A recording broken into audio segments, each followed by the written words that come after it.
Committee will come to order. Without objection, the chair is authorized to declare a recess at any time. We welcome everyone to today's hearing on oversight of the Federal Bureau of Investigation. This is the first occasion for the committee to get back together since the tragic death of Charlie Kirk. Charlie was a good man, a happy warrior who fought for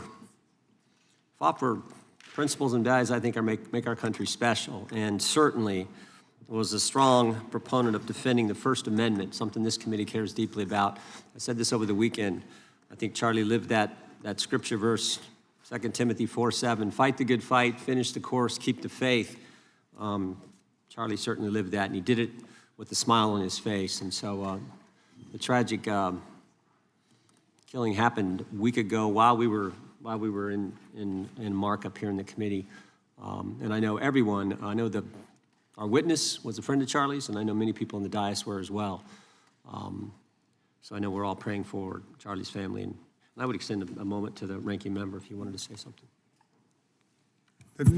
Thank you, Mr. Chairman, for saying that. The whole country reacted with horror and shock to the brutal assassination of Charlie Kirk in cold blood. And there is never any warrant for political violence in America. And just as we all recoiled together at the shocking assassination of Melissa Hortman and others who died in that Minnesota attack, we all stand together categorically against political violence in America and determined to end these cycles of political violence that have traumatized the country. Well said. Chair now recognizes the gentleman from Kansas, Mr. Schmidt, to lead us all in the Pledge of Allegiance.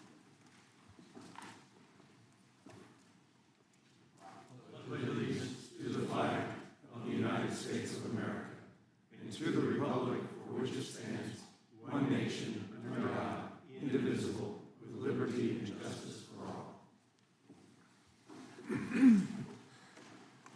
As is customary, we will begin with opening statements. 5 weeks ago, because of the work of Director Patel, we learned that the former chair of the House Intelligence Committee and current United States Senator leaked classified information.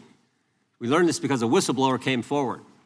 Whistleblower with 23 years experience in the intelligence community, a Democrat staffer on the committee, said this: they were pressured to leak classified information, which sort of raises the obvious question. Why would the head of the Intelligence Committee, the chair of that committee, who's supposed to be guarding our secrets, why would he be encouraging the leaking of classified information? Whistleblower told us that answer as well.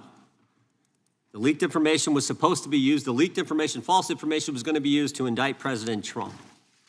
Now, the former chairman wasn't the only person leaking information. Jim Comey was also sharing things he wasn't supposed to share. Again, don't take my word for it. The Inspector General told us this. In his report, he said, quote, James Comey violated FBI policy by disclosing classified information. And what was Comey's motive? Same as the senator from California: to sabotage and undermine President Trump's first term. And we know that Mr. Comey's not been shy about what his objective was. In fact, 4 months ago, he told us. Remember this? 8647, Jim Comey told us just 4 months ago. Now, how'd they do it? How did the former chair of the Intel community, the former FBI director, and others in our government attempt to undermine President Trump's first term? 7 weeks ago, because of the good work of the Director of National Intelligence, Tulsi Gabbard, we learned from another whistleblower, a second whistleblower, that in the closing days of the Obama administration, the intelligence community assessment was changed. On December 5th, 2016, they had one assessment. That assessment said Russia did not impact the election vote count. There was a meeting at the White House on December 9th, 2016, where it was decided, no, we're not going to have that. We're going to come up with a new one. And the new one said Russia was trying to influence election and did influence election, which just wasn't accurate. And that new one is published on January 6, 2017. Let's just show you a few things that took place. I want to show you first this email from Admiral Rogers, the head of the NSA, You can see it was December 22nd. It says to Jim, John, and Jim Clapper, John Brennan, Jim Comey. And he says, I asked my team if they've had sufficient access to the underlying intelligence, sufficient time to review that intelligence. On both points, my team raised concern. Further states, my folks aren't fully comfortable. A few hours later, there's an email back to Admiral Rogers.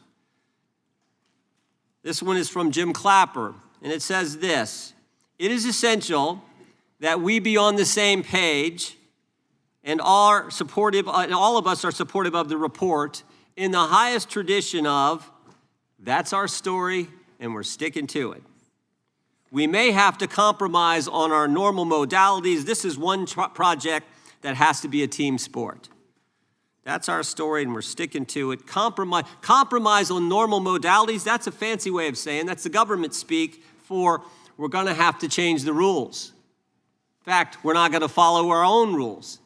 And that's exactly what they did to get the objective they wanted, to undermine President Trump. Now, how did it specifically take place?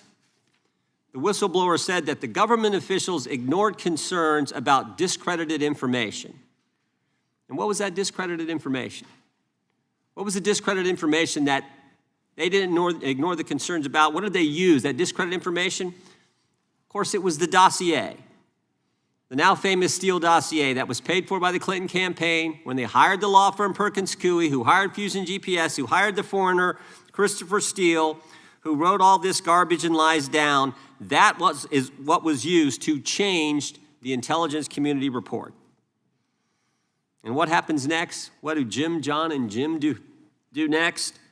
They go to Trump Tower on January 6, 2017, to brief then President-elect Trump about the dossier. Again, the Clinton-financed, foreign-authored dossier that the whistleblower knows is garbage and that they know is garbage. And then there's one final step. One final step. Jim Comey leaves that meeting with the president and immediately leaks to the press that they briefed the president on the discredited information. They briefed the president on the dossier and thereby giving it some credibility and creating the basis and the predicate for all they did to the president. They leaked false information, they leaked classified information, they used and leaked discredited information, and they didn't follow their own rules, all to sabotage President Trump's first term. And but for this guy, Kash Patel, but for this guy, we would never have known this information. The good people of this great country would not have known what took place 8 years ago when they were trying to undermine the guy elected by we the people. And I want to thank Attorney General Bondi. She set up a special strike force, a special team, to look into this and see if there's any criminal liability that exists in what took place. Now, in addition to getting the truth to the people, Director Patel is getting the bad guys off the street. He's moved agents out of Washington, got the focus off of politics here in D.C., and is instead putting bad guys behind bars. 21,000 violent criminals have been taken off the streets, which is a 125% increase from the comparable period in the previous administration. He's rescued 4,000 kids. He's got 1,300 predators who he's arrested. He's also ended the weaponization of the FBI. No more spying on parents at school board meetings. No more pre-dawn raids on pro-life Catholics. No more retaliation against whistleblowers. And he's given us information that Chris Wray didn't. Maybe said better, he's given us information that Chris Wray wouldn't. Director Wray didn't tell us that there were 26 confidential human sources at the Capitol on January 6, 2021, even though he was repeatedly asked about that by members of this committee. Director Wray didn't tell us that there were 17 of those confidential human sources who entered restricted space. 4 went in the Capitol. None of them were arrested. They weren't authorized to do that. They broke the law. None of them were arrested. Lots of American citizens were arrested, but the guys whose whose American tax dollars was used to pay these guys who broke the law, none of them were. One was recommended for charging and was not charged. And remember when Chris Wray told us that the Richmond field office memorandum on pro-life Catholics was just a one-off? Turns out he wasn't being square with the Senate either. Director Wray wasn't square with us. He told us that multiple other officers were involved in targeting the Catholics. We got that information from Director Patel. We learned from Director Patel the FBI actually surveilled a priest, tried to get the priest to divulge information, break the priest-penitent relationship and confidence that exists. And Director Patel is saving taxpayers' money. He's not going to build a new headquarters outside of D.C. He's going to keep the headquarters right here in the capital city. Save Americans money, save the taxpayers money. In 8 months, Director Patel has given us the facts. He's ended the weaponization at the FBI. He's taking bad guys off the streets, and he's saving taxpayers money. But my guess is the Democrats won't focus on all that good news. They'll focus on politics.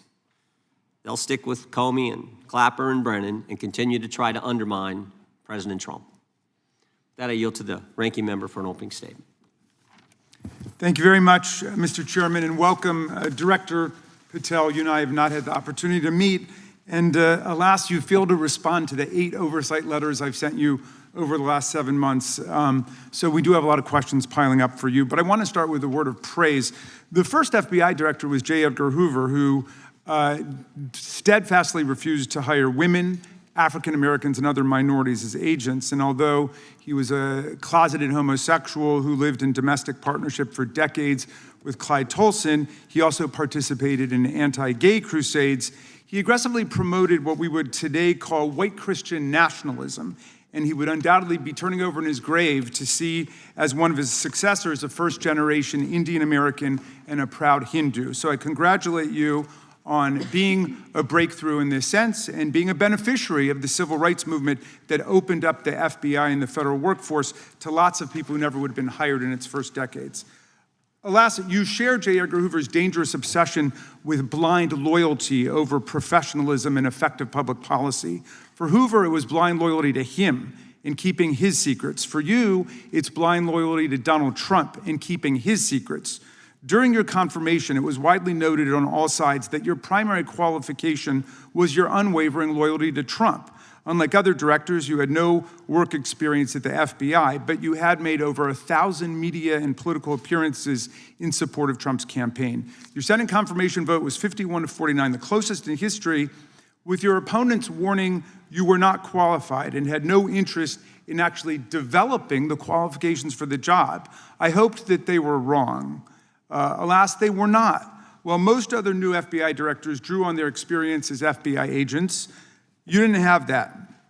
But you did write a picture book trilogy for children ages 5 and up based on your experience clashing with President Trump's political enemies.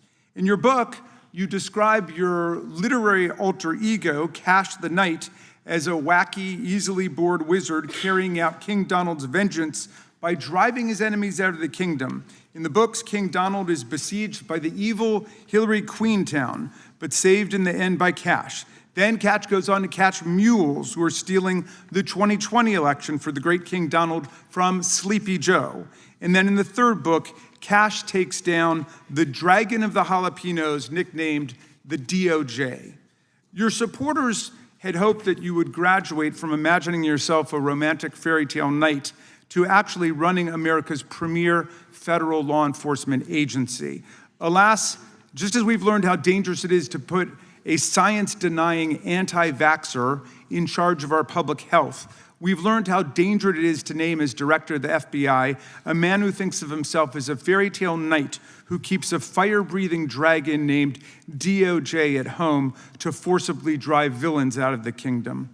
When Charlie Kirk was assassinated, while his killer was still on the loose, you decided you didn't need to be at FBI headquarters in Washington to work with your team while the chaotic manhunt unfolded. You spent your evening dining in a swanky Midtown Manhattan restaurant and tweeting out false information that the subject of the shooting was in custody, a statement you had to retract 1 hour later. Your performance was so disturbing that even the MAGA base was alarmed. Culture warrior Christopher Rufo, who just a few months ago sat in your chair as a Republican witness, observed that you performed terribly, and he called for your ouster. The FBI might be able to survive your delusions of grandeur and the explosively volatile temper that was on display yesterday in the Senate. But the intractable problem is that you are running the FBI not as a law enforcement agency charged with keeping the American people safe, but as a political enforcement agency working directly for the president's vengeance campaign. 7 months in, it's impossible to overstate the destruction, chaos, and demoralization you've brought to the FBI and its workforce and the resulting danger your actions have caused to our country. You've been systematically purging the FBI of its most experienced and qualified agents, division leaders, and experts in counterterror, counterintelligence, and cybersecurity, precisely the people who have the expertise you lack and which the FBI and the country need. They've been expelled from the ranks of the Bureau simply because they did their duty investigating crimes, including those committed by the mob that attacked the Capitol on January 6, 2021, and beat the hell out of more than 140 police officers, or simply because you suspected them of being insufficiently loyal to Donald Trump. You illegally sacked Brian Driscoll, the former acting director of the Bureau and a decorated counterterrorism expert who worked at the FBI for nearly 20 years. According to Driscoll, you told him your own job, quote, depended on the removal of agents who worked on the cases against the president, regardless of whether the agents chose to work on those cases or not. You added, quote, the FBI tried to put the president in jail and he hasn't forgotten it. You forced out the leader of the Salt Lake City field office, Mehtab Saeed, just weeks before Charlie Kirk's assassination, depriving the FBI of an experienced counterterrorism expert described by her colleagues as absolutely the best and legendary. She would have led the FBI's manhunt had she not been fired. When Trump decided that rounding up immigrants with no criminal records was more important than preventing crimes like human trafficking of women and girls, drug dealing, terrorism, and fraud, you ordered the 25 largest field offices to divert thousands of agents away from chasing down violent criminals, sex traffickers, fraudsters, and scammers to carry out this immigration crackdown. Director Patel, you treated the men and women at FBI with disrespect and paranoia. You've assembled a roving band of freelancing henchmen within your office and charged them with conducting unauthorized investigations, targeting and harassing career FBI employees. Amazingly, you forced senior leadership to repeatedly take polygraph tests to prove their political loyalty and pushed out leaders who refused these demeaning exercises. And now we're seeing one very clear reason why you want to build a political FBI. The Epstein files. You want an FBI blindly loyal to Trump and to you as his enforcer so you can continue your cover-up of a massive international sex trafficking ring with more than 1,000 victims, betraying all of the survivors of the sexual violence. Before you got in this job, you called for full release of the Epstein files, telling podcaster Benny Johnson that the only reason the list was not released by DOJ and FBI was, quote, because of who's on that list. Upon your confirmation, you promised that, quote, there will be no cover-ups, no missing documents, no stone left unturned. And anyone from the prior or current Bureau who undermines this will be swiftly pursued. This spring, you ordered hundreds of agents to pore over all the Epstein files, but not to look for more clues about the money network or the network of human traffickers. You pulled these agents from their regular counterterrorism or drug trafficking duties to work around the clock, some of them sleeping at their desks, to conduct a frantic search to make sure Donald Trump's name and image were flagged and redacted wherever they appeared, whether an email, a text, a letter, an interview, a photograph, or a video. In May, Attorney General Bondi reportedly told Trump that his name had indeed appeared multiple times throughout the Epstein files. And not long thereafter, in July, you and the Attorney General released a memo claiming that, quote, no further disclosure would be appropriate or warranted. In a few short months, how did you go from being a crusader for accountability and transparency for the Epstein files to being a part of the conspiracy and cover-up? The answer is simple. You said it yourself, because of who's on that list. Donald Trump's relationship with Epstein over the years is well documented. A week ago, the Oversight Committee released Trump's disturbing birthday book note to Epstein, written over a drawing of a woman's naked body, referring to a, quote, wonderful secret. The Oversight Committee obtained the note from the Epstein estate, not from the FBI, raising questions again of whether the FBI has been withholding documents. While you're unleashing the FBI to cater to Trump's desire to shut down the Epstein inquiry, the first 9 months of the Trump presidency have seen a spate of political violence and domestic terror events. We saw deadly attacks on political figures on both the left and the right. The brutal assassination of Minnesota Democratic House Speaker Melissa Hortman and her husband, and the attempted murder of Democratic State Senator John Hoffman and his wife, who miraculously survived a combined 17 gunshots. We saw an arsonist set Pennsylvania Governor Josh Shapiro's residence on fire. And of course, last week, we saw the horrific, cold-blooded assassination of Charlie Kirk in Utah that has shaken the nation. 1 minute after Charlie Kirk was shot in the neck, a 16-year-old shooter in Evergreen, Colorado, radicalized by white supremacist ideology online, opened fire and critically wounded 2 other students at Evergreen High School. We've seen lethal anti-Semitic violence, including the murder of 2 young Israeli embassy staffers just blocks from the Capitol, and then in the attack on a gathering of Jewish people in support of hostages held in Gaza in Boulder in June. We've seen continued mass shootings at schools, like the domestic terror incident at a Catholic school in Minneapolis last month, which killed 2 children and wounded 18 others. And in August, a man fired more than 500 bullets at the Centers for Disease Control and Prevention, killing a police officer who was a Marine veteran and a father. People like Melissa Hortman and Charlie Kirk should be able to participate in politics as elected officials or active citizens without being shot down in cold blood in the United States of America. People should also be able to go to elementary school, to middle school, to high school, to work, to the mall, and to church without being shot down in explosions of gun violence. The important position at the FBI requires a leader who puts public safety and national security and the rule of law first. I'm afraid, Director Patel, you've given us reason to believe you've used the powers of the FBI to serve Donald Trump and his agenda of partisan retribution. You've broken your promise not to do that. You've betrayed Jeffrey Epstein's victims and survivors. You've turned your back on the career law enforcement officers of the FBI, and as a result, you've left all of us less safe than before. Mr. Chairman, I yield back. Gentleman yields back. That opening statement may have been longer than any book director's ever written or anyone else has written. Without objection, all of the opening statements will be included in the record. We will now introduce today's witness. Mr. Patel has been the director of the FBI since February of 2025. He previously served as chief of staff at the Department of Defense, deputy director of national intelligence with the National Security Council, and also as a congressional staffer, as a federal prosecutor, where he focused on national security cases, and he also worked as a public defender in the state of Florida. We welcome our witness, appreciate his work, and thank him for appearing here today. We will begin by swearing you in. Director, would you please stand, raise your right hand. Do you swear or affirm under penalty of perjury that the testimony you're about to give is true and correct to the best of your knowledge, information, and belief, so help you God? Let the record reflect that the witness has answered in the affirmative. You can be seated as you are. You know, you've been through this yesterday. Did a fine job. Please know that your written testimony will be entered into the record in its entirety. Accordingly, we ask that you summarize your testimony. Director, you may begin. Good morning, Mr. Chairman, Ranking Member Raskin, and members of the committee. I want to begin today by discussing the appalling assassination of Charlie Kirk. It's important for this FBI to be transparent without jeopardizing our investigations, so a little bit of the timeline is important.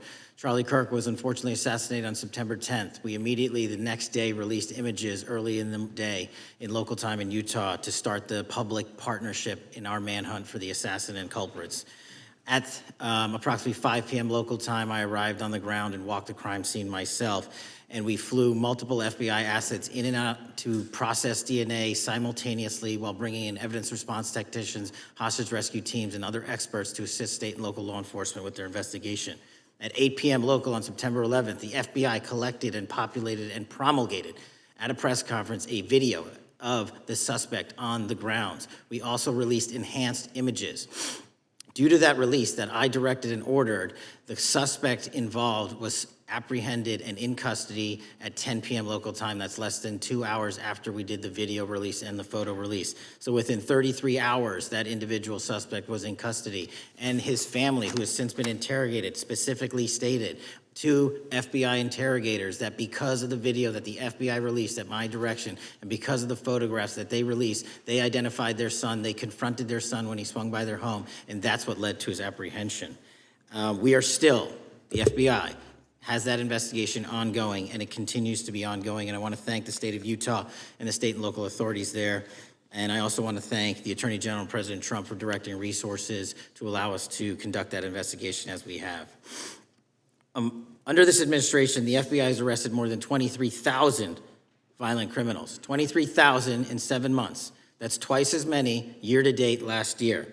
We've taken over 6,000 firearms off the streets. 6,000 guns are no longer in the hands of criminals in 7 months.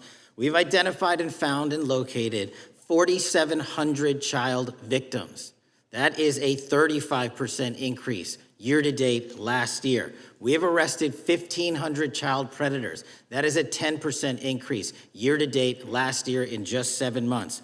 We've assisted our partners with countless counterterrorism operations around the world. We've captured, at the FBI, 4 of the most top 10 wanted fugitives in the world in 7 months. To put that in perspective, that's as many as my predecessor nabbed in the entirety of the Biden administration.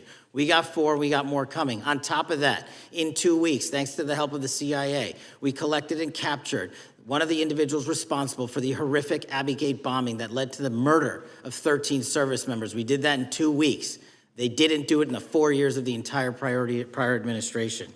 Nationwide, we've been executing our Operation Summer Heat, the FBI's national focus on targeting violent crime based on intelligence-driven operations. Ask the citizens of Seattle, Miami, Memphis, Charlotte, Chicago, New Orleans, to specifically highlight New Orleans and Nashville. There has been a 250% increase in violent crime arrests in those cities alone and other mid-major cities that I've just listed.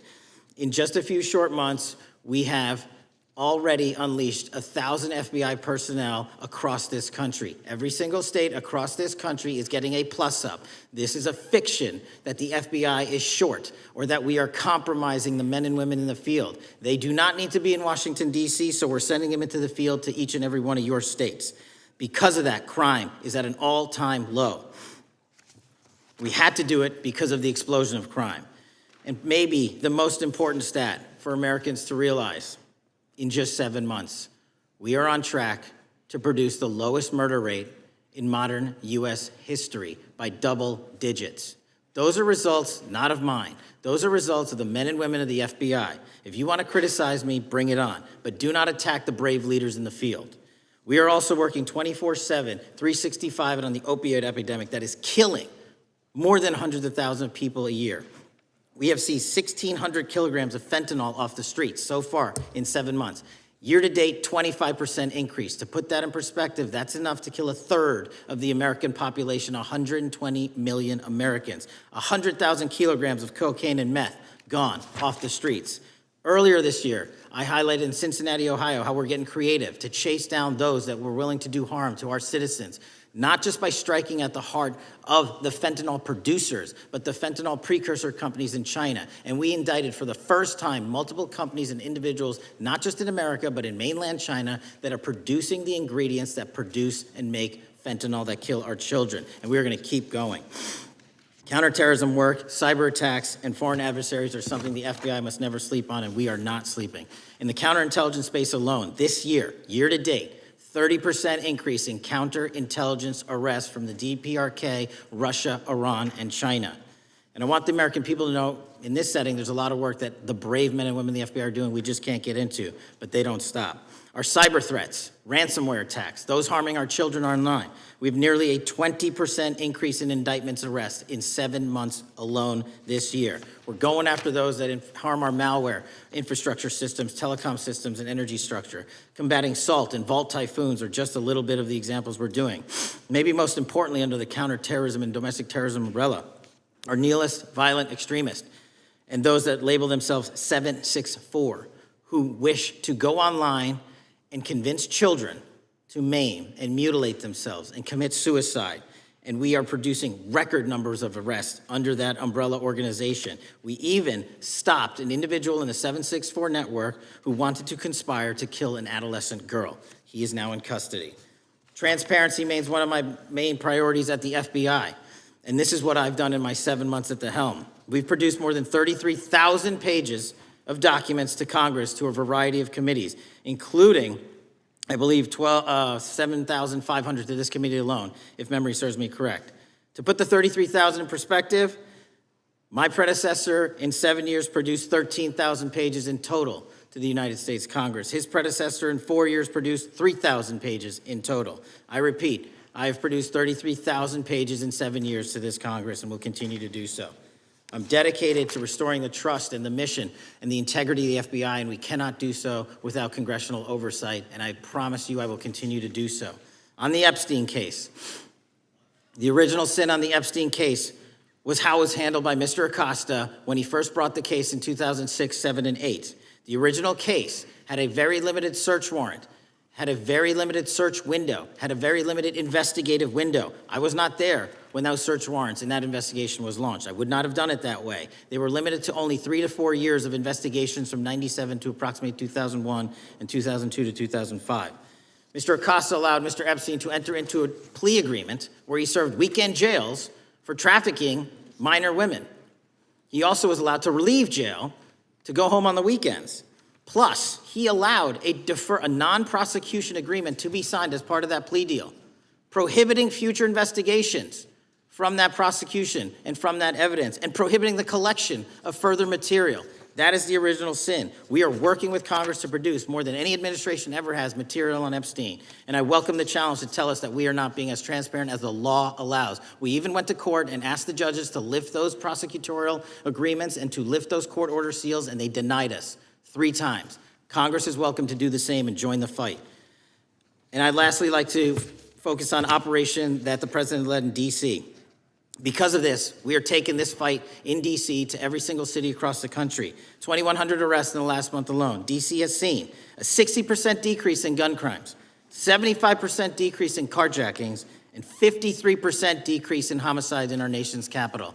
And rightly so. We're bringing that fight to the streets of America. I want to thank you for your support, and I'm proud to be the director that leads this FBI into a new headquarters building that they've needed for decades, saving the taxpayer $3.5 billion, and also providing our workforce a safe environment. If you don't know the calamity that is the Hoover Building, I invite each and every one of you to walk around. I'll give you a tour myself, and you can see where the cement falls on the heads of our employees that is only to be saved by netting. Just to give you an example. Thank you for support to our mission. And I do want to highlight one thing about D.C. It's because the FBI gathered sources and evidence that we were able to, through our source network, identify the horrific murder of the D.C. intern Eric Tarpinian. And I've spoken to his family, and we are working to bring them justice. And Mr. Chairman, in my 16 years, now my 17 years of government service, if anyone has any questions about my service, bring it on. Yeah. Thank you, Director. We will now proceed under the 5-minute rule. The chair recognizes the gentleman from California, Mr. Ison. Director, delighted to have you here. You are a breath of fresh air. As you outlined, and I won't repeat it, the accomplishments, you did so with the same resources as your predecessor, roughly. Is that correct? I believe so, yes. And so how much of that has to do with taking people out of the backside of the FBI and moving them into the field, into doing the job for which we primarily pay the FBI? It's exactly what we needed done. 1/3 of the FBI's workforce resided in the National Capital Region before I got there. 1/3 of the crimes do not happen in Washington, D.C. Not anymore. Not anymore. So 1,000 personnel of the FBI were deployed across this country on a permanent basis, and every single state in this union is getting a plus up, not a reduction, a plus up of 1811s of intel analysts and support staff. And that is why the crime rates are going down in record numbers. Thank you for doing that, and it's perhaps the hardest thing for a bureaucrat to do is to lower the head count around them that support them, and I appreciate your willingness to do it different than your predecessor. A lot of what you covered earlier was the find, the discovery, and then the prosecution that is done by the DOJ. But I want to talk a little bit about the prevent side. On the Charlie assassination, sir? No, on all of these. Okay. Okay, for example, and I'll bring it up before the Democrats bring it up, January 6th. January 6th, we now know, because of your find, that in fact there were people involved who were not just observers but participants who in fact, it's been alleged, and I personally believe, in fact, were part of promoting, perhaps even the one woman who died, encouraging her to walk through a door that led to her death.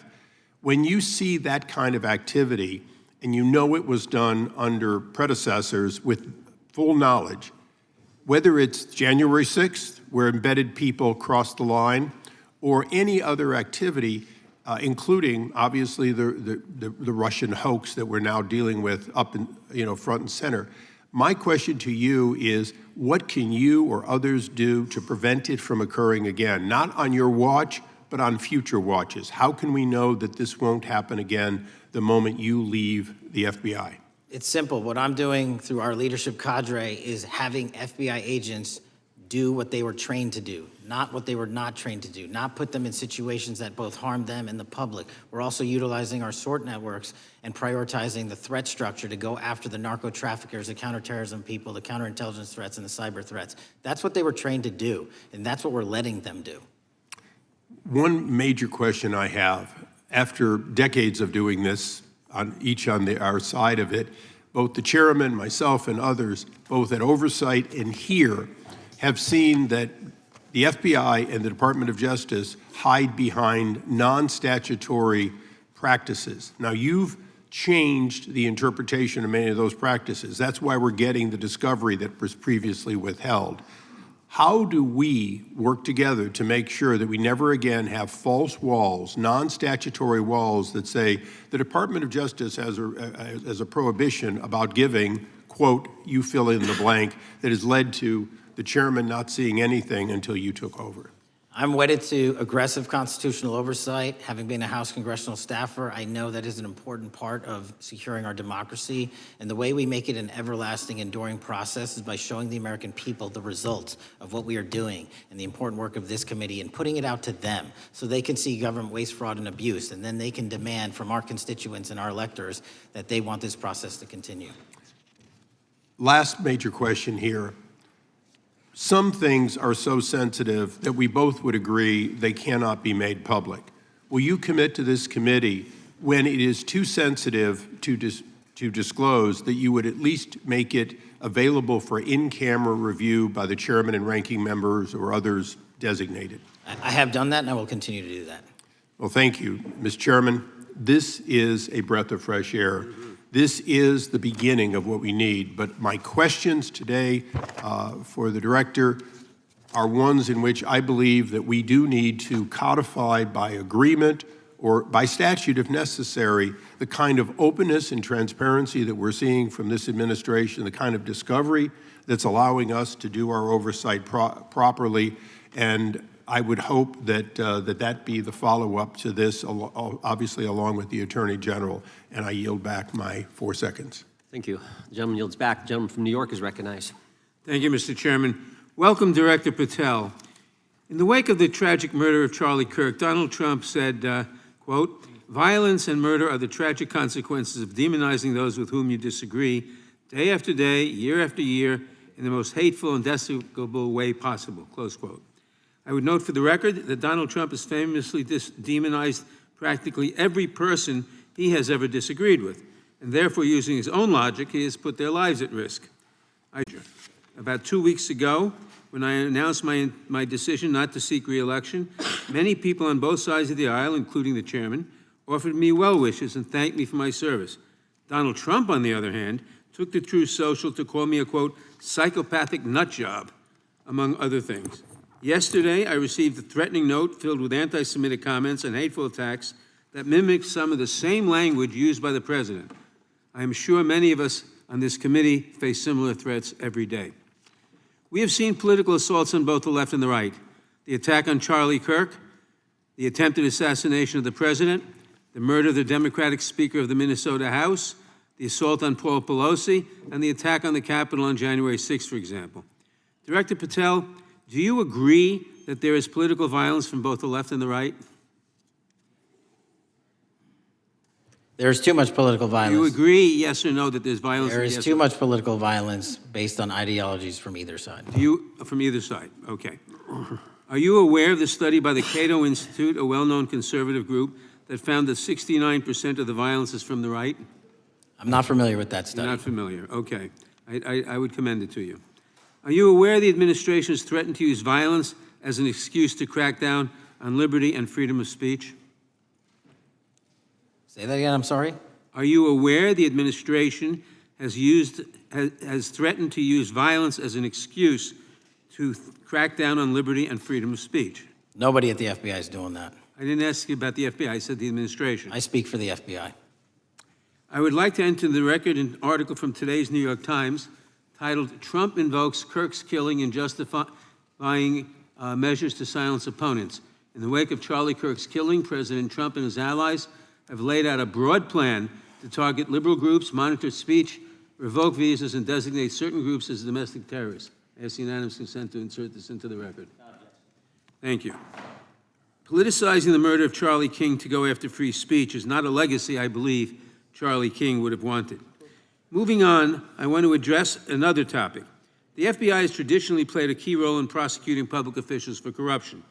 But I fear that at a time when the president is accepting planes from Qatar for his post-presidential personal use, issuing pardons to major donors, and personally profiting from the office of the presidency, the FBI may be abandoning its commitment to investigating public corruption.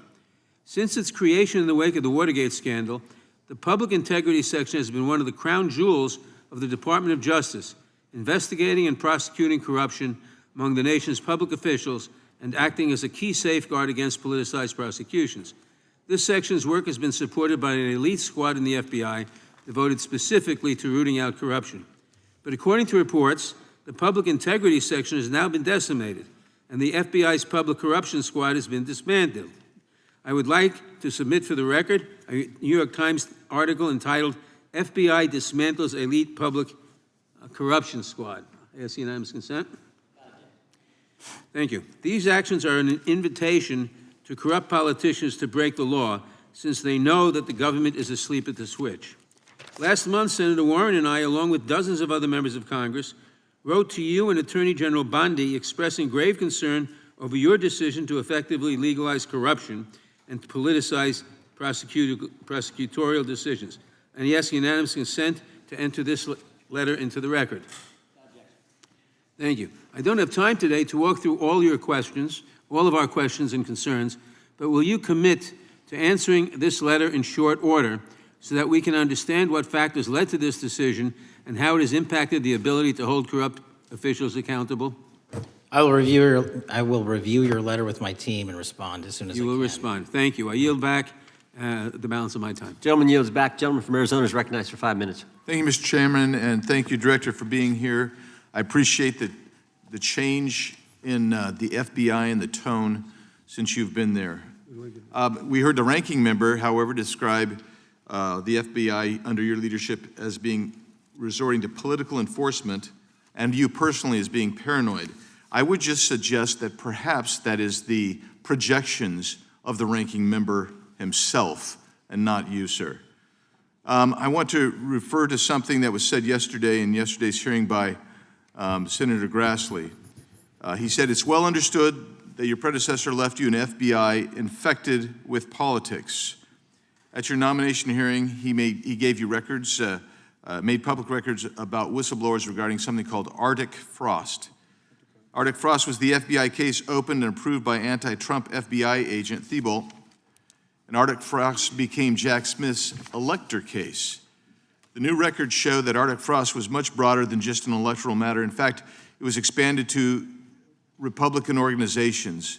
Some examples of the groups that the Ray FBI sought to place under political investigation included the Republican National Committee, Republican Attorneys General's Association, and Trump political groups. In total, 92 Republican targets, including Republican groups, Republican-linked individuals, were placed under the investigative scope of Arctic Frost. On that political list for investigation was one of Charlie Kirk's groups, Turning Point USA. In other words, Arctic Frost wasn't just a case to politically investigate Trump.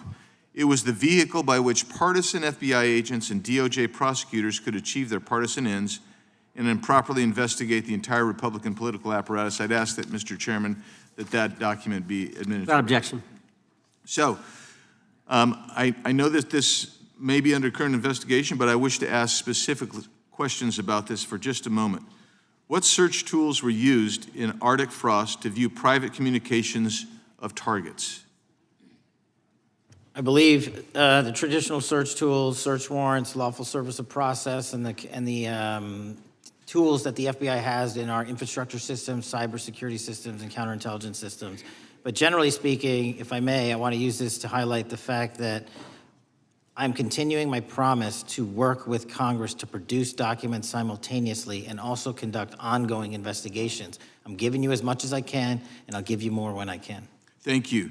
Another question regarding that is, were there any directives from the Biden White House concerning the Arctic Frost investigation? Were there any, directives or communications from the Biden White House itself concerning the Arctic Frost investigation? I'll just rely on what was turned over to date, sir. Okay. So I want to add here, the search warrants that were used included the seizing of a U.S. member of Congress, his phone. I think we all know who that was and how that was taken away and used for political purposes, Mr. Chairman, Mr. Director. So we'll leave that for a second, and let's go over to the Charlie Kirk case for just a second. Let's emphasize this. How many hours did it take from the assassination to the arrest of the assassin, Mr. Director? 33. That seems pretty swift, and it was because of the actual release of videos and photographs that you directed to be released, sir. That's correct, and to put it in perspective, the Boston bomber took 5 days and Luigi Mangione took 5 days. Was the platform Discord forthright from the start with law enforcement about the shooter's communications on its platform? Discord, the platform ownership, has been working with our lawful process, and we are obtaining materials from them on a rolling basis. Thank you. And I want to get back here to Arctic Frost for just a second, Mr. Chairman. I'd like the unclassified document from the FBI released to be admitted to the record. Without objection. And a document from the Economic Times also to be admitted to the record. Without objection. So I'm going to give you the last 30 seconds. We could go on about the Epstein case. I've got a bunch about that, but I'm just going to let you, if you wish to respond to either of the too vitriolic questioning or statement from the Democrats. The work of the FBI speaks for itself. It's on showcase here today. Anyone that wants to attack the FBI can attack me, but leave our leadership structure alone. When you have 23,000 violent felons arrested, twice as many as this time last year, the work speaks for itself. Thank you, Mr. Chairman, and thank you. Appreciate your good work, Director Patel. Yield back. Gentleman yields back. Gentleman from Maryland is recognized. Thank you kindly, Mr. Chairman. Director Patel, before you joined the FBI, you railed against it for covering up Jeffrey Epstein's human trafficking ring. Let me refresh your memory with this clip. Has Epstein's list, they're sitting on it. That doesn't seem like something you should do. You're protecting the world's foremost predator. That seems like an evil thing to do, regardless of who may be embarrassed in the release of that list. Why is the FBI protecting the greatest pederast, the largest scale pederast in human history? Simple, because of who's on that list. So you finished that December 2023 interview with a challenge to the FBI and harsh words for Republicans in Congress for not getting the Epstein files out to the public. You can see this clip. Boy pants, and let us know who the pedophiles are. Put on your big boy pants and let us know who the pedophiles are, you said. You emphasized that the president and FBI director each had complete authority to release Epstein's client list. You said Epstein's black book is under the, quote, direct control of the director of the FBI. Look at this clip. This is way off the topic, but who has Jeffrey Epstein's Black Book? black book? FBI. But who? That is, I mean, there's... Oh, that's under direct control of the director of the FBI. All right, so you were sworn in as director more than 200 days ago. Now the black book is under your direct control. So why haven't you released the names of Epstein's co-conspirators in the rape and sex trafficking of young women and girls? The Rolodex, which is what everybody colloquially refers to as the Black Book, has been released. Oh, no, you're talking about what the journalist got 5 years ago? No, that's not what we're talking about. We're talking about what you were talking about there, That's the Black exactly Book what I under was the direct control of the FBI director. We have released more material than anyone else before. The Biden administration, Obama administration had the exact opportunities to release this material, and they never did. And if you are telling the men and women of the FBI, Why we're have not you going after changed your child predators. position? Hang on, you said we're not going after child predators. 1,500 child predators arrested this year, 35% Okay, increase, I'll reclaim my time. 4,700 child victims Mr. Chairman, I'm going to found. reclaim my time if you could instruct the witness. Why have you changed your position? There you were saying it's under the direct control of the FBI director and all of it should be released. Why have you changed your Everything position? that has been lawfully permitted to be released has been released. And as I told you, Really? the investigation was limited. And let me make something crystal clear. I never said Jeffrey Epstein didn't traffic other people, other women, and they're not other victims. This is the investigation we were given from 2006, 7, and 8, and the search warrants from 2006, 7, and 8. That's what we're working with. Well, wait, have you released all of the stuff that the FBI has seized from Epstein's house? The computers, the emails, the file cabinets, the documents? What about the financial records? Have you released all of that? Everything the court has allowed us to Which release. court are you talking about? 3 separate federal courts have come in and said. We're there are talking about the 3 evidence you've got. It's got nothing to do with what those courts have. Do you have any We're talking idea about how the evidence- law works? Wait. Do you want me to break the law in a federal judge's order? No, I want you to satisfy follow your own curiosity? word, Director Patel. You said up there it was under the direct control of the FBI director. He had the Black And Book. everything have you released? I have direct control over, we have gone to court. You haven't. Complete We your went sentence. to court. Everything you have direct We- control over, you we said. have gone to court, and everything we have direct Director control Patel, over. complete your and sentence. can You said everything- lawfully Like to release. the We're gentleman- releasing. He'd like to complete his answer. You began the sentence, everything you have direct control over, and then you stopped that sentence. You've released everything that you have direct control over? I have direct control over and can lawfully release. If you're not familiar with the court orders, that's not my fault. Oh, I'm Go perfectly, look at them. I'm Go perfectly to familiar court. with them. But how did we prosecute Ghislaine Maxwell? She was prosecuted with the investigatory material that was collected from 2001 and 2005. Because of the non-prosecution agreements and the court orders on the investigations and search warrants, we were not able to develop new information. And oh, by the way, Jeffrey Epstein was out for 12 years, and the Obama and Biden administration did nothing to look at his work, his pedophile network. If you want to blame me, that's fine. But now you're blaming the men and women who conducted No, this stop great that. search. I'm not blaming anybody other than you. You're not keeping your word. You said that you would release all of the materials Has under your anyone direct released control. more information on Epstein than I have? Has Well, anyone? much did more- Comey, did Ray? Much Did more. they? Excuse me. Much more has come out in the days since the American people in Congress have been demanding it, but it's coming out in dribs and drabs. Why don't you just release the entire file as you promised to do? I literally just told you, there are multiple federal court orders. I'm not going to break the law to satisfy your curiosity. You didn't join us when we filed court to release the court orders. You could have. You have lawyers. You could have shown up. You didn't do that. That's a tiny fraction of the material we're That talking is about. not. It is How a do you- tiny fraction. How do you know that? Have you seen No. everything? Time It's of the all gentleman. misdirection. How do you know Time that? of the gentleman has expired. The gentleman from California is recognized. Well, thank you, Mr. Director. Just to be clear, how many of the Epstein files were released in the 4 years of the Biden administration? 0. And how many have you released? I don't have the number, but it's got to be thousands of pages of stuff. I was going to ask you to begin whether Americans are safer today than they were 9 months ago, but you cited dramatic increases in criminal arrests since you've taken office, a dramatic decrease in crime that's resulted. Who would have thought that taking criminals off the streets would reduce the crime rate? But somehow we have stumbled upon that new truth. But it begs the question, what was the FBI doing during the 4 years of the Biden administration to see that dramatic an increase in work under your tenure? The simple answer is I'm letting good cops be cops. We're working with our state and local law enforcement. We're energizing our partnerships. We're bringing on more task force officers. When you have more cops in the streets, when you're using ground-based intelligence, when you're not weaponizing law enforcement and focusing on DC and focusing on the rest of America, this is what happens. It is not a significant mind shift in terms of how we maneuver the FBI. They've wanted to do this work since they signed up. We're just letting them. And we've seen many prominent Democrats oppose your efforts to restore law and order to the streets of our nation's capital. I mean, all of us here have seen a dramatic change for the better here in Washington, D.C. Why are so many Democrats attacking you for that? Sir, Democrats have been attacking me for a decade, as is the fake news media. They didn't like the fact that I exposed the Russiagate host and the largest weaponization of the FBI and DOJ in U.S. history. We proved it to be true with congressional oversight. I'm wed to that congressional oversight and will continue to do that work. Christopher Wray repeatedly warned this committee that the Biden open borders policy had produced a significant increase in terrorist threats that he said kept him up at night.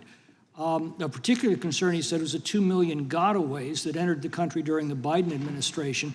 That's an average of 41,000 every month. What are the monthly gotaway numbers today?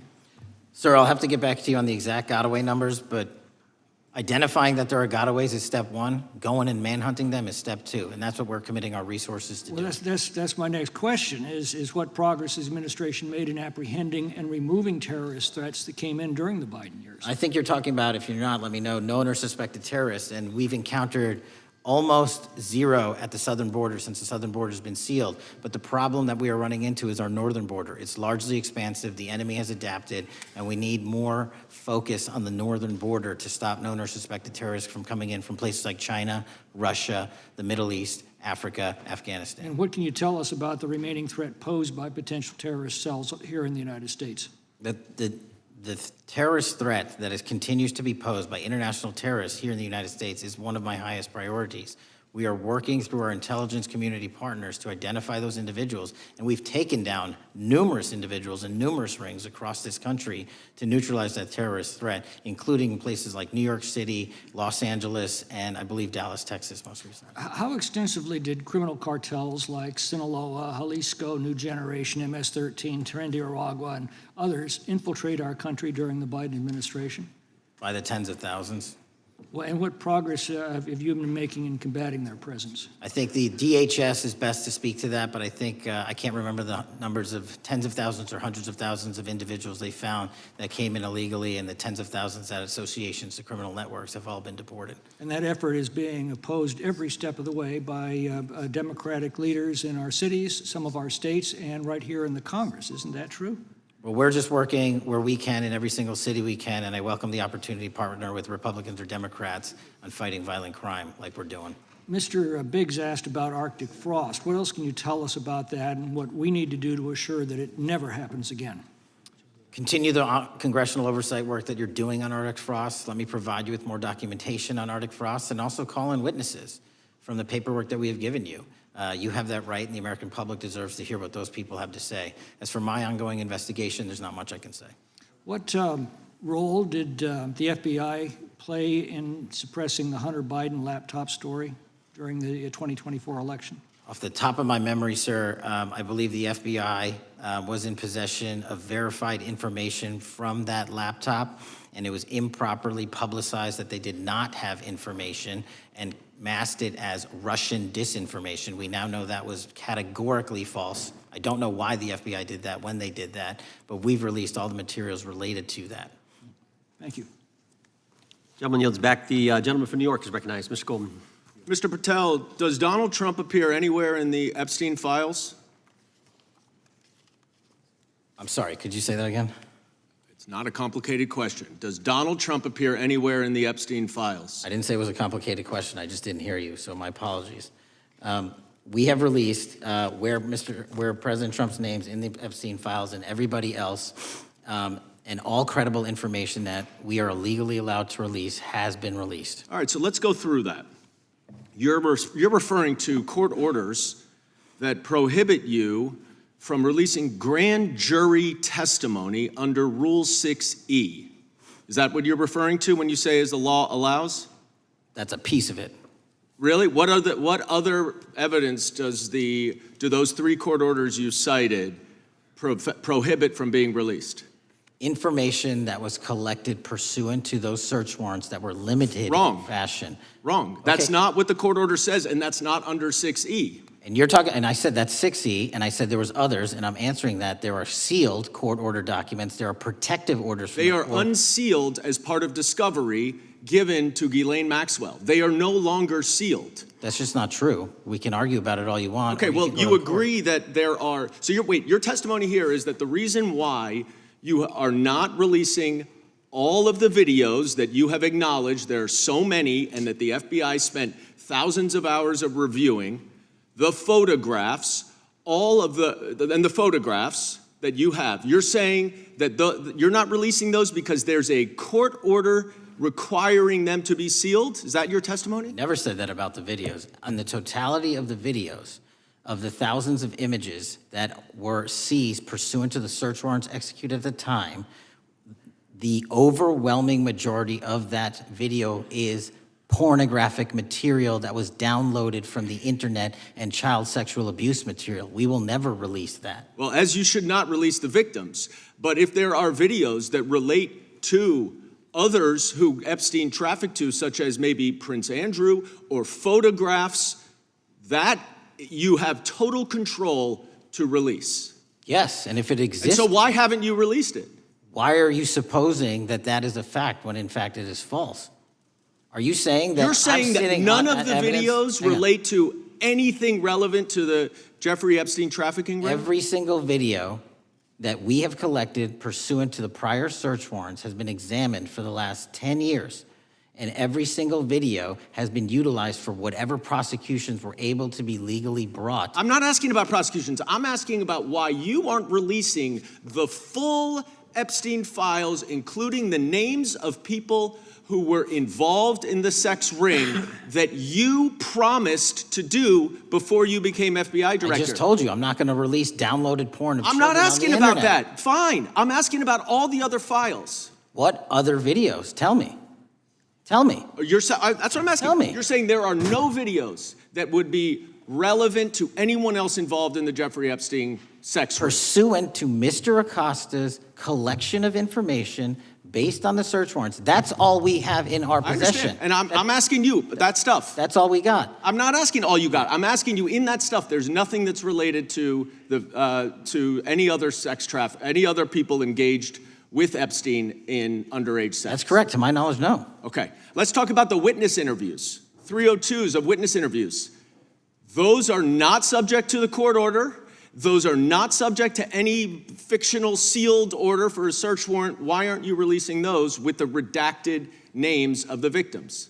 We are releasing as much as legally allowed. That's why we went back to the How is that not legally allowed? Sir, do you know how court orders work? Do you know how protective orders Actually, work? Do you know how Mr. sealing Patel, orders I was work? a real prosecutor for 10 years. I know exactly how. So I was a court fake one? orders. And I want to understand what the court order prevents you from releasing witness statements that the FBI took. You should know that as a real prosecutor, when the court hand downs a protective order and a motion to seal, the material is sealed unless So that your judge testimony waives here it. is that all of those witness statements are under a court order, a protective order.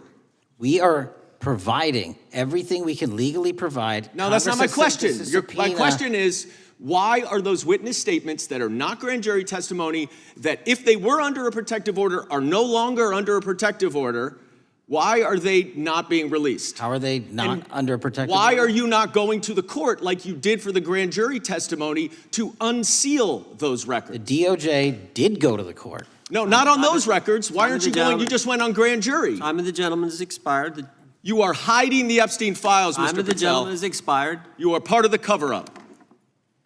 Can I respond? You sure can.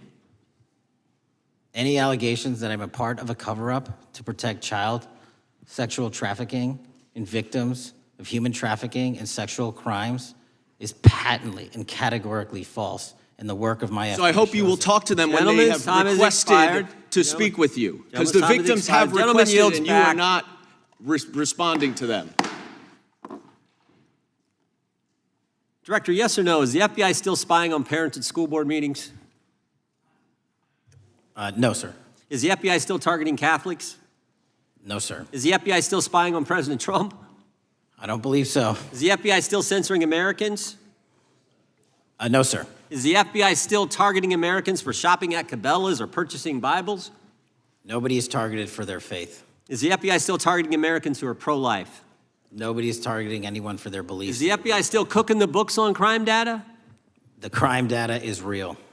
Is the FBI still purging agents for conservative viewpoints? No one at the FBI has asked their viewpoints on politics. Is the FBI still labeling the Betsy Ross flag, the flag of the American Revolution, a hate symbol? No. Well, maybe that's why you've been able to, what was the number? 23,000 bad guys you've arrested, a huge increase from the same time period in the previous administration. I think you said 1,400 predators, 4,000 children rescued. Were those the facts? 4,700, 35% increase on children rescued. Yeah. And you got the guy to Abbey Gate. We got the Abbey Gate guy. We had a guy from the 4th District of Ohio who lost his life there serving our country. We appreciate that. Maybe when you're not focused on politics, you can actually do what the FBI is supposed to do. Go get the bad guys, right? That's what the men and women of the FBI do. Director, did John Brennan lie to Congress? Let me just read a couple things, actually, before you answer that. 2 years ago, we had Mr. Brennan in for an interview, and I asked him, how'd you learn about the dossier in December of 2016? Mr. Brennan replied, I received a copy of it from the FBI, and the CIA was very much opposed to having any reference or inclusion of the Steele dossier in the intelligence community assessment. That's what John Brennan told the United States Congress. 7 weeks ago, the Director of National Intelligence told us this: John Brennan lied and denied using the dossier in the intelligence community assessment because he knew it was discredited. CIA officer told the House Intelligence Committee Brennan refused to remove it, and when confronted with the dossier's main flaws, he responded, yes, but doesn't it ring true? John Brennan lied to us? Mr. Chairman, I won't stylize the evidence. What I will say is that the intelligence community assessment, those that created it, and any individual involved with it, is an ongoing investigation. There's an investigation into what took place in December and January of December 2016, January 2017, when this whole thing started, this grand conspiracy. That is being investigated, is that right? That has been publicly announced by the department. That's been announced by the department. Did Chris Wray hide documents from this committee? You would know better than me, sir. Well, I think you told us like 700 pieces of information you've given this committee since you've been the director relative to just one incident, the Catholic memorandum from the Richmond field office. I can give you the comparison, sir. Yeah, the Catholic memo, I believe we turned over 750 documents. In Mr. Ray's tenure, I believe they turned over 19 pages. 19 pages. You've given us 700. Why would Chris Wray hide information from this committee? You'd Want have to to hazard a ask. guess? I'm sorry? Hazard a guess why he would do that? I don't know, sir. I think maybe it was because FBI was spying on a priest, trying to get him to break the priest penitent confidence that exists. You think maybe that was the reason? You'd have to ask him, sir. Yeah, we'd love to do that. I want to read a few names here. Arctic Haze, Tropic Vortex, Riding Hood, Foggy Falls, Echoes Fate, Sirens Lure, Genetic Christmas. What are these code names about, Director? You know? Not off the top of my head. Well, Arctic Haze, Tropic Vortex. My understanding, these are code names for leak investigations of classified information from the year 2017. Does that ring a bell? In terms of leak investigations, many of those are classified and many of those are ongoing, Mr. Chairman.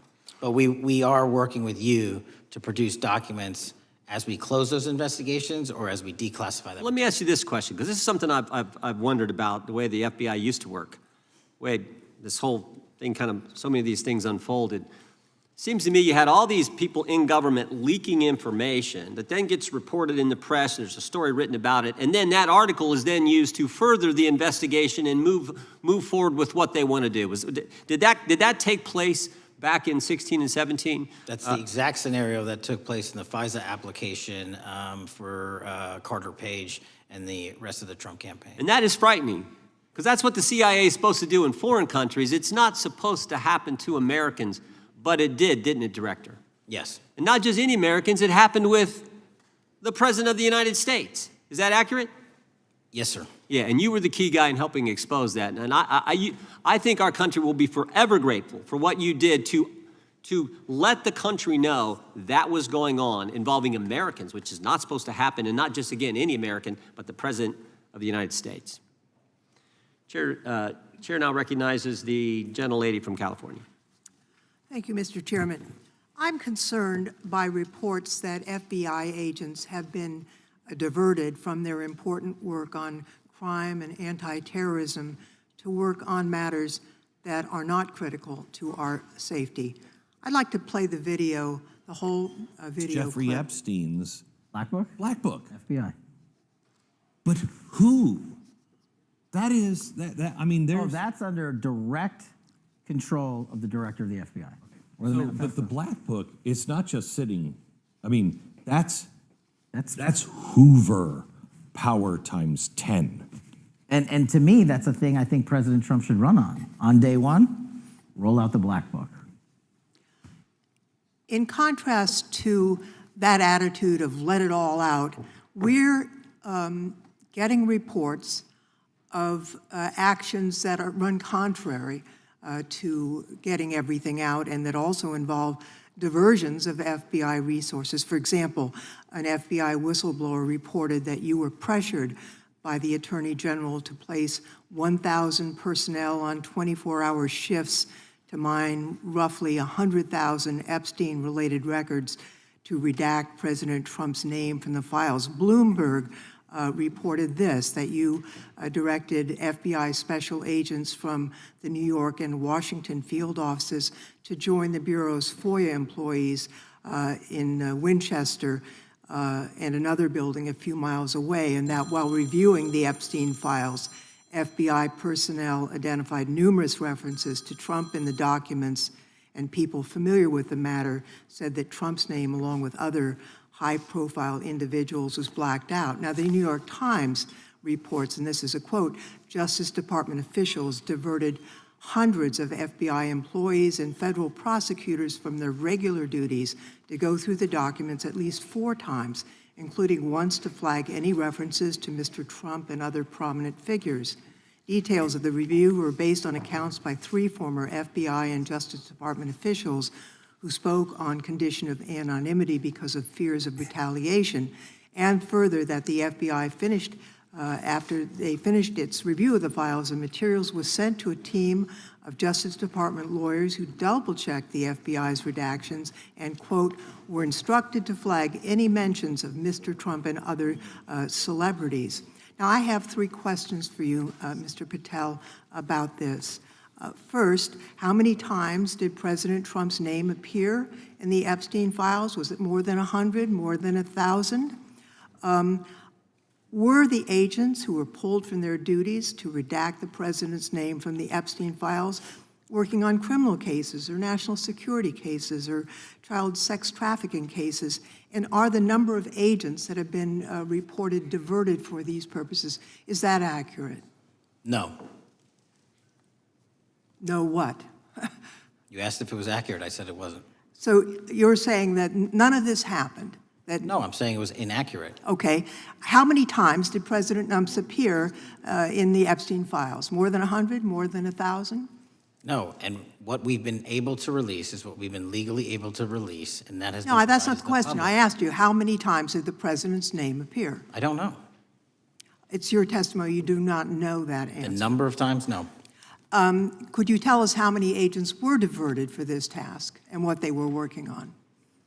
When you say diverted, you make it seem as if agents were pulled off what they do all the time. Agents at the FBI masterfully do double duty and triple duty. And because of the public's interest in this case, we flexed resources to make sure that we could answer the public's signal demand. So do you want us to look through the material and provide it to you, or you do not want us to do that? So it's Which your, one is it? it's your testimony that no one was diverted from a criminal matter, that this was a top priority to go through these, this material to look for Mr. Trump's name. Is that your testimony? That's the highest priority for the FBI? What's one of the most impressive things about the FBI leadership and the careers that are in place is that they make the decisions on who to send where on priorities and make sure the mission needs are not hurt. And that's what happened here. It's shocking to me that the FBI would think that erasing Mr. Trump's name from the Epstein files is a high priority when we have crime, we have national security threats, we have terrorism threats, we have murders such as that occurred, unfortunately, with Mr. Kirk. It's shocking to hear that that's your highest priority. And with that, Mr. Chairman, I That's yield literally back. not what I said. Gentleman yields back. Gentleman from Wisconsin is recognized. Director, is President Trump implicated in any wrongdoing related to Jeffrey Epstein? Based on the entirety of the evidence that we have, absolutely not. The president is not implicated. Correct. Thank you. I want to talk a little bit about China's malign influence here in America. And, we've seen spy balloons traverse the United States. We've seen police stations in communities around America. And sitting in the chair you're in just 2 years ago, there was a sheriff from Cochise County, Arizona, Mark Daniels, that was here, who said that the exponential increase in the amount of fentanyl that is coming into America is directly related to the open borders policies of the previous administration. Do you agree with Sheriff Daniels' characterization? In large part, yes. So, since you've been director, has there been a reduction we've talked about how the border is largely secure now, right? The southern border, yes, sir. The southern border is largely secure. Has there been a concomitant reduction or a reduction in the amount of fentanyl that is coming into America? There has been a massive reduction to the tune of, we have seized more than 25% year-to-date this year than the prior year, and that's enough fentanyl to kill 120 million Americans. Does China play a role in this fentanyl that's coming to America? As I stated in my opening, sir, what they do and the companies in China, mainland China, do is produce the precursors and the cutting agents that they ship overseas through various countries into the Mexican drug cartels who produce it. So they basically are the cooks in terms of the ingredients. Tell us, what is the FBI doing to stop China from delivering death to America? So for the first time in a decade, I actually reached out to my counterpart at the Ministry of Public Security. No one at the FBI had done so, to engage. Ministry of Security, where's that? In mainland China. In mainland China, okay, thank you. To engage in a conversation to say, hey, can we have a certain number of these precursor chemicals listed in China so that they become illegal and illegal to trade. We're also working with our counterparts in places like India and Guatemala because the transshipment routes of the precursors, the Mexican drug cartels have gotten creative, and instead of coming directly to America are going into these countries. And we've had massive success in India and Guatemala, and in those governments' great partnerships in shutting down the ability to ship the precursors into those countries, which are ultimately destined to America. So those people that are working with security agencies have been working with you, is that accurate? Yes, sir.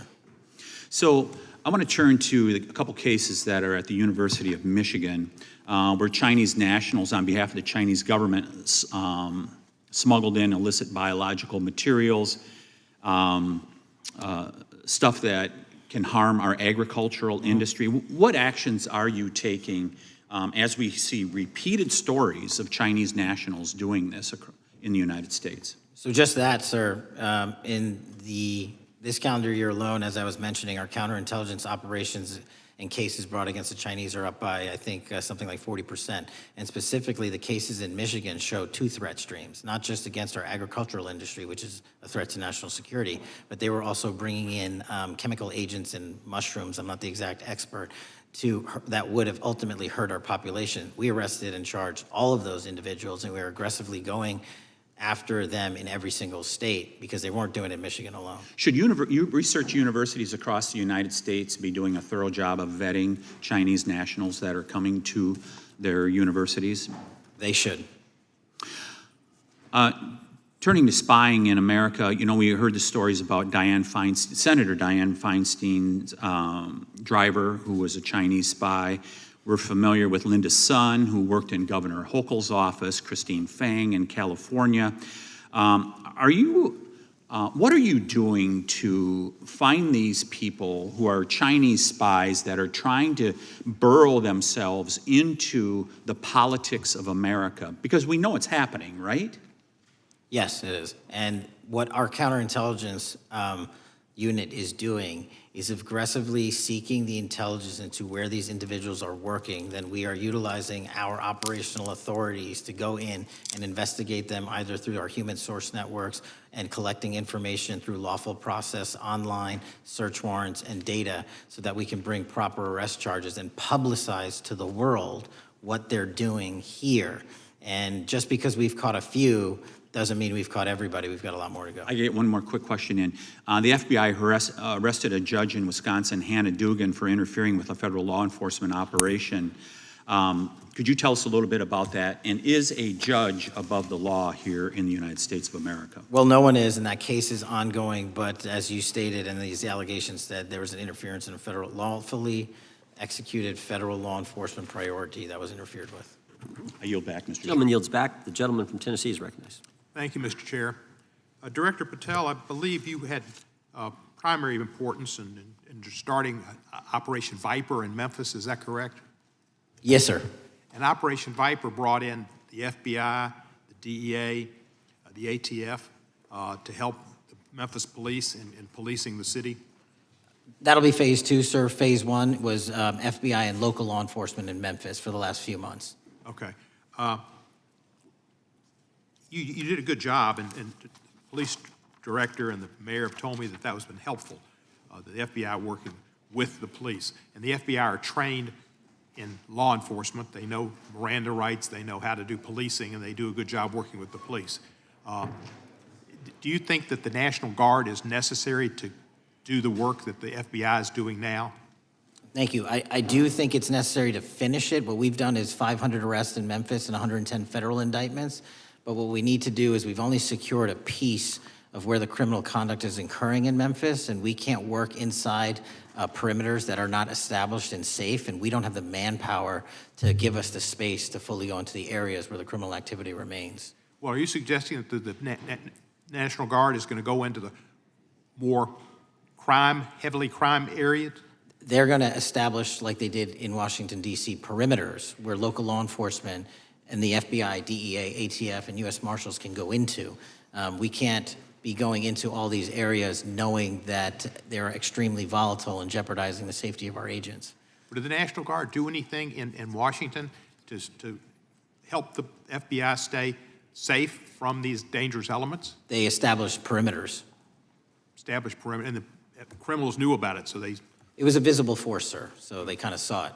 Well, what you did, I commend you for what you did, and I think the FBI coming in, we have a crime problem in Memphis. The FBI has helped, DEA will help, and the ATF will help.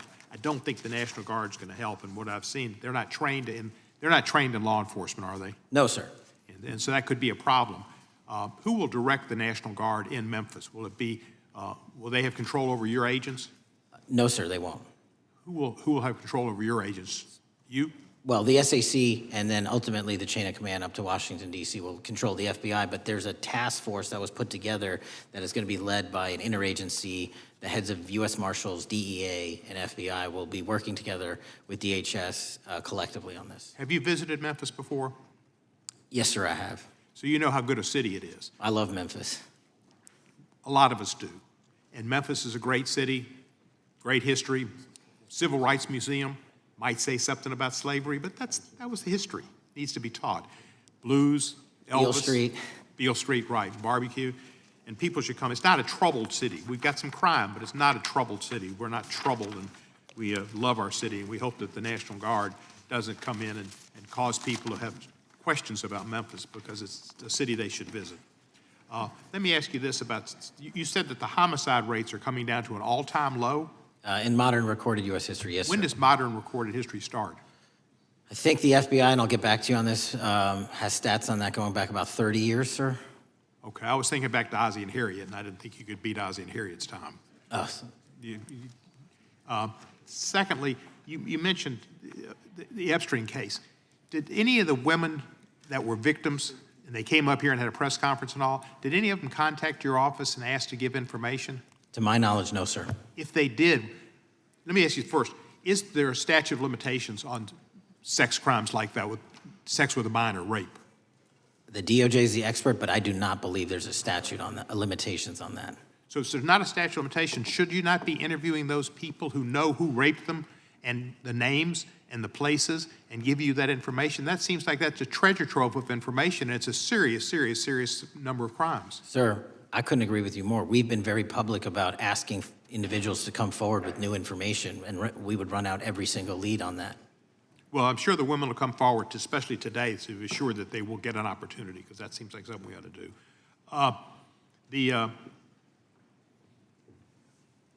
Mr. Driscoll, what was his reputation? I can't comment on Mr. Driscoll's matter. It's an ongoing litigation. Yeah, but his reputation you could tell us about. I can't tell you about his reputation. His work has been laid out in that lawsuit. How many of the FBI agents who worked on the January 6th case have been fired? I don't have that number, sir. Do you have a ballpark figure? No, but I can tell you that individuals based on case assignments in the FBI that I have led have not been terminated for case assignments. Thank you, sir. Come back to Memphis and you work with Kevin Kane in our Tourism Bureau. He's great. Thank you. And thank you for your work in Memphis. Gentleman, yes, back. Mr. Chairman, I have a unanimous consent request. Gentleman's recognized. So I've got 4 documents I'd like to introduce into the record. The first one is Jeffrey Epstein's 6 story played out for years in plain sight. And Acosta is quoted in here saying, "I was told Epstein belonged to intelligence and to leave it alone." The second document is entitled, "What Epstein's Bodyguard Warned About His CIA Connections." The third document is from Fox Digital. It's titled, "Epstein's Private Calendar Reveals Planned Meetings with Obama Admin Official CIA Chief." And the last document is Wall Street Journal article that highlights Ehud Barak's 36 meetings with Jeffrey Epstein. He was the former Prime Minister of Israel and head of military intelligence for Israel. It may have held that title when he met Epstein, and then, yes. Without objection, the gentleman will hold for a second. The gentleman from Maryland is recognized. Thank you, Mr. Chairman. Just one UC request. This is Judge Engelmeyer's decision from August in U.S. versus Epstein, stating the government's 100,000 pages of Epstein files dwarfs the 70-odd pages of Epstein grand jury materials. Without objection, the gentleman from Kentucky is recognized for 5 minutes. Thank you, Mr. Chairman. Director Patel, I watched some of your Senate hearing yesterday when Senator Kennedy asked you, "You've seen most of the files. Who, if anyone, did Epstein traffic these women to besides himself?" You replied, according to the transcript, "There is no credible information that he trafficked them to anyone else." You also said somewhere in the hearing and here today that the problem is that the case files are constrained by limited search warrants from 2006 to 2007 and that the non-prosecution agreement hamstrung future investigations. Those constraints only apply to Southern District of Florida. They do not apply to Southern District of New York, the location of the 2019 sex trafficking indictment, which produced many things, including a series of FD 302 documents. According to victims who cooperated with the FBI in that investigation, these documents in FBI possession, your possession, detail at least 20 men, including Mr. Jess Staley, CEO of Barclays Bank, who Jeffrey Epstein trafficked victims to, victims including minors, such as Virginia Roberts Giuffre, may she rest in peace. That list also includes at least 19 other individuals, one Hollywood producer worth a few $100 million, one royal prince, one high-profile individual in the music industry, one very prominent banker, one high-profile government official, one high-profile former politician, one owner of a car company in Italy, one rock star, one magician, at least 6 billionaires, including a billionaire from Canada. We know these people exist in the FBI files, the files that you control. I don't know exactly who they are, but the FBI does. Have you launched any investigations into any of these people, and have you seen these 302 documents? Sir, I have asked my FBI agents to review the entirety of the Epstein files and bring forth any credible information. And we're working with Congress not only to divulge that information and produce it to you, but any investigations that arise from any credible investigation will be brought. There have been no new materials brought to me launching a new indictment. So is the loophole here, or is it your assertion that these victims aren't credible, that the 302s maybe didn't produce credible statements that rise to a probable cause? It's not my assertion, sir. It's the assertion of two different United States attorneys' offices from 3 separate administrations who investigated those same materials in live time. Are the 302 documents in the FBI's possession? They reviewed all that, yes, sir. And so have you reviewed those 302 documents where the victims name the people who victimized them? If I personally know, but the FBI has. So how can you sit here and in front of the Senate and say there are no names? I said I named one today. I said we are not in the practice at the Department of Justice FBI of releasing victims' names. That is not what we do. We are also not in the habit of releasing incredible information. That's not what we do. But multiple authorities have looked at the entirety of what we have. Okay, I got to move on here. Were you present when the AG had the White House event when she released the binders to the social media influencers? I was, yes. So if you're willing to meet with social media influencers who stood to benefit from the sensational and sad stories of these victims, will you meet with the victims as well? The FBI will meet with anyone who has new information. Will you personally meet with them? The FBI and the professionals who are handling the cases will. Were you instructed that it was important to release the documents to the Oversight Committee on the day of my introduction of the discharge petition to release these files? I don't know what day that was, so no. Well, they were released that day, and there were victims' names who weren't redacted because they were in such a rush, and the victims are not happy about that. Have you investigated any of the CIA connections? Have you seen the CIA file on Jeffrey Epstein? And if you wanted to see it, would they show it to you? Well, I can speak for the FBI, and that's presuming there's a CIA case file. And I've reviewed everything that the interagency, not I, the FBI, that was provided to us. Would you be willing to look at the CIA file on Jeffrey Epstein? If there is such a file, and if it has not already been turned over to the FBI will look at any new investigative leads. Have you made any progress on the pipe bomb investigation January 6th? And have you made any progress on the motive of the Las Vegas shooter? As to the first, it's an ongoing investigation, and we have made progress. As to the second, sir, I'll have to get back to you. All right, thank you. I yield back. Mr. Chairman, I have a unanimous Gentleman consent yields back. request. Unanimous consent request from the gentleman from New York. I ask unanimous consent to introduce an unsigned memorandum from July 7th, 2025 that says we did not uncover evidence that could predicate an investigation against uncharged third parties with the insignia of the Department of Justice and the FBI. Without objection. Mr. Chairman, I have a Gentleman from Georgia. unanimous consent request. It's an article entitled DOJ Deletes Study Showing Domestic Terrorists Are Most Often Right-Wing. Without objection. Thank you. The gentleman from Georgia is recognized for 5 minutes. Thank you, Mr. Chairman. Director Patel, thank you for being here today. I want to first talk about the significant role that the FBI plays in combating the national security threats posed by our nation's greatest threat, our nation's greatest security threat, China and the Chinese Communist Party. It's a fact that China is America's most significant national security threat, isn't that correct? I would say so, sir. And you would agree with me that China wants to dominate the United States of America? I think that's largely their plan. And they want to dominate the world, both militarily and economically, isn't that correct? I think so.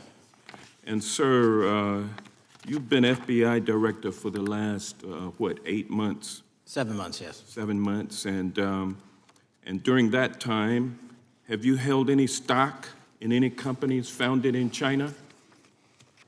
I don't believe so. Well, you do own stock in a company known as Elite Depot, don't you? Which one, sorry? Elite Depot. You own stock. I think that's, I'll have to get back to you. I think it's a law firm and it's a company out of Singapore. Okay, well, no, the company out of Singapore, which is owned by Elite Depot, is the Shein Company, which was founded in China, correct? That company operates out of Taiwan. Well, they changed their headquarters from China back in 2022 to Singapore for tax purposes, but it's owned by a Chinese billionaire. I think his name is Charlie Zhu, and you own stock in the company that owns Shein. Which I disclosed during my confirmation You process. certainly did. And now, do you still hold that stock in that Chinese company? Pursuant to the Department of Justice, who reviewed my material that was submitted during my confirmation process, I was able to hold certain stocks, and they made the decision. You still hold the stocks that you have? You still hold on to these Chinese stocks, these stocks in this Chinese company? I disagree that it's a Chinese company, but I was in the DOJ, when you're appointed, makes a call on what you can and can't possess. Well, now, let me ask you this. Chinese companies steal trademarks, they produce counterfeit products and sell them over the internet on platforms such as Shein. They steal intellectual property. They steal data from American companies. And to me, it seems inconsistent with your role as FBI director that you would own stock in a company that is based in a country that is the nation's premier national security threat. It's like you are putting your own financial security over the security of the nation. I disagree with that characterization. Well, I think the American people look at it like it's a classic situation of the fox guarding the hen house. If the FBI is charged with investigating espionage, economic espionage by companies controlled by the Chinese Communist Party, and you are the director of the FBI, you've got a conflict of interest. Sir, I would just show if there's any intimation that I'm against. Why are you holding on to this stock? It wasn't a decision I made. And it's valued at up to $5 million as of when you last reported, correct? $5 million in stock? No, I don't follow it. You don't follow it, but you're still making money off of it. I don't have any money off of anything. Well, What I have done... Trump's trade policies directly impact the value of that Chinese stock. Won't you agree with that? Which trade policy? I'm not a trade expert. Okay, all right. But I want to tell you this. Crazy on me today. Let me ask you this question. Why are you hiding pedophiles? Why are you shielding pedophiles? Why are you protecting pedophiles?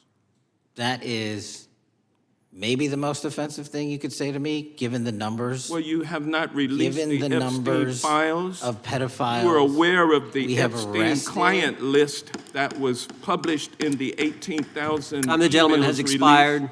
The gentleman yields back. Can he answer the question? Can I just respond? Of course, the gentleman can answer the question. Since I took over the FBI, there has been a 33% increase. Sir, all of that started under Christopher Your Wray. time is done, but No, it didn't. the witness gets All to of answer that the started question, under and the then we'll go to our previous, next. 33. FBI director, sir, and you're coming in here trying to take credit for something that a previous director Gentlemen, instituted and largely brought to conclusion. I take I no think it's credit. been clear that offensive. the It's director offensive.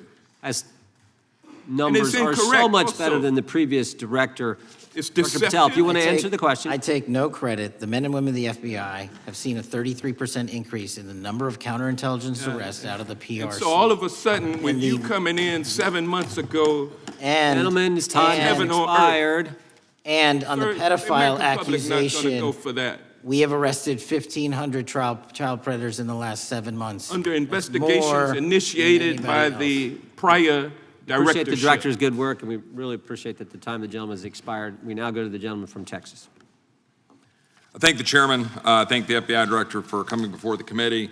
I assume the FBI director, Mr. Patel, I believe you probably agree with me that there is a significant organized effort on the left side of the political spectrum to advance criminal organizations being able to put more criminals out on the streets.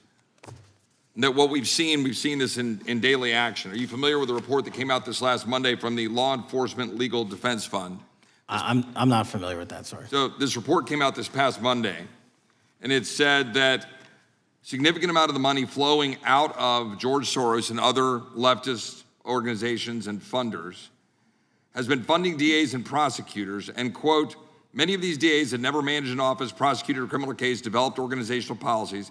In dozens of America's largest cities and counties, this report finds these progressive district attorneys have outsourced core parts of the American criminal justice system to activists and political donors, taking direction and advice on everything from staffing decisions and communication strategy. Organizations, it's a complex web of donors going in through these organizations to put radical DAs and prosecutors out there, putting criminals on the streets.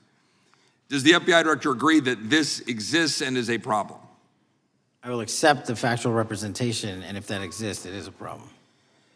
The organizations such as TIDES, the Fair and Just Prosecution, Brenner Center for Justice, Partnership for Safety and Justice, the Vera Institute of Justice, the amount of dollars flowing from George Soros through and to these organizations and to the various prosecutors that have resulted in increased crime on our streets, including the brutal murder of the Ukrainian refugee in Charlotte. I bring that up because that is one component of the problem. In addition, we have an organized effort targeting our border. The NGOs, the nonprofits, and the deep pockets, the United Nations, charitable organizations, and a long list of over 250 organizations that the Center for Immigration Studies put out that lays out a complex web of organizations that were moving people into our country, knowing that they're dangerous, knowing that they're criminal, associated with taxpayer dollars flowing through the United Nations and donor dollars flowing through organizations, including ostensibly religious ones, putting these dangerous individuals on the street that resulted in fentanyl in our communities, that resulted in the death of Jocelyn Nungare, of hundreds, thousands even, as the director testified, 100,000 people dying from these narcotics every year. All of this in an organized effort, a complete effort by the radical left to use taxpayer dollars and these dollars to put people on our streets. In addition, the extent to which we've seen now with the Southern Poverty Law Center and their hate map targeting, for example, the Family Research Council, where we had a shooting right here in DC over a decade ago, putting Charlie Kirk, putting a target on TPUSA, Antifa, other radical organizations that are very specifically organized in targeting conservatives and ordinary Americans. Well, how about the organized effort to infiltrate our schools and advance a transgender agenda and advance a radical agenda, perhaps one that we will see exposed further in the individual that actually shot Charlie Kirk? So here's my question.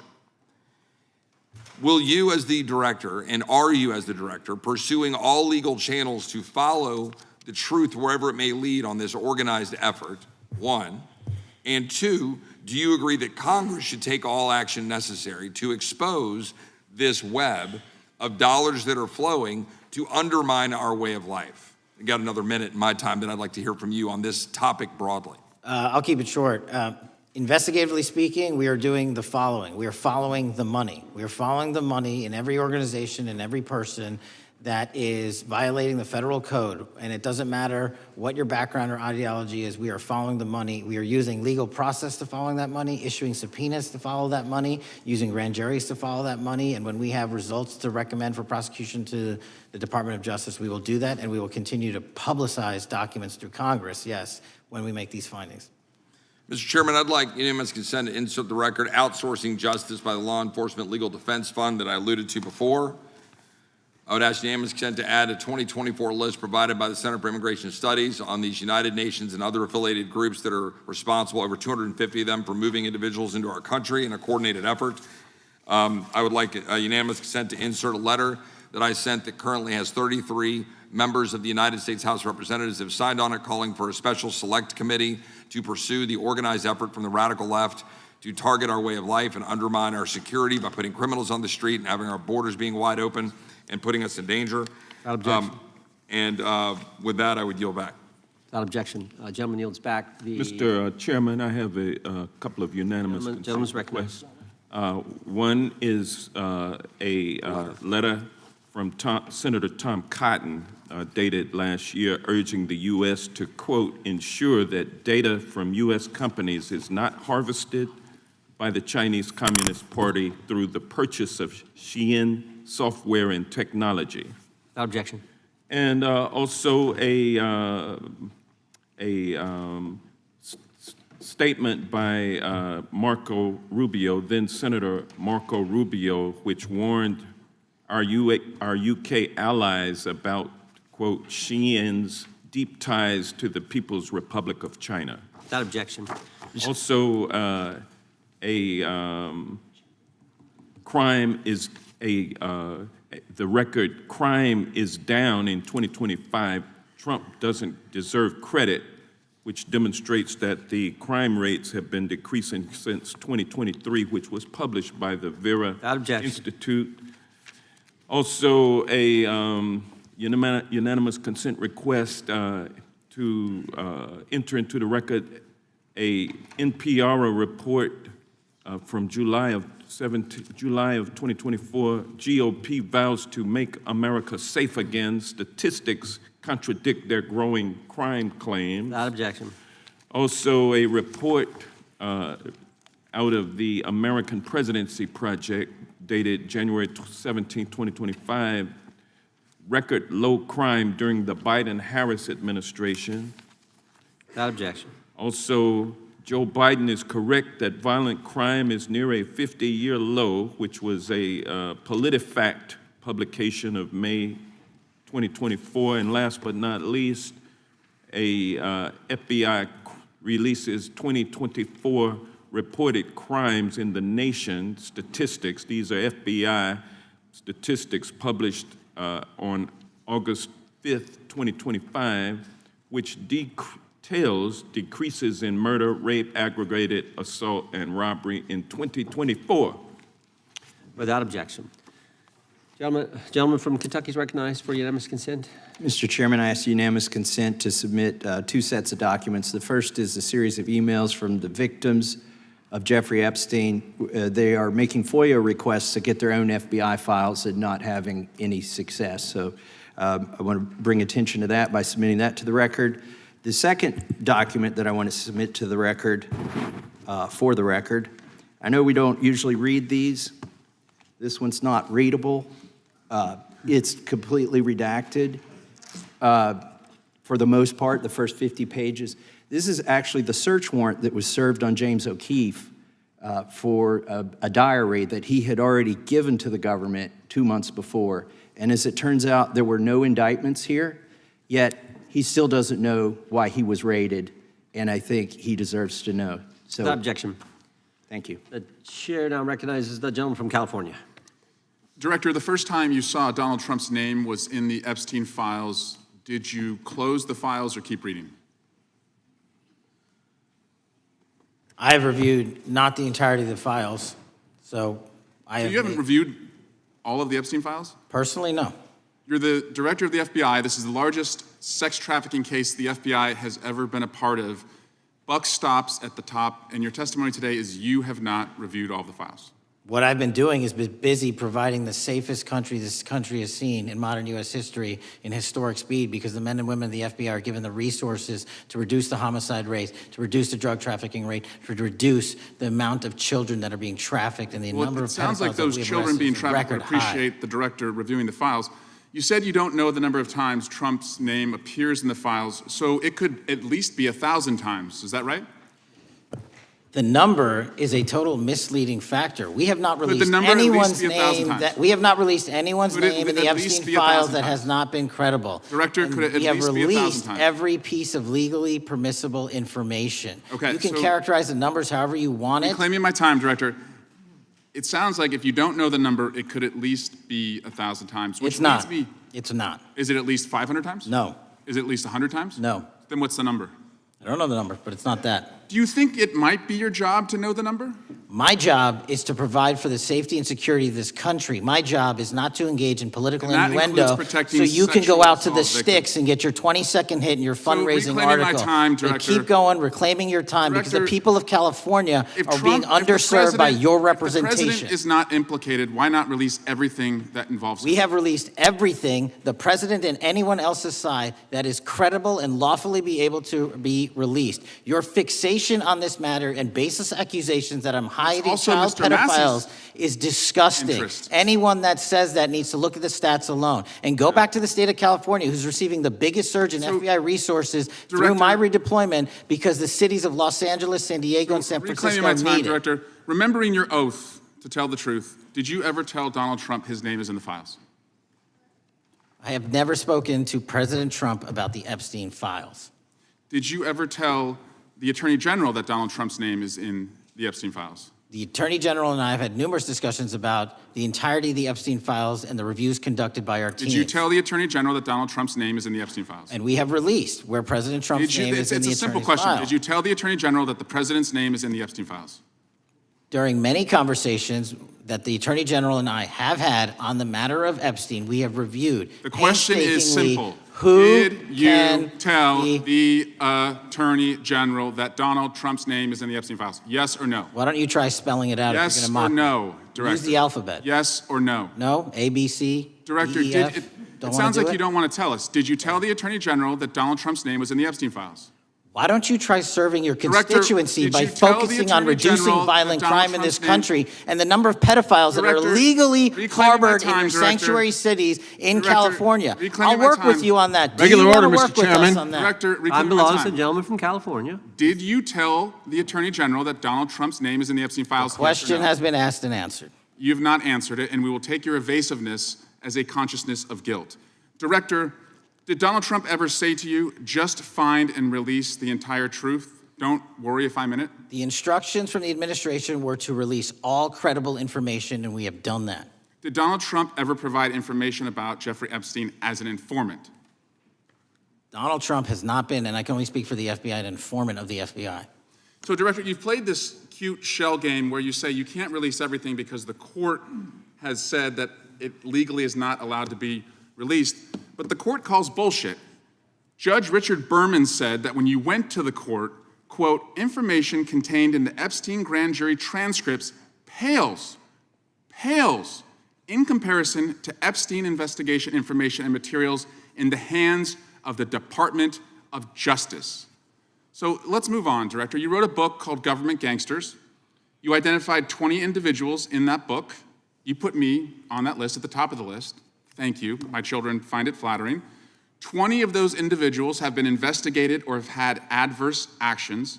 Director, considering that you have identified these people as, quote, government gangsters, will you recuse yourself from making any investigation decisions about these individuals? Anyone that has been terminated at the FBI has been done so the because question they failed again. to meet the muster in Director, their constitutional I will obligation. work on the audio-visual capabilities. I'm of going to this room, so borrow that you your can hear me. terminology and call I'm reclaiming bullshit my on your time. entire career in I'm Congress. reclaiming my It has time, been a Director. disgrace to the American Director, I'm people. reclaiming my You time. can No, reclaim your you time all you recuse want. yourself. Mr. Chairman, you're going to allow a witness to speak this way? Mr. Chairman, would you give Recuse yourself, Director. The gentleman has no time Mr. to Chairman, would you Mr. admonish Chairman, the point of- witness not to insult members? The gentleman has no time. Mr. Chairman, the just committee will remember. quick point of order. Could the gentleman be extended an additional 20 seconds to complete his thoughts since the witness decided to interrupt him And continuously? the witness will be able to respond if he wants. We'll make sure Thank he has you. time to do that. My question Gentleman, is, continue. will you, Director, recuse yourself, yes or no, from investigating or making decisions about the 60 individuals, including myself, that you identified as government gangsters? Yes or no? Time of the gentleman has expired. The No. witness may respond if he would like. And the answer was no, as I heard. Correct. Okay. The gentleman from Wisconsin, the gentleman yields back. The gentleman from Wisconsin is recognized for 5 minutes. Thank you, Chairman. Thank you, Director Patel, for being here today. I wanted to talk a little bit about the assassination of Charlie Kirk and the FBI's subsequent investigation. I know it's really sensitive, and you can make the call as to whether or not, obviously, it's something that you can respond to, but I think it's still fresh on many people's minds. I want to congratulate you and Utah law enforcement for the work you did in and identifying the suspect and apprehending him. According to public reports, and I think this is what maybe it's, I still have questions about, and maybe the public does. According to public reports, the alleged shooter arrives on the Utah Valley University campus nearly 4 hours before the shooting. Was that your understanding? Is that kind of? I'll let the public reports reflect themselves. I don't have the exact timeline. Okay, so we don't have any idea kind of his prep or how he set up or how he utilized that time when he first showed up on campus? All of those are being currently investigated through our cell phone analysis and through our witness interviews, and the state of Utah has now announced charges seeking the death penalty against this suspect, so we're a little limited in what we can continue to say. Sure, I understand. And the suspect, like you referred to, is then captured on security footage jumping off the roof of the alleged shooting location, the Losey Center. Do we have any idea how the suspect got up on the roof in the first place? I think for members of Congress, especially after Butler in Pennsylvania, it's just unimaginable that there could be some type of security breakdown prior to an event of that size where somebody could access a rooftop. So not commenting on the case, but having gone to the crime scene and walked the steps that we believe were taken, the roof was actually readily accessible through an exterior stairwell, so anyone could have gotten on it. Okay. The suspect flees on foot to kind of this wooded area where he drops the rifle, wraps it in a towel, and then proceeds to his staged vehicle and basically drives home. So do we have any idea what the towel was about? Was it used later to identify a place where the firearm was left, or do we? What we can tell you is the towel, there was a screwdriver found on the rooftop, which DNA was collected off of, and the towel was found wrapped around the firearm in question in a wooded area next to the campus. All have been processed for DNA. And then, according to the suspect's roommate, there were allegedly messages on instant messaging platforms, specifically Discord, suggesting the towel may have been used to identify that weapon's location. So the public reports have suggested that the shooter acted alone. Do we still believe that that's true? Do we have any idea as to whether or not those Discord messages led us to believe that the shooter may have had help in any way or assistance? I can only speak to the FBI's investigation, and our investigation is ongoing, and we are interviewing any of those individuals involved in that chat and other individuals in the area. Very good. And so my suggestion, if there are accomplices, I'm sure this is something that the FBI is going to continue to investigate fully and thoroughly into the future. Yes, sir. The reason I ask that is because I don't know that that was necessarily the case with Butler, Pennsylvania. So thank you so much for your persistence kind of in this matter. There's still a lot of public questions that need to be asked. Let me shift to another topic very quickly. On July 31st, 2025, the DOJ and the CIA declassified the annex to Special Counsel John Durham's 2023 report on Operation Crossfire Hurricane. The 29-page Durham Annex contains previously classified information about, among other things, the investigative referral of the Clinton campaign plan. Why would somebody place documents in a burn bag related to this case? That case is very much ongoing, so I can't comment on the stylization of the evidence we're collecting.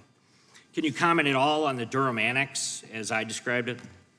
The Durham Annex, which has been publicly released thanks to the FBI's commitment to transparency, is one of the documents that's being utilized. And in general terms, speaking for a burn bag, sir, a burn bag is what you use to put classified documents into generally, because that is literally how you destroy them. So it appears that efforts were made by the Clinton campaign to reach out to the FBI agents or the Clinton sympathizers in the intelligence community in order to lead more credibility to the Clinton campaign plan. Do you think that's an accurate characterization? Again, I'm not going to characterize that material because it's part of an ongoing investigation. Thanks for being here today. I yield back.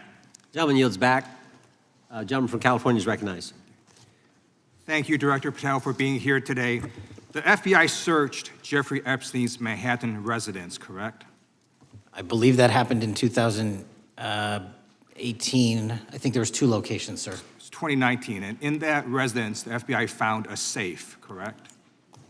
I don't have the catalog of evidence in front of me. In that residence, the FBI found a safe, correct? I'll accept your representation. Okay.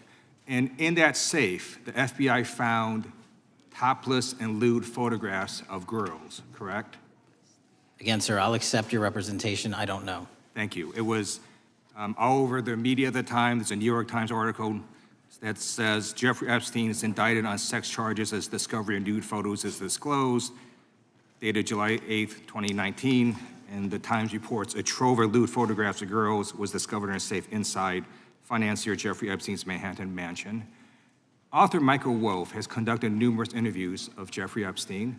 I'm going to play for you a video clip of what Michael Wolff said Epstein told him was in the safe and what he showed the author was in this safe. So let's please play that clip now. Elected. And I was sitting talking to Epstein, and he said, "Wait a minute, I got to show you something." And then he went into his safe, and he came out with photographs. They were Polaroids, I think, and he kind of spread them out like playing cards, and it was Trump. I mean, I think there were a dozen of them, and it was Trump with girls of an uncertain age at Epstein's Palm Beach house, where all of the things that he would ultimately be accused of took place. And I remember very vividly 3 of them. There are 2 in which Trump is, the girls, topless girls, are sitting on Trump's lap. And then a 3rd in which he has a stain on the front of his pants, and the girls are kind of pointing at it, sort of bent over, laughing. So Director Patel, I'm going to ask you a very broad and general question. As you know, Donald Trump and Jeffrey Epstein were friends. There are, of course, photos showing Donald Trump together with Epstein, correct? I don't have the entirety of the photographs, but I think they've been photographed in public together. All right. Are there any photos showing Donald Trump with girls of an uncertain age? No. How do you know that? Because that information would have been brought to light by multiple administrations and FBI investigators over the course of the last 20 years. Well, you know what? That's just not true, because no one knew about the creepy birthday message that Donald Trump wrote to Jeffrey Epstein until the Wall Street Journal disclosed it, and then all of a sudden, the Epstein estate provides it to Congress. Well, so certainly, you weren't there at the search. You don't know what Epstein may or may not have done with those photographs even prior to the search. Maybe someone has it. Maybe the Epstein estate has it. You raise a great point. So I'm going to ask you, have you asked to talk to Michael Wolff? You raise a great point. I haven't personally asked to talk to Michael Wolff. Has the FBI asked? But the FBI, I'll get back to you if the FBI specifically so Michael Wolff has has ever. About 100 hours of testimony of Jeffrey Epstein. Wouldn't it be good for the FBI to interview Michael Wolff? I'm not saying they haven't. I just don't know. Has FBI subpoenaed the tapes that Michael Wolff has conducted of Jeffrey Epstein? I don't know. All right. So if you could provide us an answer, that would be terrific. Sure. Well, let me ask you this question then. Have you looked at all the photos in Epstein files? I have looked at all the information that the investigators who investigated this case have provided to run out credible leads. And in the Epstein files, was there that creepy birthday message that Donald Trump had written to Epstein? No, that's what I was trying to tell you. You raise a great point. The estate of Jeffrey Epstein has a voluminous amount of information that they have not released before. Okay, so that's great. So wouldn't it be great if FBI subpoenaed the estate of Jeffrey Epstein for all that information? The estate is under no obligation to provide that material, even pursuant to a subpoena. That's a great point. Yeah, that's just false. Okay. That's just false. You're the frickin' FBI. You can subpoena the information from the estate, and you better do that. That's literally not how it works. I'm going to move on now and talk about Epstein's client list. You confirmed that it exists. Attorney General Pam Bondi confirmed earlier this year that it exists. So I just want to ask you a simple question. Is Prince Andrew on Epstein's client list? The material related to Prince Andrew has been made public. Is Prince Andrew on the client list? We have released the index of names All right, that were is- in is- Jeffrey Epstein's. Is Donald Trump on Epstein's client list? The index has been released, and the index will speak for So I'm itself. just going to say, America, there's a huge red flag. The FBI director could not answer whether Donald Trump was on Epstein's Gentleman's time client has list. expired. I Chair yield now back. recognizes the gentleman from Virginia. Thank you, Mr. Chairman. I want to thank the director for being here and for his work over the last several months, removing the taint of partisanship that has infected the intelligence community over the past several years under the last administration, under the last several directors, standing up for law enforcement, standing up for the brave men and women who work in your agency. But to set the record straight, we have to correct the record. And the record, early days of the first Trump administration saw a dramatic spike in news stories that contained sensitive and sometimes classified details about the FBI's bogus Russia probe, about a leak a day. It's unacceptable that senior FBI officials coordinated to leak classified information to try and harm President Trump. Documents produced to the committee in August of this year revealed that the FBI interviewed a former Intelligence Committee staffer who gave details on a systematic process through which leaks of classified information were affected by then Chairman, now Senator Adam Schiff. Were these findings escalated within the Bureau's chain of command, and if so, to what level? Sorry, were the findings escalated? Were these findings that were given to us escalated within the Bureau's chain of command, and if so, what level? Did you receive this information? That entire matter is currently under investigation by the people at the FBI that handle leaks of classified information. All right, it's good to know that there is an ongoing investigation. Can you tell me whether these leaks to the media compromised any ongoing FBI investigations during the Trump-Russia probe? I can tell you, generally speaking, the leaks of classified information are detrimental to any work the FBI is doing. Now, former Director James Comey testified before the Senate Judiciary Committee that he had never been an anonymous source, nor authorized anyone to be an anonymous source in news reports about matters relating to the Trump investigation or the Clinton investigation. Was Comey's testimony true? In reference to Director Comey, I'm very limited in what I can say because of what the current status of those matters are with the FBI and the Department of Justice. When I am able to make those public, I will. Can you tell me if there's an ongoing investigation there? Again, without identifying any individuals related to the information you're generally speaking about, there is an ongoing matter that has been under review by the Department and the FBI for some time. Because we know that the documents that we received last month revealed that former Director Comey used Columbia University law professor as a conduit to leak stories to the media that contained classified information. Let me move on to the way that the FISA process was weaponized by past directors. Prior to your confirmation, you raised concerns about government misuse of FISA, including Section 702, stating that FISA was in need of major reform. Specifically, you highlighted that the Fisk report that the FBI had conducted 278,000 improper searches of the FISA database. Do you remain concerned about governmental abuse of FISA in Section 702? I'm always concerned, but what we've done since I became FBI director is implement new audit systems. We are nearing 100% review of the 702 query system that you are specifically referring to, and we've also eliminated anyone that has ever touched that database that has in any way made a mistake, whether intentional or not, and we have also identified a system in which those going forward who misuse the 702 system, they don't get 2 strikes. They get 1 and you're done. Okay, I'm glad you mentioned you're continuing to audit because, as you know, in May, the New York Times reported you closed the FBI's Office of Internal Auditing. Can you explain why you decided to close this office? Yeah, because under the new restructuring of the FBI, to save resources, there were 2 different places doing the exact same thing. We have a specific division dedicated to audits. I didn't need another audit system doing the audits again. And so we folded some of those folks with their expertise into our specific division and then took the rest of those folks and are moving them out across the country. Under previous FBI leadership, FBI agents were found to have lied to the Fisk. There have been hundreds of thousands of violations of the querying standards. In light of past violations, what action is the FBI taking to ensure that similar abuses do not occur in the future? Exactly what I've outlined. You cannot have access to the 702 query system if you improperly queried that system at all at any time in your career. Okay, at a Senate hearing 2 years ago, your predecessor, Director Wray, testified FBI had previously purchased U.S. phone geolocation data for a specific national security pilot project and further stated that the project had not been active for some time and that the FBI relies on court-authorized process to obtain location data from companies. Does the FBI purchase location data or any other data of Americans from data brokers? I don't believe so, but I'll get back to you. Thank you, that'd be important. I appreciate that. I yield back. Gentleman yields back. Gentlelady from Washington is recognized. Thank you, Mr. Chairman. Mr. Patel, before you joined the FBI, you had very strong opinions about what the FBI was hiding regarding Jeffrey Epstein. In a September 2023 interview with Glenn Beck, you said the Black Book is under the, quote, direct control of the director of the FBI.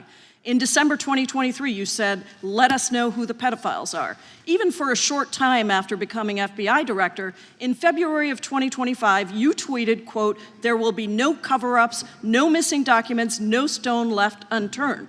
In June, you told Joe Rogan, quote, we've reviewed all the information, we're gonna give you every single thing we have and can.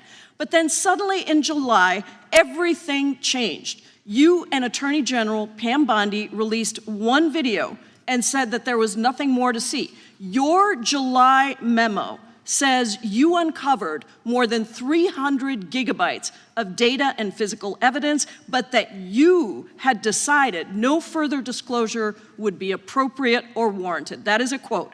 I think what happened, Mr. Patel, is that suddenly you discovered that Donald Trump's name was all over these files, and you started a giant cover-up. So you are under oath, Mr. Patel. You just testified to Mr. Swalwell that you did not speak to the president about the Epstein files.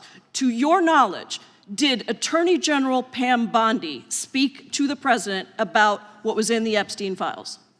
I can't speak for Attorney General Pam Bondi. So to your knowledge, you don't have any information. The question was, do you have any knowledge?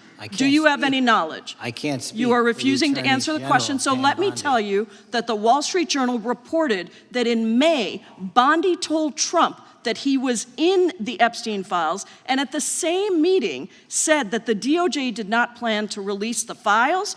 Yesterday, you testified to Senator Kennedy that there was, quote, no credible information that Epstein trafficked girls to anyone else, and that you have, quote, continuously and publicly asked the public to come forward with more information and we'll look into it. Today, in response to Mr. Massey's question, you appear to say that the survivors were not credible.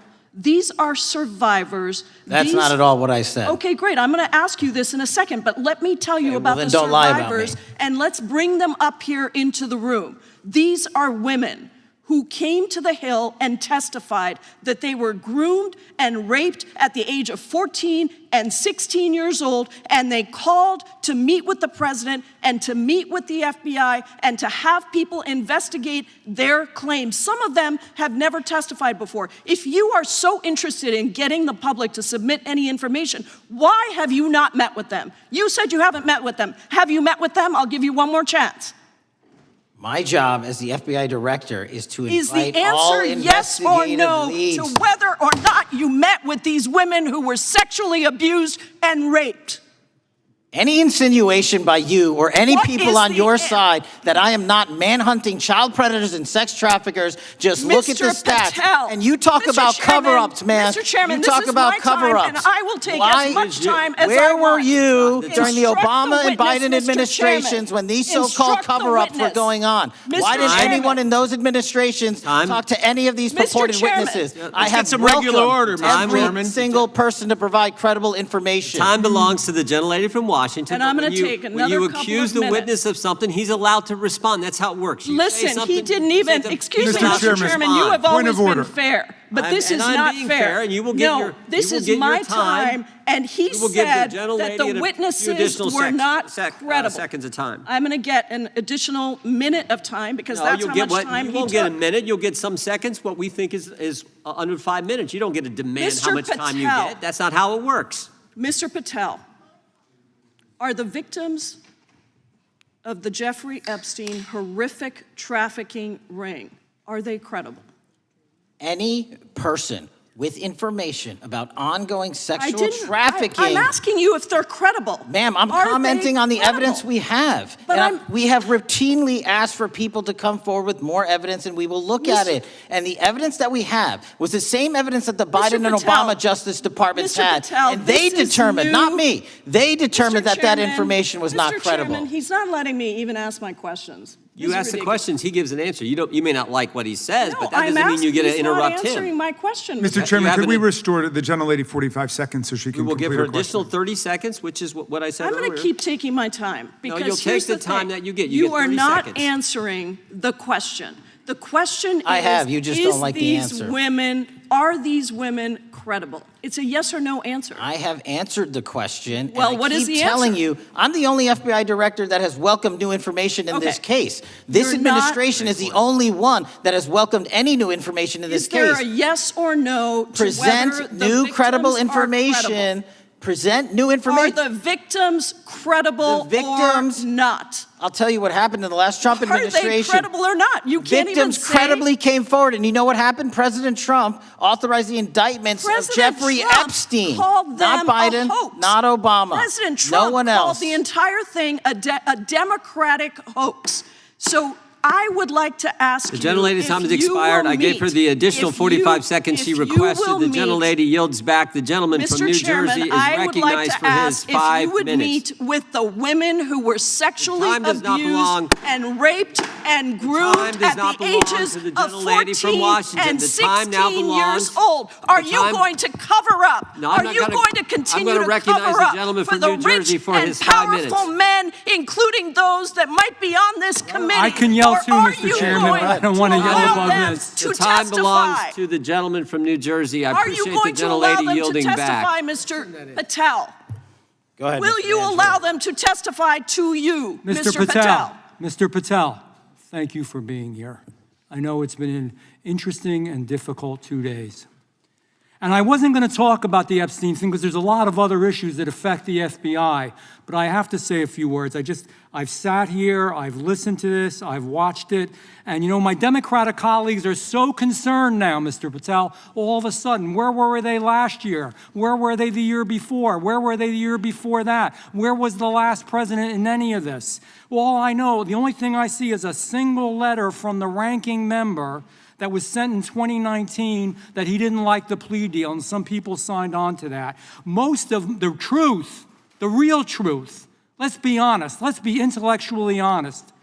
The real truth is we didn't hear from them at all, anybody of them. Hardly any of them ever mentioned it. Some of them didn't mention it at all until the beginning of this year. Earlier in the year it started. Not one Democrat asked Director Wray. We all remember Director Wray was here. Not once, not twice, multiple times. Nobody asked Director Wray about Epstein before this committee. Nobody was that concerned. Where was the concern for the victims then? Where was the moral righteousness then? Where was the outrage then? Where was the sense of duty then? Where was the desire for accountability then? Where was the urgency for justice then? Most of all, where the hell was the integrity then? You know what the truth is. Let's just say it, man. Tell the truth time. The truth is, it's politically useful for them to try to do this now, even though they didn't give a damn about it in the past. And you know what? That's an insult to the victims, and that's an insult to America. Continue to do the work you're doing. Continue to uncover what needs to be uncovered. One real quick thing before I say anything to 9/11. We know that was mishandled by the past director and by the past FBIs. There are family members here. There are family members who are concerned. God Almighty, we want to get to the truth of that. I ask you, please, to meet with them, to talk to them, and to investigate this with truth. You know, in the Biden administration, we went through a very dark and difficult period of time. The FBI trust was broken with the people. Catholics were, this is the stuff we've been talking about, were labeled radical threats for praying in their churches with their rosaries. Parents at school boards were called terrorists for standing up for their children. Hindu holy men in New Jersey We have the largest Hindu temple in the world. They were attacked. They were put up against the wall with guns to their heads. So it isn't just a Catholic or Christian thing. American Jews were targeted in colleges and universities, and a lot of folks in the FBI, in the past FBI, not this one, didn't give a damn. We can't go back to targeting religion. We can't go back to silencing free speech. The Biden administration did that. So I got questions for you. Hopefully thoughtful questions that you can answer for us in a thoughtful way.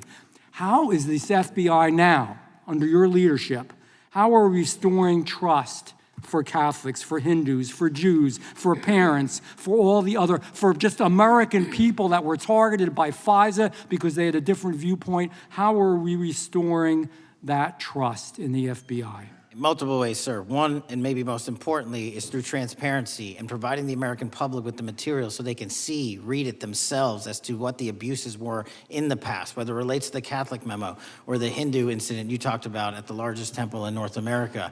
Any institution of faith and any member of faith will not be investigated by this FBI because they are men and women of faith ever, period. And nor should they. Nor should they. I don't mean to interrupt you, but my God, of all the amendments to the freedom of speech, freedom to believe in what you want to believe in, I know you're standing up for that. Continue. I'm sorry. No, that's it. Sorry. Okay.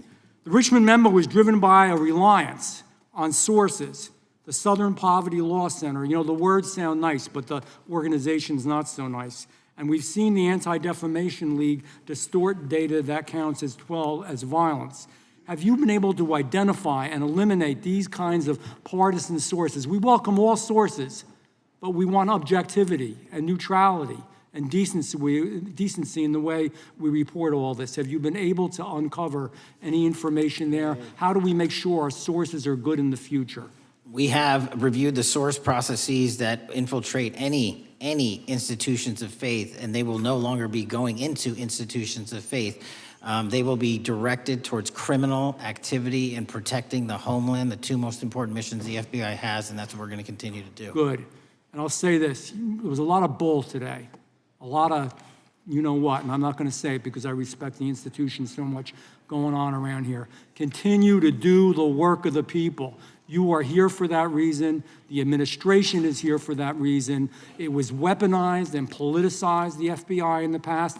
I hope to God we never, ever see that again. One of the darkest parts of American history. Thank you, Mr. I yield back. Mr. Chairman, I have a unanimous consent. Gentleman yields back. The gentleman from New York is recognized for UC. I would like to introduce a CNN article that explains how an alleged top leader of the MS-13 gang was dismissed. His case was dismissed in Brooklyn so that he could be deported back to El Salvador, even though he was charged with murder. Without objection. Mr. Chairman, I have some unanimous consent. The lady from requests. Washington is recognized. I ask unanimous consent to enter into the record an article titled "Justice Department Told Trump in May that his name is among many in the Epstein files." Without objection. I have another one that is a July 2025 article by the New York Times entitled "How a Frantic Scouring of the Epstein Files Consumed the Justice Department," stating that DOJ and FBI employees reviewing the Epstein files were instructed to flag any mentions of Trump and other celebrities. Without objection. And I have another unanimous consent request to enter into the record an August 2025 article by The Guardian entitled "Ghislaine Maxwell Hinted at Epstein's Ties to Trump Officials. Why Wasn't She Pressed for Names?" stating that Maxwell told Deputy U.S. Attorney Todd Blanche that some of the, quote, cast of characters around Epstein are in Trump's cabinet. Without objection. Chair now recognizes the gentlelady from Pennsylvania. Thank you, Mr. Chairman, and thank you, Mr. Patel, for coming before us to testify today.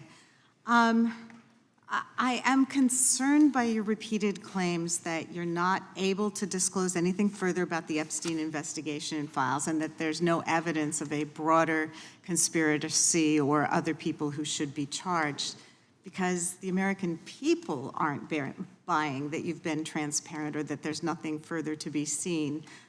In your exchange with my colleague, Mr. Roy, you reiterated something that I heard you say yesterday in your Senate testimony, and that is, under your direction, the FBI will always follow the money. Is that right? The money, did you say? Yes. Yes, you said you'll follow the money. That's great. And just now you said you welcome the opportunity to investigate new evidence. So there has been significant recent reporting just in the last couple of weeks that after Jeffrey Epstein was arrested, 4 major banks flagged more than $1.5 billion in suspicious transactions connected to him that suggested a massive conspiracy related to his child sex trafficking activities. Director Patel, has the FBI reviewed the $1.5 billion in suspicious bank transactions flagged to the government relating to Epstein and his co-conspirators? I know the FBI has reviewed numerous SARs. I don't know the totality of that number. Okay, can you provide us with that number? I'll get back to you. Okay. And have you initiated any new investigation of those bank transactions since, say, September 8th, when the new reporting came out? I'll check with the Treasury Department because they're the lead on that. Okay, so Director Patel, how many individuals or entities has the FBI interviewed, subpoenaed, or compelled to testify? Can you give us those numbers with respect to these bank transactions? Not off the top of my head. I'll have to work with Treasury. Okay. We're concerned, you see, because you say you're going after child predators, but We are. obviously this is how you follow the money, is if you follow the bank transactions that apparently enabled the child sex trafficking. Would you agree? It's one of the valuable investigative tools is to follow the money. Okay. Have Jeffrey Epstein's victims have asked us to ask you whether or not you've investigated Epstein's lawyers, the lawyers who facilitated those payments. Have you subpoenaed or questioned any of those lawyers? So in 2018 and 19, what I recollect is many, if not every one of those lawyers was part of the investigation. But you weren't there at that time, I wasn't right? there. Okay. So can you get us the names and the numbers of who was investigated then with respect to those lawyers? As long as I'm allowed to release it, absolutely. Okay. Well, if we provide you with subpoenas, I assume you can release it. Is that right? We have a current subpoena and we're working with Congress to provide it.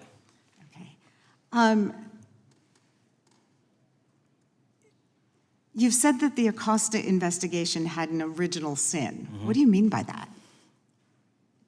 Basically, if you're looking at an actual pedophile ring, what you should not do is limit the time frame in which you're legally able to collect information. So search warrants that Mr. Acosta utilized in 2006 and 7 leading to the 2008 plea agreement had a very specific narrow window of years, I think 3 or 4 years.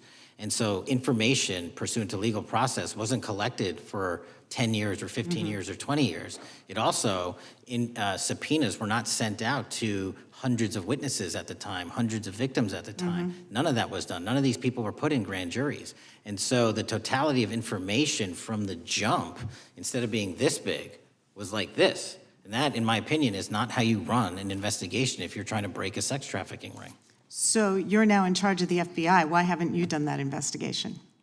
Great question, and here's the answer. Simply because I am not able to go back 20 years and collect information that the courts had decided was already subject to search warrants. They have said, this was in the investigation, there's a non-prosecution agreement out of that plea, and when the case was reopened, and this is where it comes into play, when the case was reopened in 2018 and 2019, the search warrants, again, were limited to the conduct of Jeffrey Epstein. Now, whether that's right or wrong, that's a different discussion, but I'm telling you that's the information we I think reviewed. that is a different discussion, and I think the discussion we'd like to have today is why you aren't following the money with respect to the broader conspiracy that it has been reported in the New York Times and elsewhere, and that if you really want to attack the issue, if you wanted to attack the issue, if you wanted to get to the bottom of it, if you wanted to disclose what really was involved in the Epstein files, the Epstein cover-up, that you would be taking very different actions that you are today. I do want to seek unanimous consent to enter into the record the New York Times September 8th, 2025 article, How J.P. Morgan Enabled the Crimes of Jeffrey Epstein. Objection. And also an article dated July 17th, 2025, in the Epstein case, Follow the Money. Objection. Okay, thank you. Gentlelady yields back. Mr. Chairman. Gentleman from Maryland is recognized. Thank you much. Pursuant to Clause 2K6 of Rule 11, I move that the committee subpoena the CEOs of 4 banks, J.P. Morgan, that's Jamie Dimon, Bank of New York Mellon, Robin Vince, Bank of America Brian Moynihan, and Deutsche Bank Christian Sewing, in order to get the suspicious transaction reports. These 4 banks have flagged to the government $1.5 billion in suspicious transactions related to the sex trafficking crimes and conspiracy of Epstein, Maxwell, and all of their collaborators. And as you know, Mr. Chairman, we got the SARS reports for Hunter Biden totaling around $20 million. And so these $1.5 billion in SARS reports we should get, especially since the director doesn't seem to be forthcoming. And I request that we do this immediately. I think the director's been very forthcoming. We will hold any motion to subpoena in abeyance until the conclusion of the hearing. The chair now recognizes the gentleman from Texas. Thank you, Mr. Chairman. Thank you, Director Patel, for being here. It is quite clear that certain members of this committee, they want their 15 seconds on TV, stamping and coming. Maybe it's for fundraising. Maybe they're struggling in their district. They need a little bump. But they turn a committee into a clown show, and that's what we're seeing. You're being unjustly attacked today. I watched the Senate hearings yesterday. You were attacked there. We know there's an agenda. There's always an agenda. It's the same characters with the same personalities, the same objective, and that is destroy the mega movement. You're being attacked, Director, is because you're effective. You highlighted what you've been doing in D.C. with the president in reducing violent crime. You're very effective. Another individual that was very effective with meaningful debate and dialogue was Charlie Kirk. And they killed him for it. Charlie Kirk was a man of faith. First and foremost, he loved his Lord Jesus. He loved his family. Beautiful wife, beautiful children. Just a remarkable, honorable man that was silenced with this assassin's bullet. I would say if Charlie Kirk lived in the biblical times, he'd have been the 13th disciple. He'd have been the 13th disciple. We have a new committee, if you're not aware, a new select committee regarding January 6th. I'm honored to be on that committee. I'm looking forward to working with other members to expose truth, questioning federal agencies that were involved on January 6th, like the FBI, played a role, but we don't really know, Director, to what extent. We don't know. The January 6th sham committee was not formed by Nancy Pelosi to seek truth. It was nothing about getting to the truth about January 6th. Their sole mission was to damage Donald J. Trump and end his political career. And everybody knows it. That's what the purpose was. You know what's nice, so I kind of get to ask the question, though, how did that work out for you? Donald J. Trump is back in the White House, and America loves him. I spent 30 years in law enforcement, retired sheriff from a large county in the great state of Texas. I have seen, Director, I have seen more enthusiasm and support for law enforcement today because of what you and Donald Trump have done over the last 8 months to protect the American people. The American people couldn't count on their government to protect them. Crime is rampant. And now we have a president and an administration that puts the American people and their safety first. It's interesting, a few minutes ago, a classmate reached out to me and sent me I told him, I said, yes, we got Director Patel in front of our committee today. And Andy Kane wanted me to tell you, he said, quote, tell him we love him. Tell him we love him and all the brave warriors exposing the deep state. Cash, you're a great American, sir. You're a great American. Your work as the director of the FBI is commendable. It's commendable. And I want to thank you, sir. Thank you for your service. Keep up the good fight, brother. Don't let him tear you down. Keep up that good fight. You have it in you. With that, sir, I yield back. Gentleman, yield to me.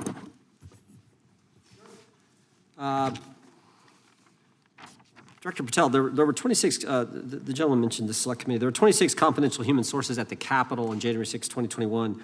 4 entered the Capitol and thereby broke the law. Do you know if those individuals were being paid by the Ray FBI? So We've provided 600 pages of documents to this committee alone regarding January 6th. That's 600 pages more than any of my predecessors. Yep. Generally speaking, confidential human sources are always paid by the FBI. That's how it works. I can't speak to the specifics on each one and how much they make. And we appreciate it. We've reviewed some of that material, and you've given us a lot of material that we didn't get from Director Wray. That specific question, I think, is important to the American people. Were people who were confidential human sources of the FBI who broke the law, one was recommended for prosecution, my understanding is, by the information we've received from you. Were they actually paid by the very taxpayers who may have got charged with the same offense? I think that's important for us to understand. I'll get back to you on that. Thank you. Chair now recognizes the gentleman from California. Thank you, Mr. Chair. Welcome, Director Patel. I'm going to focus a little bit on domestic terrorism. We have a graph here, data up to 2021, but as you can tell, domestic terrorism is on the rise. Nation, our citizens under threat. We saw the assassination of Charlie Kirk, 2 assassination attempts on the president, school shooting, Minnesota last month, and closer to home, just a couple of days ago, Huntington Beach, peaceful vigil for Charlie Clark, infiltrated by neo-Nazis who essentially made the local individuals attending that event fear for their safety. All of us know that a lot of these domestic attacks are by lone wolves, but yet they do leave clues, social media or elsewhere. Director Patel, you're it. You're the thin blue line. The FBI, your job to protect our citizens back home from those that would harm us. You have to find the needle in the haystack. Takes a lot of work, a lot of resources. Talking to my local sheriff this morning who said they're concerned. Federal cuts to local grants that help them do the job. Then, of course, let's not forget about other threats that are coming before us, like high-tech fraud. Local senior recently was talking to me about a text she had gotten, a demand by the IRS to send a payment immediately, or the IRS agents were on their way to arrest this individual. Pretty gutsy stuff by folks probably from Europe, North Korea, Russia, China, people, okay, going after those precious savings our senior citizens rely on. Yet the president's proposing a budget cut of $500 million or more to your organization, the FBI. You've said that that'll essentially equate to about 1,300 less jobs at the FBI. So I'm going to ask you essentially, what is it that we can do to help you do your job? Little concerned. Friday Night Lights. One of the events I love to do on Friday nights, go to the local high school football game. Sit there at the stadium and you always say, what if? What if? You're the thin blue line. Can you do your job cutting $500 million from your budget? Thank you, sir. I think we are doing our job, and the distinction is with the budget that we have, we are flexing more resources to the field. California is receiving the largest FBI plus-up of any state in the union due to that plus-up. They're not getting a reduction. No state is getting a reduction. Every state is getting a plus-up. And so I'm utilizing the money that we have to first plus it up. And the empty vacancies that we have, those haven't been filled in years, not under my leadership. Here's my concern. You're going to do well, you're doing more with less, is what you're saying. Yet we're about to vote on a budget that has $88 million more to protect members of Congress, the executive branch, and the Supreme Court. There's a contradiction here. Back on Main Street, we're saying you can do more with less, you can protect them with less money, yet here in Washington, we're saying we need more money to protect members of Congress. It's a little contradiction here, or maybe, sir, you ought to talk to leadership about coming in with your management style to protect the Supreme Court, Congress, and the administration. Otherwise, it's essentially a hypocritical situation. We need more protection, yet folks on Main Street can do with less. My concern is folks on Main Street. We also were, I think we received over $300 million in the big beautiful bill, and we're also receiving pots of money from our interagency. So this sort of $500 million cut isn't entirely accurate. You're still getting cut $200 million plus. You're still moving your agents to do ICE work. So you are leaving a lot of bases uncovered. And I'm not going to be argumentative with you, Director Patel.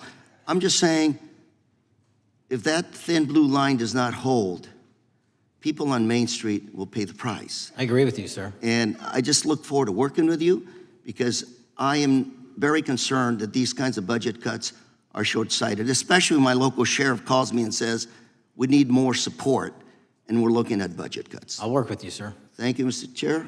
I yield time. Mr. Chairman, I have another unanimous consent request. The gentleman yields back. The gentleman from New York is recognized for unanimous consent.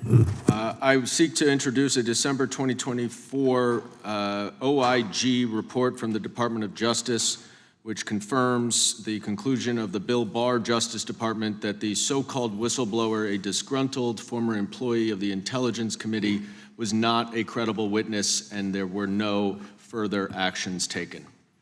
Without objection. Mr. Chair, I'd like to submit some items for the record. You bet. Gentleman from California. First one, Trump's deportation diverts FBI agents off child predator cases. Second one, FBI director backtracks on administration's proposed budget cuts. And number three, Trump administration says 70% of ICE detainees do not have criminal convictions. Without objection. Gentleman from Texas is recognized. Thank you. Director, earlier this year, the committee learned of new documents tied to the Crossfire Hurricane investigation and the Russia collusion hoax against President Trump. Your efforts in declassifying key documents tied to this investigation allowed the committee to acquire thousands of pages that it did not have previously. Did any of your predecessors make any effort to declassify these documents? Not to the extent we have. Did any of your predecessors share or leak any details that were classified at the time? There are ongoing leak investigations across the board at the Bureau related to this. I believe one of those is Mr. Comey, and I thank you for continuing that investigation. Among the declassified documents are the Durham Report Annex, the Crossfire Binder, and the Nellie Orr Criminal Referral. Could you summarize for those watching what we know about the Russia collusion hoax so far? Well, sir, I think the record will speak that the Russia collusion matter was perpetrated by a political party to go overseas and obtain information from a foreign intelligence asset, only to have that information, which was demonstrably false, turned over to the FBI, who walked into a federal FISA secret court and asked for a secret surveillance court order and lied to the federal court, and we know that because someone was convicted of it, and only to surveil the political opponent. So that is a massive scandal. We helped expose it. And in terms of the pages of productions, I provided 1,400 pages of production related to Crossfire Hurricane, and my predecessors have provided 0. I appreciate that, and I appreciate your courage and commitment to declassifying these important documents for our review, and hope that you'll continue with this commitment. Can we expect to see more declassification efforts regarding the Crossfire Hurricane and Russia collusion hoax? Yes. Thank you. I yield the remaining balance of my time to Chairman Jordan. Oh, I thank the gentleman for yielding. And Director, that's when it all started, right? The whole Russia, that's when it all began. And then it was Mueller, then it was impeachment, then it was Jack Smith and Fonnie Willis and Alvin Bragg and you name it. But it all started then. And that's why I think the gentleman from Texas wants to make sure we get all the information there. And I want to go back to when it was changed. We talked about this earlier. I just want to read to you what the CIA officer said to the House Permanent Select Committee on Intelligence, quote, Brennan refused to remove the dossier, and when confronted with the dossier's main flaws, he responded, yes, but doesn't it ring true? So that's what he initially said. And then when he was talking to this committee, he said the CIA was very much opposed to having any reference or inclusion of the Steele dossier in the intelligence community assessment. So on one hand, you got a witness who was there who said he refused to remove it even though he knew it was garbage. And then he's, on the other hand, telling the committee, no, we didn't want anything to do with it. It shouldn't have been a part of the Intelligence Committee assessment, which we know it was. You know it was. You found that. Those are two entirely different stories. I think Mr. Brennan has some explaining to do, frankly, what happened there. And I think you said earlier that this whole thing, and I think you said to Mr. Gooden, this whole thing is being looked at as part of this grand conspiracy to undermine the president, whether it's Comey, Brennan, Clapper, former head of the Intelligence Committee, now senator from, whoever it is, that's all being looked at. Is that accurate? Yes, sir. Well, we appreciate that. And part of what's also being looked at, and I think the gentleman from Wisconsin brought this up earlier, what is a burn bag for, by the way? Generally speaking, the intelligence community obviously utilizes and possesses classified documents, but drafts of those classified documents and even ultimate finished products of those classified documents have to be recorded and or discarded. And if they are discarded, the only way we do that, the hard copies, is we literally put them in burn bags that are identified specifically for that purpose, and there is a very exact courier system in which those burn bags are obtained and the material inside is destroyed. So it's to get rid of the material, right? Yes, sir. And it looks like the annex that Mr. Durham in his investigation had was put into a burn bag by your predecessor, I assume, to be destroyed. Is that accurate? Without getting into the stylization of the evidence, anything that's put in a burn bag is for purposes of destruction. Do you find that interesting that the Durham annex was placed in a burn bag, that you would discover that when you took over as the head of the FBI? We found a lot of information in a lot of burn bags.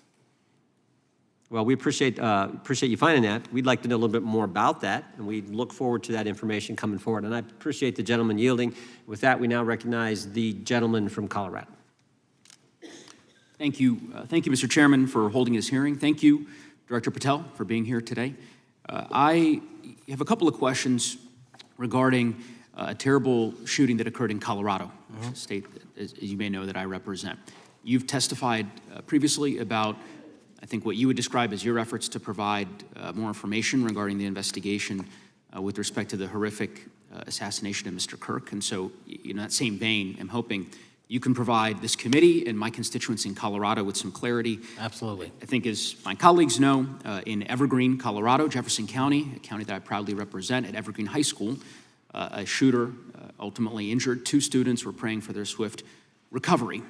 There's an article here from Colorado Public Radio. The title is, quote, FBI was already investigating an account that may have been linked to the Evergreen shooter. You're familiar with the circumstances generally, Director, regarding this terrible tragedy. Yes. So my understanding from the public reporting is that an organization reported to the FBI in July of this year regarding, just reading here from the article, that the FBI opened an assessment into a social media account user whose identity was unknown and who was discussing the planning of a mass shooting with threats nonspecific in nature. This is the FBI's statement to the press. And that the FBI continued to work this assessment investigation to identify the name and location of the user up until September 10th, 2025, which was the day of the tragedy. Can you provide us some clarity on what were the impediments to finding, the account user, and maybe describe in greater detail the FBI's work in that regard? Generally speaking, yes, because I know even though the shooter's deceased, the investigation we're not done. Sure. And so the impediments to finding these individuals, and you highlight a great point. We had 2 huge tragedies in the span of days in this country. The school shooting in Evergreen, Colorado being one of them. And proactively going out onto these social media platforms, which are so large, is our biggest impediment. And we need to rely on the service providers. There's actual legislation, I can't remember the name of it, that's up for renewal, which will, and I think at the end of the month, which gives service providers the ability to report that information in from their end without liability. We need that to continue, because while the FBI has so many people and the police are great at doing it, there's just too many platforms to cover down on. Well, I appreciate that, Director Patel, and I think we're certainly, I'm interested in continuing this conversation, because I think the reporting suggests that there's a pattern, and that ultimately we want to make sure that law enforcement is able to prevent this kind of tragedy from happening in the future. I have a question. It's not meant as a gotcha question, so it just frame it there. But it is in regards to some reporting around periodic transaction report that you had filed earlier, a periodic transaction report that you had filed earlier this year. So this is in July, pursuant to the ethical obligations as a senior executive official. You remember filing that in July? Yes. Yeah. So in that report, as best as I can surmise, you disclosed that you divested, $100,000 or more in a variety of different stocks, which I presume was pursuant to the ethics agreement that you negotiated with the Department of Justice. In that same report, there's a disclosure regarding purchases of two different transactions. So between $15,000 to $50,000 in a national coffee house chain and between $50,000 to $100,000 in a semiconductor company on May 9th and May 12th. Are those transactions that you're doing personally, or are these through a stockbroker, or are these transactions that you're handling yourself? So how they happen is I submit proposals under DOJ guidance to say, hey, I would like to trade this or that, and they run their review, and the FBI runs a review, and then they come back and say yes or no, and then I make the transaction. Is there a reason that you decided to make the purchases into those two companies? Generally speaking, before I got this job, I was, trading stocks, but not a lot like most people, and I just follow certain industries, and I thought they would be a good investment.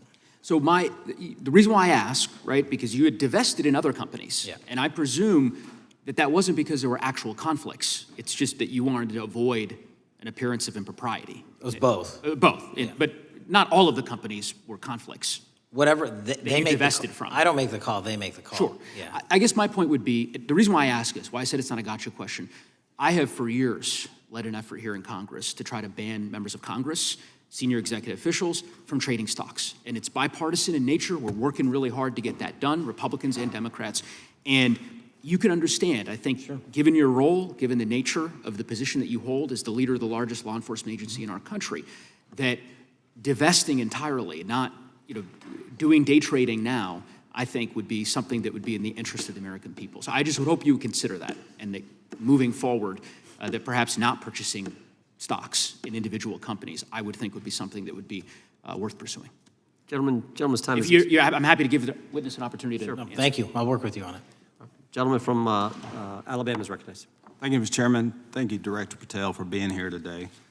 Newly declassified documents confirm that the intelligence community under President Barack Obama knowingly relied on unverified and fraudulent evidence to manufacture a false claim that Russia, in fact, meddled in the 2016 election. Is there more to be done to uncover the depths and origins of the Russian collusion hoax? There is, and we're doing it. Why should Americans still care about that, Director Patel? Everybody wants to talk about a weaponized bureaucracy. And when we put out the facts about a weaponized bureaucracy, not because I said so, but because we found the FISA documents, because we found the 302s and the 1023s, then it becomes a political football. My job is to continue to put out that information and let the American public read it for themselves when I'm lawfully able to do so. And that's been my commitment on any subject, Russiagate or otherwise. Wherever the law allows me to do it, I will do it.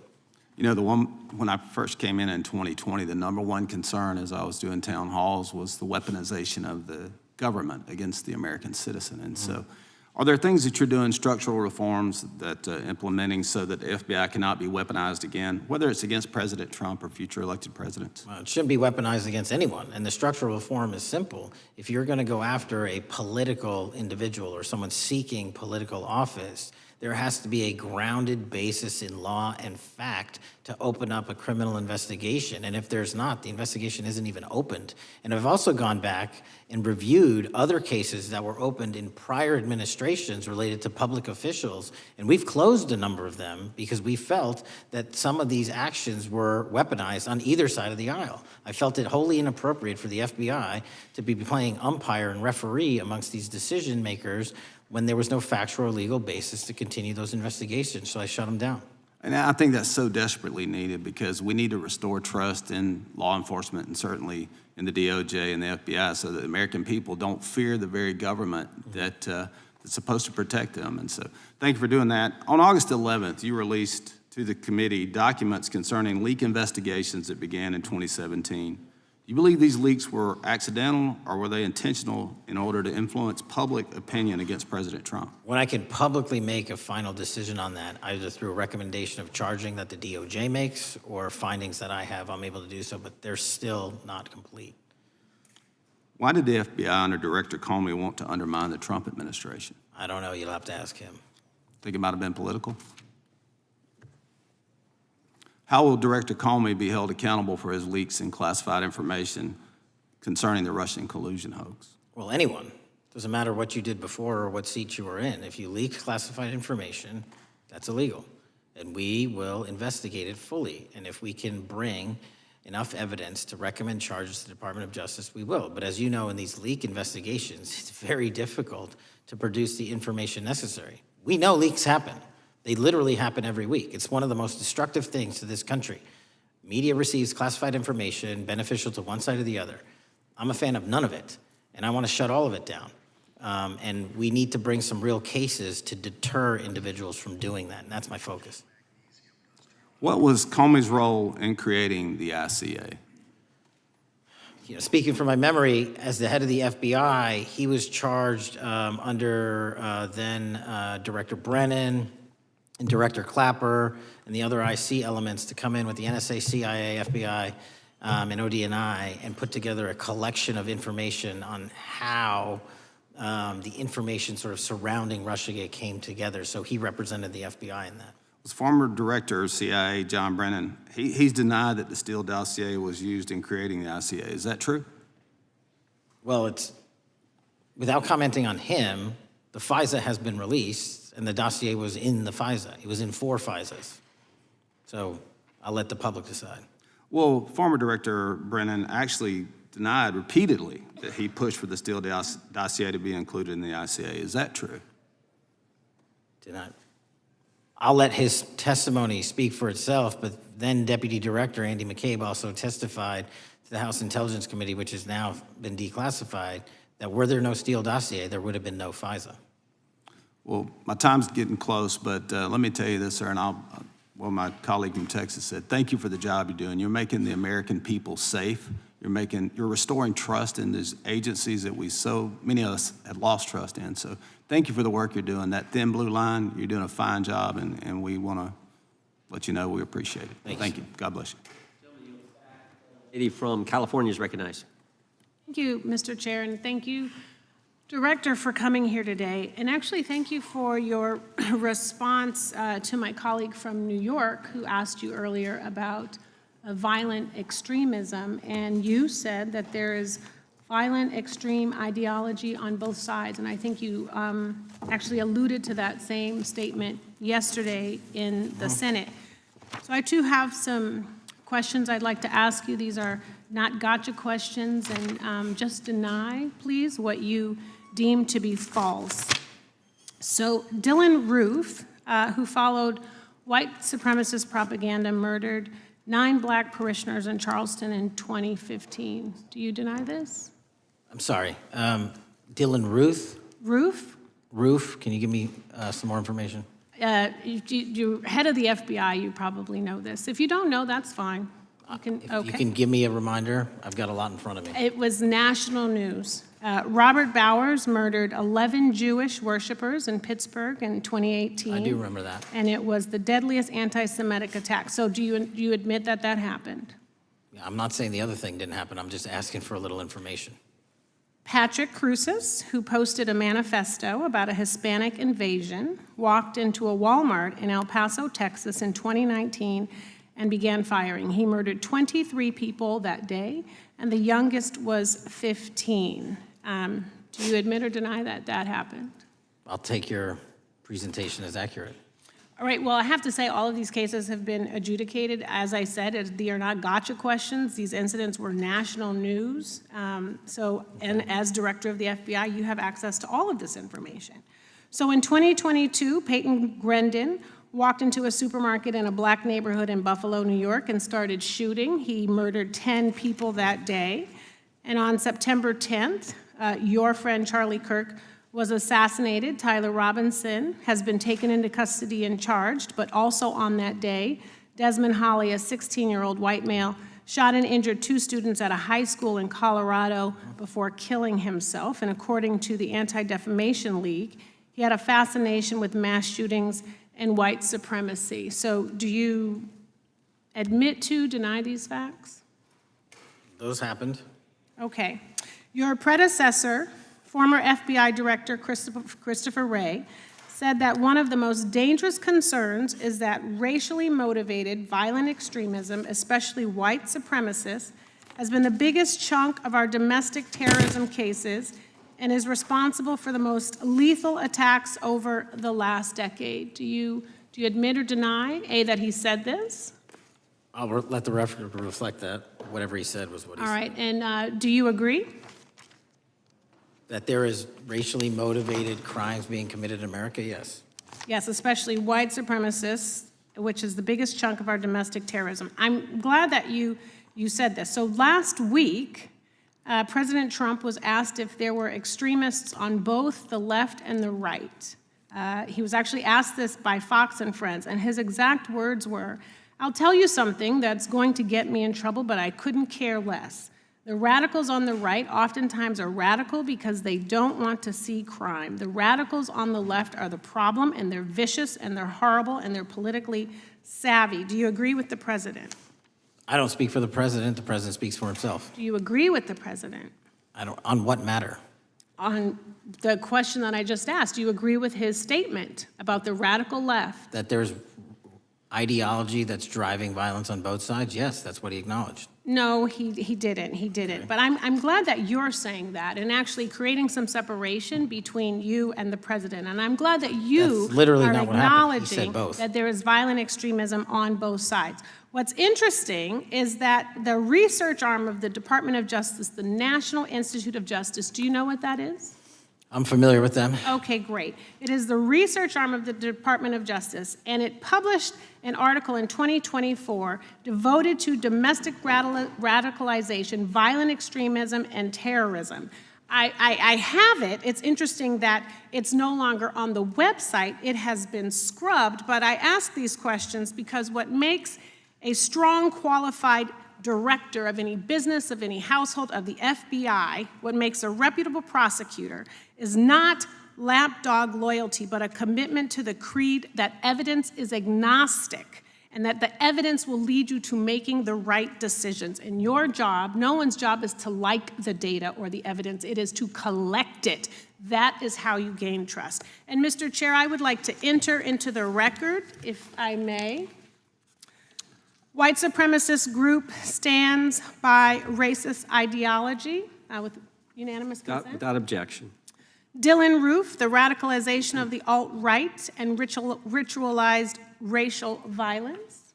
Without objection. Thank you. Another article, how Robert Bowers went from conservative to white nationalist. I'd like to enter that into the record with me. Without objection.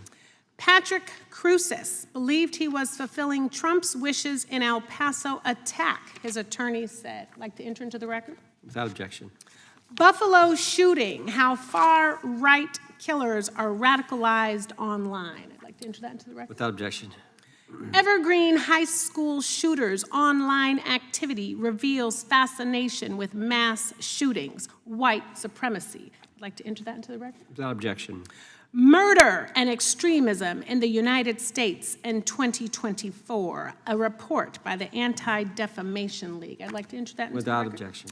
And the article, the report that was scrubbed from the DOJ just recently, National Institute of Justice Journal focusing on domestic radicalization, violent extremism, and terrorism. I'd like to enter that into the record. Without objection. And lastly, the libertarian think tank Cato and their analysis on violent extremism and the right rising in extremist acts. I'd like to enter that into the record. Without objection. Thank you, and I yield back. Gentlelady yields back. Gentlelady from Wyoming is recognized. Just very quickly, Director Patel, thank you for being here, for your service to this country, and for the transparency that you have brought to the FBI and for the American people. Transparency that was absolutely non-existent in the Biden administration and FBI.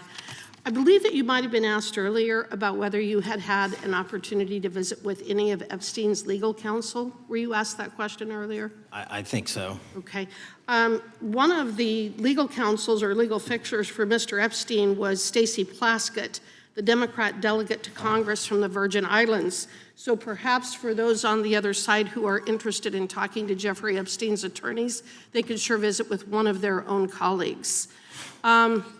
I want to focus on something that I think is very important that has not been addressed enough today, and that is related to the consequences of the Biden open border. One consequence of the Biden border crisis is the impact that it continues to have on our tribal communities, with the cartels taking advantage of our open borders, the Mexican drug cartels, by infiltrating our reservations and bringing violence, drugs, murder, trafficking, and more. Last year, when I questioned the Attorney General Garland about what the DOJ was doing to protect these communities, he simply deflected responsibility and said that Congress had not appropriated sufficient resources for them to be able to protect our tribal communities. Mr. Patel, what is the Trump FBI doing to counter the drug cartel infiltration and other violent crime targeting our Native American communities? Thank you. It only took more than half of this proceeding to talk about one of the priorities that the FBI has, which is crimes on tribal lands. Every single crime that we have been talking about, whether it's child predators, human trafficking, narco traffickers, murder, they all happen on tribal lands as well. And I've said since the beginning, it is a priority, which is why we launched Operation Not Forgotten on tribal lands. And I'm the first FBI director to meet with the staff and tribal leaders here in Washington, D.C. and elsewhere, and invited them into my office and headquarters to see them, because I need engagement with tribal leadership, and I need our police and FBI agents to be engaging with tribal leadership. Otherwise, we're not going to break through. We have 1,900 Indian country cases open right now. We've got 600 indictments this year alone. We cannot forget tribal lands. Every single one of those people lives in the United States of America, and it is an absolute priority to protect them and their children just as it is anyone else. So I think it's fair to say that what Mary Garland testified to, that the FBI and DOJ did not have the resources to address that. I think that that was an absolutely false statement. Would you agree with me? It's a decision by him not to do so. That's not my decision. At the end of August, the U.S. Attorney and FBI announced that nearly 100 personnel representing members of the Safe Trails Task Force operated near Wyoming's Wind River Reservation to assist with reducing drug trafficking and illegal guns. Director Patel, you have routinely stated that it is your mission to partner with and strengthen local and state law enforcement partners. How does the task force and other FBI efforts bring tribal law enforcement into this process? The major problem with tribal lands is the sheer tyranny of geography and the amount of coverage that they have on land versus the personnel they have to do it. So what we've done is constantly surge resources to tribal lands across this country on a 30, 60, 90-day rotating basis, reporting back to us saying who needs more. And what we found is that most of these lands can be assisted by our counter-UAS program, our drone capabilities, and we're gonna do it because what's happening is the Mexican drug cartels are literally flying overhead, dropping their cargo, their narcotics onto this land where no one's looking, and then it's being disseminated to children, to youth, to adults on that land, and killing them. And we got to stop it before it gets dropped off. Well, and your testimony proves that the Biden administration did not lack the resources to address drug and violent crime in tribal communities or around the United States. It instead expended and wasted these resources investigating parents, Catholics, we now find out Turning Point USA, the RNC, and Republican organizations, rather than protecting our Native Americans by closing the border. Is that fair? I think so. Wonderful, thank you. And I do appreciate the work that you've done in this regard. I was previously the chairman of the subcommittee on Indian and Insular Affairs with the Natural Resources Committee, and safety and security on our reservations and for our tribal members has been one of our priorities, one of my priorities, and I very much appreciate the work that the FBI has done. Let me know if there's anything else I can do to help you, and with that, I yield back. I will, ma'am. Gentlelady yields back. The gentlelady from Georgia is recognized. Thank you, Chairman, and thank you for coming in today, Mr. Patel. In the past few months, the country has experienced a string of horrific, high-profile attacks that have been motivated by racial hatred or political ideology. A shooter attacked the CDC headquarters, firing hundreds of rounds and killing a police officer. An arsonist set fire to the Pennsylvania governor, Josh Shapiro's residence, with the governor and his family actually inside. Minnesota House Speaker Melissa Hortman and her husband were assassinated earlier this year. Clark and Charlie Kirk was murdered last week. Bomb threats have been made against HBCUs and the DNC, and just the list goes on and on. I only have just a few minutes today, so I don't want to take a lot of time to go into all the countless and devastating violent crimes and incidents that have happened at our schools or on our streets and in our communities that have just been happening all year long. Mr. Patel, just yes or no, is this type of political violence ever acceptable in your eyes? No. I'm glad that we agree that these heinous acts designed to instill fear and division in our nation are never, ever acceptable, yet each of these incidents has recently taken place under your watch. The FBI's website states that protecting the United States from terrorist acts is the FBI's #1 priority, including from domestic terrorists. Is this still your #1 priority? Domestic terrorism? Preventing domestic terrorism. Our #1 priorities are protecting the homeland and international terrorism and crushing violent crime, and domestic terrorism sort of interlays between both of those. Okay, so, well, then I'm glad that you're giving us the right answer, but unfortunately, your actions kind of tell a different story. Earlier this year, you granted the ranks of the FBI's Domestic Terrorism Operations Section. This is the section of the FBI that is most directly responsible for addressing political violence in our country by preventing attacks from occurring and effectively responding to them if they do. The agents in this section are the ones who stopped an individual stockpiling weapons, who planned to attack schools and churches in Florida and seized bombs made by an ISIS sympathizer in New Orleans. And instead of ensuring that this section has all the resources that it needs at a time when its mission is critical, you fired its decorated veteran FBI agents who have served their country proudly under Republican and both Democratic presidents, and you scrapped the tools that they developed to fight domestic terrorism, including the National Domestic Terrorism Incident Database. I mean, most of that is just not true. We have 1,700 current DT-managed programs. We're up 300% in the amount of cases we brought against nihilistic, violent extremists, including 764, wishing to harm our children. The FBI and the men and women are getting after that problem set more than ever because I've unleashed them to do so. And any insinuation that these tragic occurrences across the country are somehow singularly my fault or disgusting because that watershed goes Mr. down to the Patel, men I'm and going to women at the reclaim my FBI, time. Mr. and Patel, they I'm are going to not reclaim my time. responsible Mr. for it. Chairman, I'm I'd happy like to to work enter with a you unanimous to consent- get them what they need. Gentlelady request. controls the time. Unanimous consent request. She'll state a request. Thank you very much. Into the record, an article from Reuters titled FBI Scales Back Staffing, Tracking of Domestic Terrorism, Probes Sources Say. Thank you very much. Without objection. I appreciate that. So, Mr. Patel, and it isn't just the domestic terrorism operations section. Under your watch, agents are fully diverting their attention to these anti-immigrant and city takeover operations, leaving our children vulnerable to dangerous networks of online predators, both domestic and international.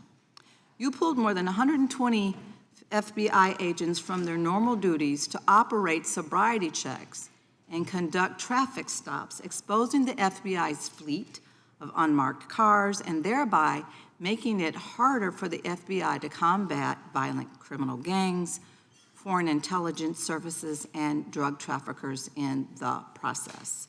That's simply not true. If we were not able to do two things at one time, how would we be Patel, I seizing reclaim record my amounts of time. I fentanyl? reclaim my time. 23,000 Chairman, I'd like to violent enter felons have been into the arrested. Time belongs to the Consent More gentlelady. than twice as many as request. last Time belongs year. to the gentlelady from Georgia. Thank you very much. And this request basically is, it is an article from Reuters which quotes law enforcement officers familiar with agents who once covered child exploitation cases but now focus on immigration child exclusive. Thousands of agents diverted to Trump immigration track down. Mr. Patel, in the short time I have left, your tenure as director of FBI has been somewhat problematic. Americans are left safe, left definitely less safe under your watch. You have gutted the FBI's ability to keep safe from domestic terrorism. You have sent FBI agents to conduct traffic stops and round up hardworking immigrants who pose no danger to public safety, people even President Trump referred to as good, long-time workers. Your job is to protect and serve the American public. Time of the gentlelady. You have spent your time protecting heinous individuals and using the FBI to serve as a political circus. You at times have appeared unequipped, Time and of the this country gentlelady has deserves better, expired. and I yield. Gentlelady yields back. May I respond? Sure can. Simply put, what is it? Are we failing? If we're failing, how are we arresting 23,000 violent felons? Twice as many as this time last year. Are we failing? Because if we're failing, how are we seizing 1,500 kilograms of meth, 25% increase from last year? Are we failing? Because we captured 4 top 10 FBI most wanted from around the world in 7 months. That's more than the entirety of the last administration. Are we failing? Because we put 1,500 child predators in prison. Are we failing? Because we dismantled 300 human trafficking networks. Which is it? You don't like me, that's fine. But don't you dare disparage the men and women of the FBI that are producing record results in historic fashion to protect this country. They are kicking ass for America, and they're going to continue to do so. And we appreciate your leadership. The gentlelady from Florida is recognized. When I was home recently, I met with the agents leading the Tampa office of the FBI, and I saw what they're focused on in my community: stopping drug traffickers, rescuing children from exploitation, fighting cybercrime, protecting us from acts of terrorism, foreign and domestic. And I know from my time as a federal prosecutor and a judge that this work by the Bureau doesn't make headlines, but it is happening every single day. At the top, accountability is necessary, transparency is critical, but today we've seen an effort not just to diminish, but to distort the work of Director Patel and the agents he leads. If we really care about transparency and about truth, then what we owe to the American people is this reality: that thousands of dedicated professionals at the FBI wake up every single day thinking not about themselves, but about this country, and keeping every single one of us and our children safe from harm. And Director Patel, I would like to hear from you the facts about what the FBI is doing in your efforts to fight crime. Director Patel, isn't it correct that since January 20th, 2025, the FBI has made over 25,000 immigration-related arrests, including 350 members of Tren de Aragua and 195 members of MS-13? Those numbers are accurate. The Tren de Aragua numbers are up over 350% from the year before. And during that same period, hasn't the FBI seized over 66,000 kilos of cocaine, 6,000 kilos of meth, and 1,500 kilos of fentanyl? Not to be nitpicky, but it's 89,000 kilos of cocaine and 7,300 kilograms of meth. And isn't it also true that the FBI Tampa Division's Panama Express Strike Force specifically seized nearly 67,000 kilos of cocaine valued at more than $1.6 billion from illicit maritime vessels? One of our best operations out of the Port of Tampa, and I was down there in South Florida when Panex did their work. Director Patel, since October 7th, 2023 Hamas attack, the FBI has been a co-leader of the Joint Task Force October 7th. Isn't it correct that this task force is actively working to bring justice for victims and to prevent terrorist infiltration at our borders? Yes, ma'am. Since January 20th, hasn't the FBI arrested 59 foreign intelligence operatives for spying or smuggling dangerous material into the United States? Yes, we have, and that's on track to be more than 25% than ever before. And the FBI has also been leading operations against major cyber threat actors, including those from Russia, China, Iran, and North Korea. Isn't that right? A 17% increase from year to date last year. Director Patel, the FBI's child exploitation task forces continue to investigate predators who target children online and across our communities. How significant is that threat today, and what results have you seen under your tenure in bringing these offenders to justice? We have, under Operation Grayskull, dismantled dark web units that are operating online, not just in the United States, but across the world, to do our children harm. We have taken into custody more suspects than ever before on those who seek to harm our children. That is what the men and women of the FBI do, and that's what they're going to continue to do. Those are the real results when you let good cops be cops and when you let us get on these platforms and expose them to the public and show them the harms of these predators on these online gaming systems and social media systems, and we need more help from Congress to allow us more authorities to do that work. The FBI laboratory manages the Combined DNA Index System, or CODIS, which compares over 25 million DNA profiles and aids more than 125 investigations each day. Director Patel, why is this important to law enforcement nationwide? All of law enforcement relies on our CJIS operation out of West Virginia, and what that does is allow 19,000 agencies to come in and say, hey, does this guy have a criminal history? Hey, is this an illegal firearm? Do we have a DNA hit like we did in these recent assassinations? That's what the FBI brings to bear, because local and state law enforcement agencies just don't have that capability, and we're doing it 24/7, 365. CJIS does not close for 1 minute.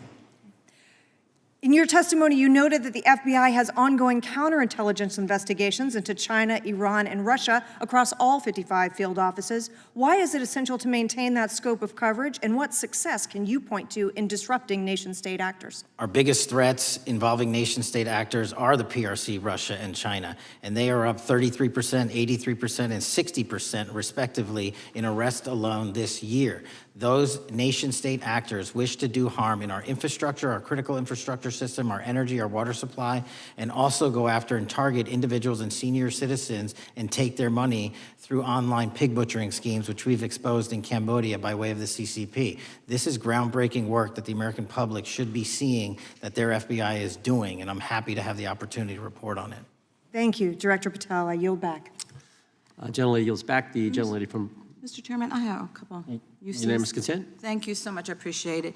In response to Mr. Mattel's making the remarks that that maybe our colleagues are disparaging the men and women of the FBI, I'd like to enter the record 3 unanimous consent requests. One is entitled FBI is using polygraphs to test officials' loyalty.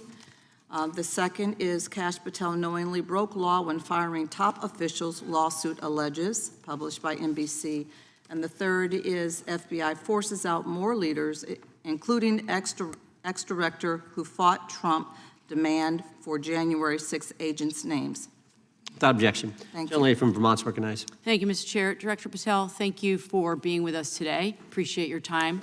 Let me say at the top, political violence should have no place in this country, and I strongly, unequivocally condemn the killing of Charlie Kirk last week. And this is exactly the kind of case that warrants a swift and thorough investigation by the FBI.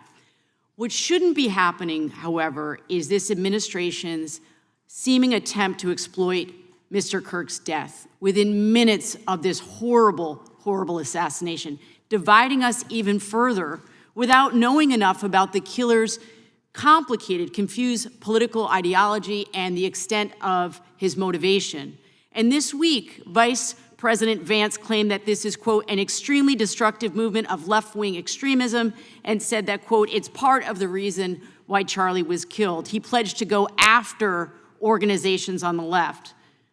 But Director Patel, it was just 3 months ago that Melissa Hortman, the Minnesota House Speaker, and her husband, Mark, were shot to death in their home in the middle of the night by a self-identified right-wing extremist and Trump supporter.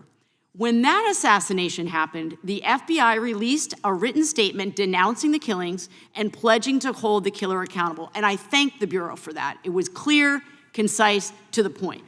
But when you compare that statement to the over 50 mentions of the Charlie Kirk killing and just 4 for the Hortmans, on accounts affiliated with the FBI and your personal account, it appears to many Americans that you're valuing some lives more than others, and that's painful. And this is what I'm hearing from my constituents, so I just want to convey that to you. And the Vice President didn't even call on right-wing organizations to tone down their rhetoric after that horrific killing in Minnesota, and he never once spoke about dismantling conservative institutions. This week, when the president was asked by a reporter about Speaker Hortman, he claimed he didn't even know who she was.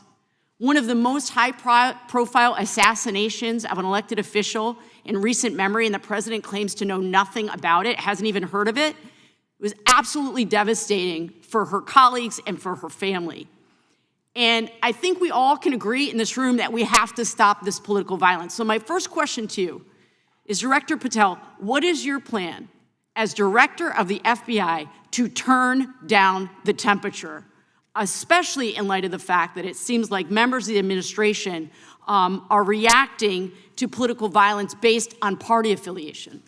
What's your plan? I can only speak for myself and the Of course. FBI. And what we are doing is, I think I mentioned earlier, we're following the money, because whatever attack you are describing, and they are all despicable, equally so, people need money to operate. People need money to conduct these attacks, to conduct these investigations.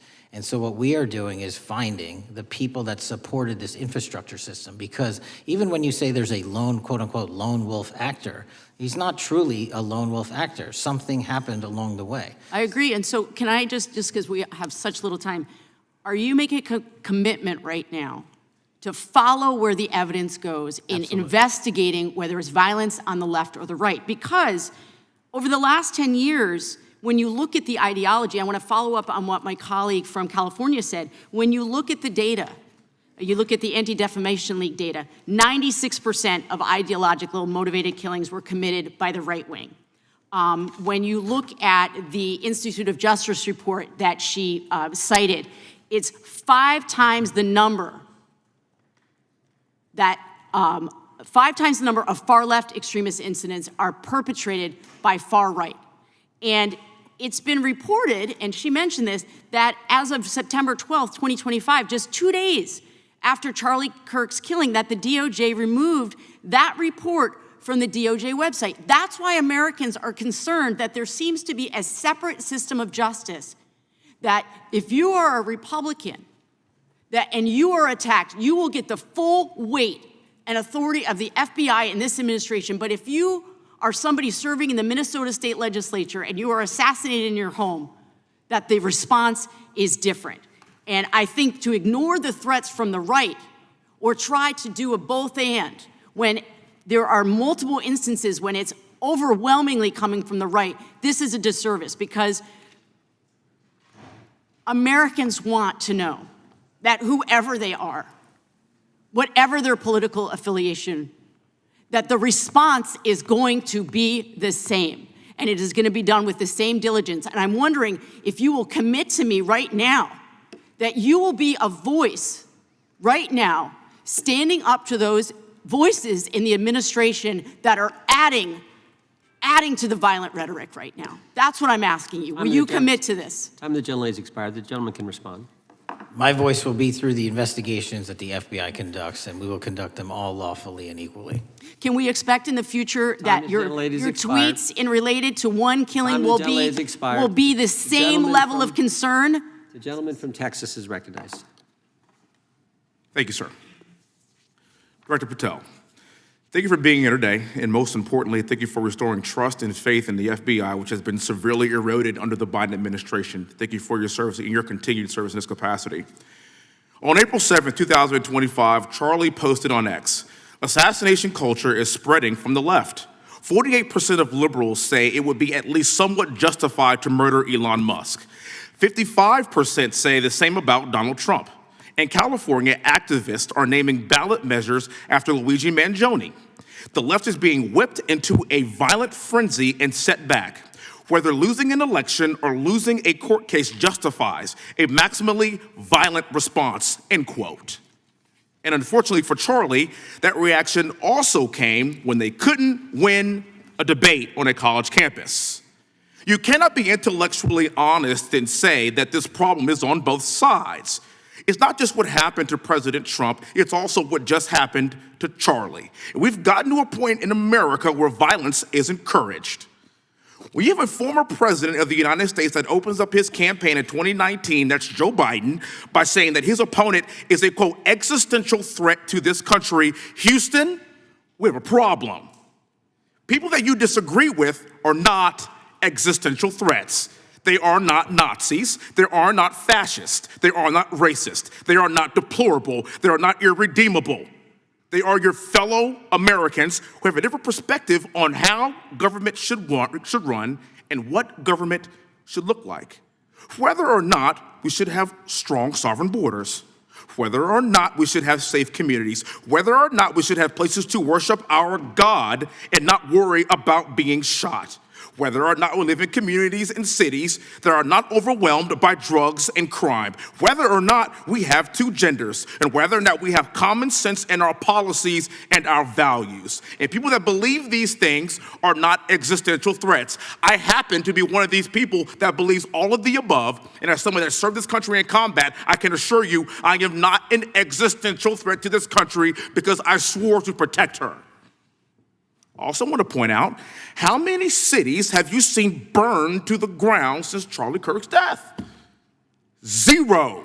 No summer of love, no riots, no nothing, no looting, no killing, none. We simply gathered and prayed for his soul, his family, and this country, because that's exactly what we represent. And while we might be angry, this righteous anger will carry on Charlie's message and legacy. I want everybody to know something very simple. Charlie is not dead because of what he said. He is dead because people listened. My time is limited, so I have a few questions for you, sir. And again, thank you very much for being here. I really appreciate your time and your service. In your experience in the FBI, have you noticed a precipitous rise in political violence and other associated crimes that you have been investigating so far this year? And if so, is this trend in motive left-wing or right-wing violence? I can always speak generally, sir. There is too much political violence, and it has been a precipitous rise on too many fronts. How do we solve this?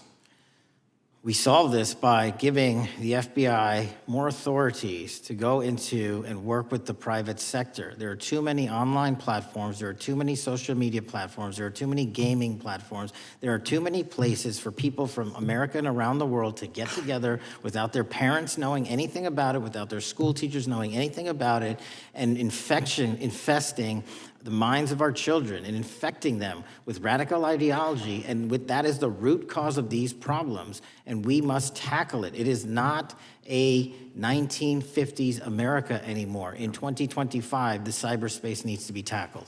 Thank you. Switching gears, when your predecessor sat right there in that seat a couple of years, last year in a committee hearing, I asked him a very detailed question about Matthew Thomas Crooks, the shooter responsible for the assassination attempt on President Trump's life. I did get an answer from Chris Wray that day, and I submitted written questions to the FBI and into the record of this committee, and I want to resubmit those questions today because I think we are still awaiting answers to those questions. So, Mr. Chairman, I'd like to submit some for the record, please. I'd like to ask you, sir, and the FBI, under your leadership, would you please respond to these questions, and can you commit to doing that? As soon as the trial's over. Thank you very much. I will end with this. Charlie Kirk is not dead because of what he said. Charlie Kirk is dead because people listened. He set up a tent that said, "Prove me wrong," and exercised his First Amendment right. That's all he did. And we will continue to do so in this country in order to preserve this constitutional republic. And with that, I yield back. Thank you. Gentleman yields back. The gentleman from Florida is recognized. Thank you, Mr. Chairman. Before I begin, I want to caution my colleagues on one-sided violence in this country. We just heard that there were no riots on the right. We're literally sitting in the building where there was a giant riot by supporters of the president, the right. We also heard that only leftists, have said that Trump is a Nazi. In 2016, the current vice president of the United States said, Trump is either a cynical asshole or he's America's Hitler. And so this is the problem. I don't want to have to say this garbage, but you want me to sit here and get painted with one brush, the whole left. No, there are extremes on the left, and there are extremes on the right. And we collectively should tackle that. But to come here and just look at us and say we all support what's going on in the extremes is why we can't solve anything in this building. Director, let me say first, thank you for being here, and my condolences on the loss of your friend. And I'm happy to hear that you want to do more on the social media platforms. okay? It's crazy what's going on the social media platforms. There are so many conspiracy theories on what's going on with Charlie Kirk. Israel assassinated him, right? There are conspiracy theories about your personal social life all day. It is totally rampant.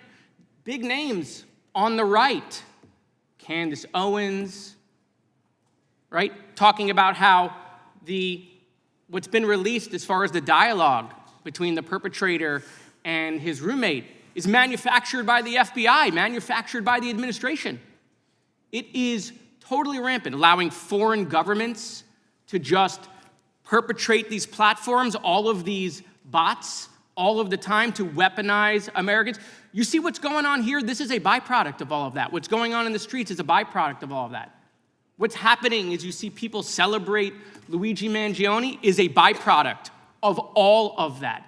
And so if we want to do something, then we should talk about Section 230. We should talk about how we're going to make sure that we don't let foreign governments poison our children's mind. And so I will work with you on that, Director. I'll work with you on 230 any day. No problem. So now, that was the good part. I want to take your attention back a second, okay? Breaking news. Kash Patel is nominated to be the FBI director. Dan Bongino is nominated to be the number 2 at the FBI. MAGA celebrates, rejoices, bells are ringing out. The team, Patel, Bongino, that sought out every podcast microphone to talk about the Epstein list. The names are finally going to get released. It begins. They produce white binders. Phase 1 with the podcasters. This is not actually one of them, of course. I made this. Your name's on it, right? And the names are going to come out. Pam Bondi says the list is on her desk. Then a memo comes out all of a sudden and says, there's no list. Oh, no. No phase 2. Phase 2 binders never happen. You said the conspiracy theories around Epstein just aren't true. They never have been. And yesterday, in an answer to Senator Kennedy, you said the FBI is not in possession of any credible evidence that Epstein trafficked girls to anyone but himself. So according to your testimony yesterday and in this committee, according to the evidence the FBI has, the number of names on the list are 0. No, Zero. The index has been released, and the number of people involved in that trafficking operation were charged in 2018. Other than Epstein and Ghislaine Maxwell, your testimony in the Senate and here is that according to the evidence you have, the number of other names is 0. That were charged based on credible evidence. Well, who are the other names? Give me the other names that weren't charged. We are not releasing the names of anyone because the Department of Justice never does that of anyone that didn't have any credible information to attack them. Let me move forward. The president has, you've seen the picture of the woman's body with the writing and the president's signature. The president says that's not his, okay? President says it's not his. The Republican colleagues say it's not his. The administration say it's not his. Will you be opening up an investigation into the Epstein estate for putting out a fake document with the president's signature linking him to the world's largest pedophile ring? Will you be opening that investigation into that? On what basis? On what basis? They literally put out a fake document, according to the president, with a fake signature. It's a forgery of the president of the United States signature. That's the basis. Sure, I'll do it. Okay, I look forward to that investigation. Am I over? Thank you, Mr. Chairman. I appreciate your diligence. Gentleman's time has expired. Chair now recognizes the gentleman from California. Director Patel, as you know, my state, California, is home to the worst public infrastructure failure in U.S. history, known as California High-Speed Rail, although the name is probably a misnomer. Earlier this year, I joined your counterpart at the Department of Transportation, Sean Duffy, doing a compliance review of the federal money the state has received, and the outcome was that the state has not complied with the terms of its billions of dollars in funding because it hasn't actually built anything. And so that federal funding has now been cut off, but a lot of us in California still have questions as to where all the money went. We're 17 years in to this project, and absolutely nothing has been built. Not a single bit of track has been laid. There are no stations. There are no passengers. And the plan initially was to have the whole thing, LA to San Francisco, done by 2020 at a cost of $33 billion. Yet here we are in 2025, nothing has been built. And according to the New York Times, the project won't even be completed this century, and the total cost is now estimated to be over $130 billion. So I just wanted to ask you, do you think this is something that bears scrutiny, or can you confirm whether there's any kind of investigation going on at the FBI? The FBI certainly can't investigate incompetence, but the FBI certainly can investigate and does investigate waste, fraud, and abuse. And so if we have any information that indicates that that happened in this situation or anything else, we'll look at it. Thank you very much. We've also, been talking some today about the issues that occurred at the border during the Biden administration. You might not agree with your predecessor on everything, but you probably would agree with some of the statements he made in testimony before this and other committees, raising alarms about the risk of terrorism from illegal border crossings. Since becoming director, have you gotten some insight into how well calibrated those warnings were, and what is the status of that risk now? Since becoming director, there's been a sharp decrease of border crossings for known or suspected terrorists from the southern border. But unfortunately, there has been a sharp increase of known or suspected terrorists entering through our northern border. And so what I'm trying to do is work with our northern border states and our interagency to tackle that problem. But it is an absolutely massive border that can't physically be sealed. So we're going to have to get creative and put more resources into that. And in a similar vein, there were over 500,000 unaccompanied children that crossed the southern border during the Biden administration. As we know, many were trafficked either through forced labor or sex trafficking. Do you have any insight as to what the scale of that problem was and how have things changed over the last several months?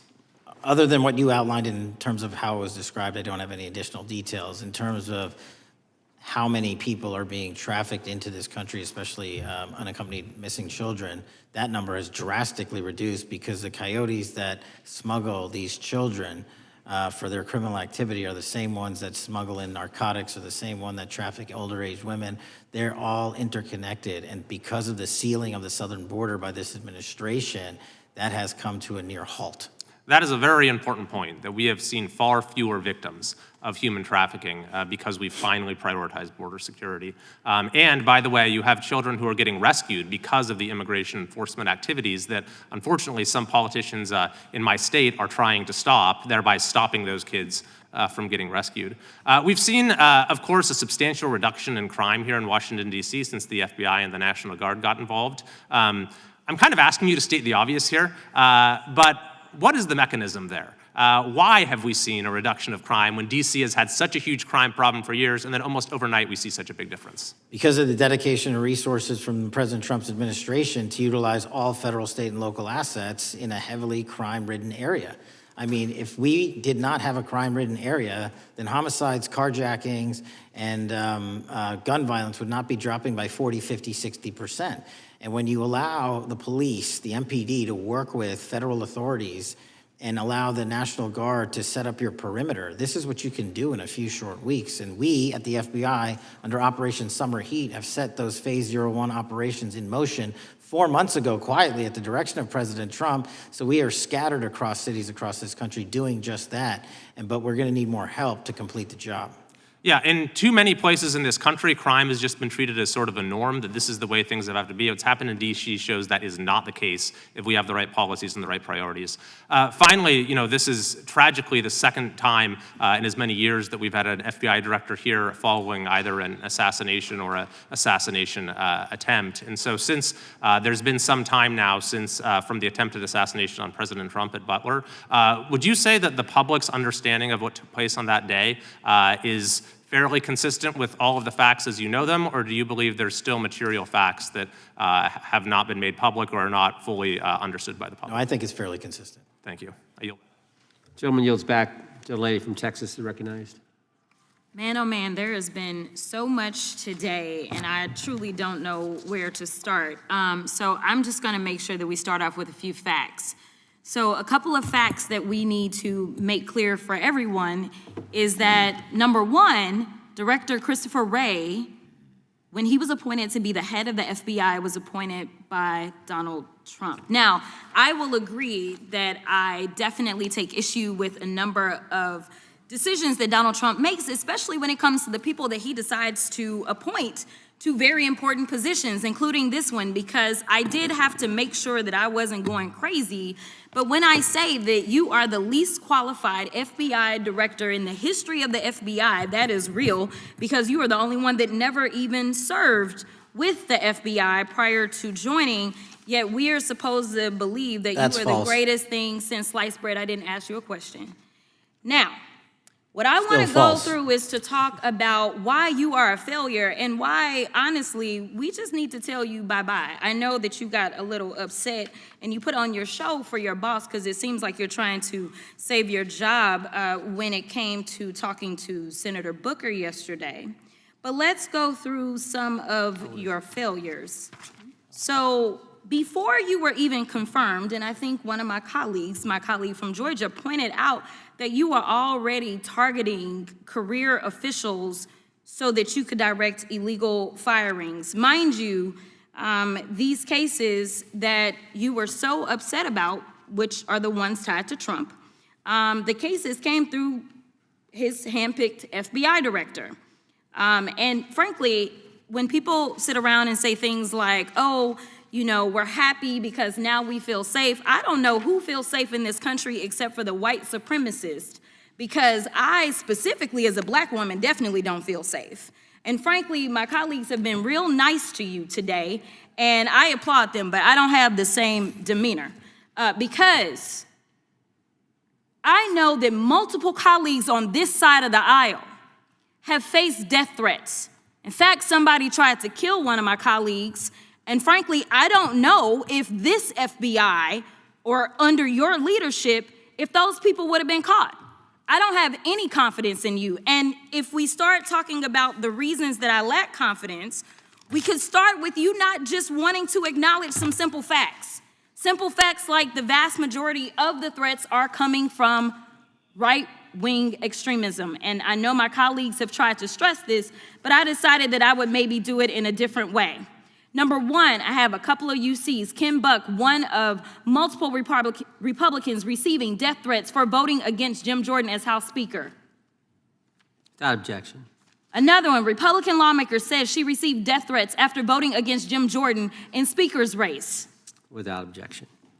In addition, there was another one from another colleague who now is leaving Congress because they said that they were calling his wife anonymously and threatening her life to the extent that she ended up sleeping with a firearm. Without objection. Okay, so here's the deal.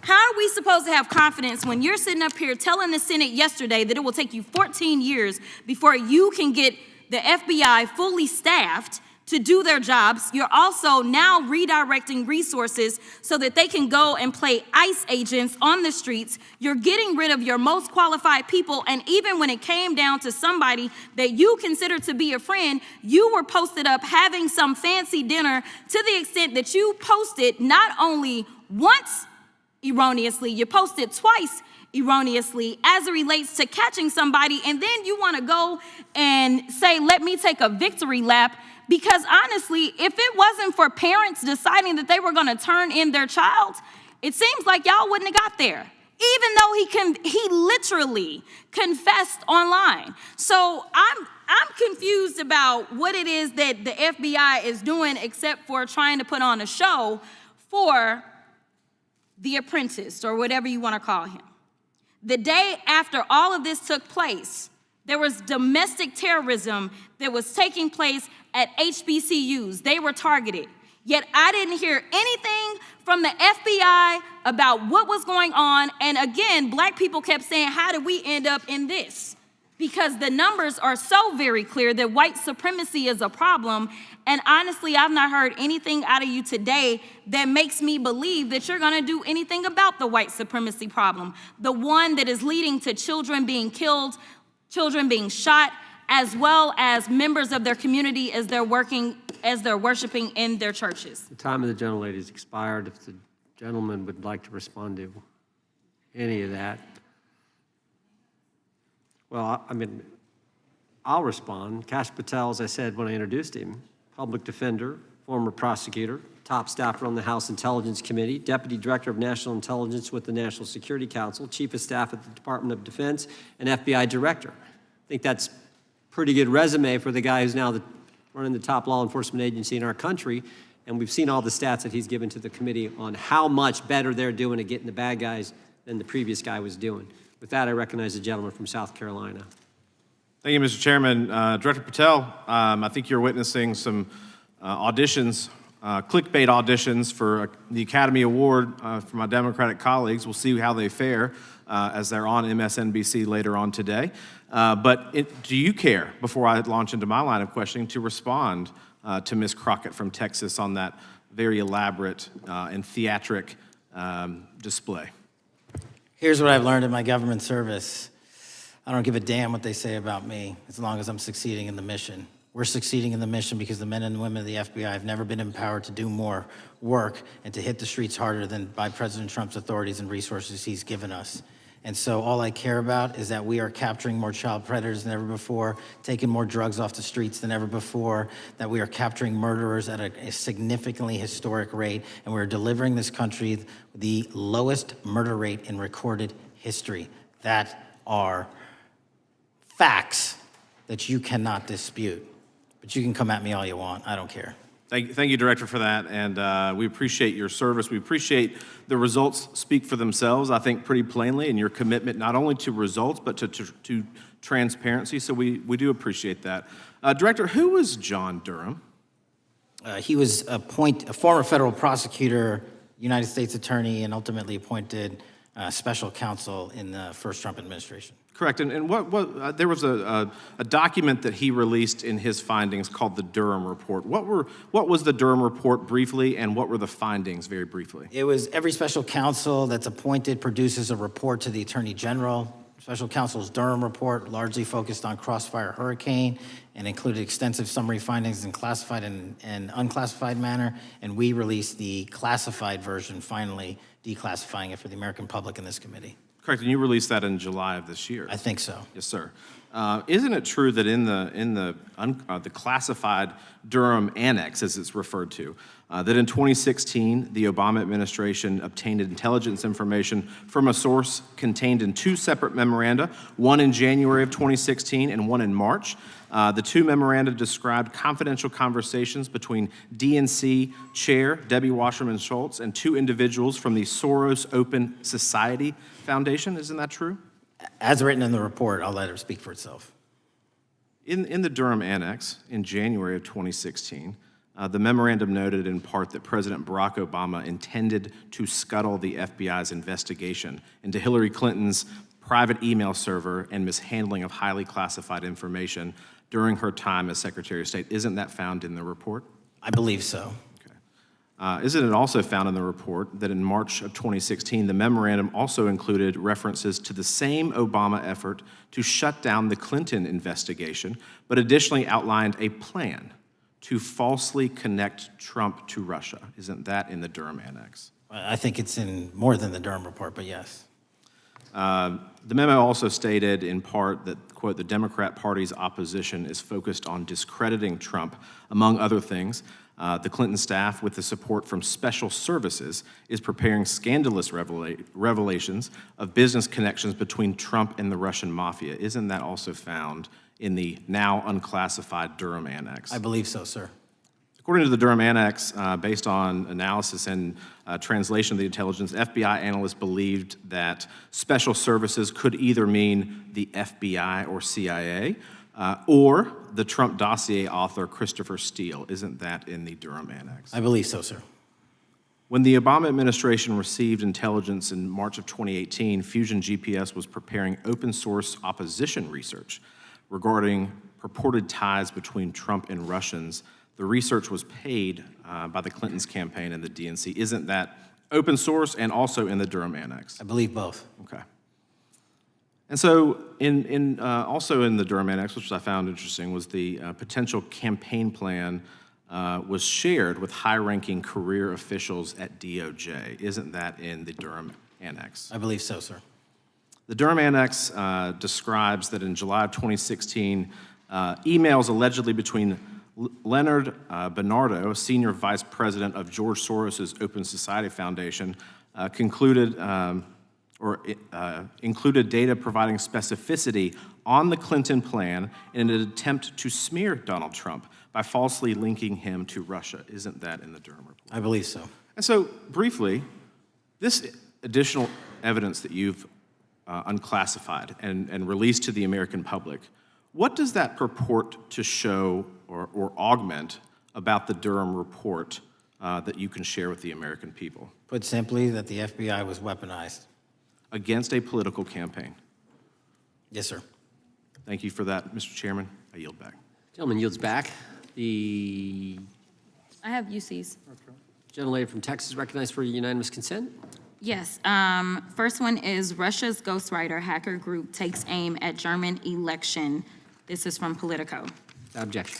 The next one is Director of National Intelligence, 30 days until election 2024, which specifically states that our assessments about activities and goals of Russia, Iran, and China are unchanged from earlier election security updates, and that they were meddling.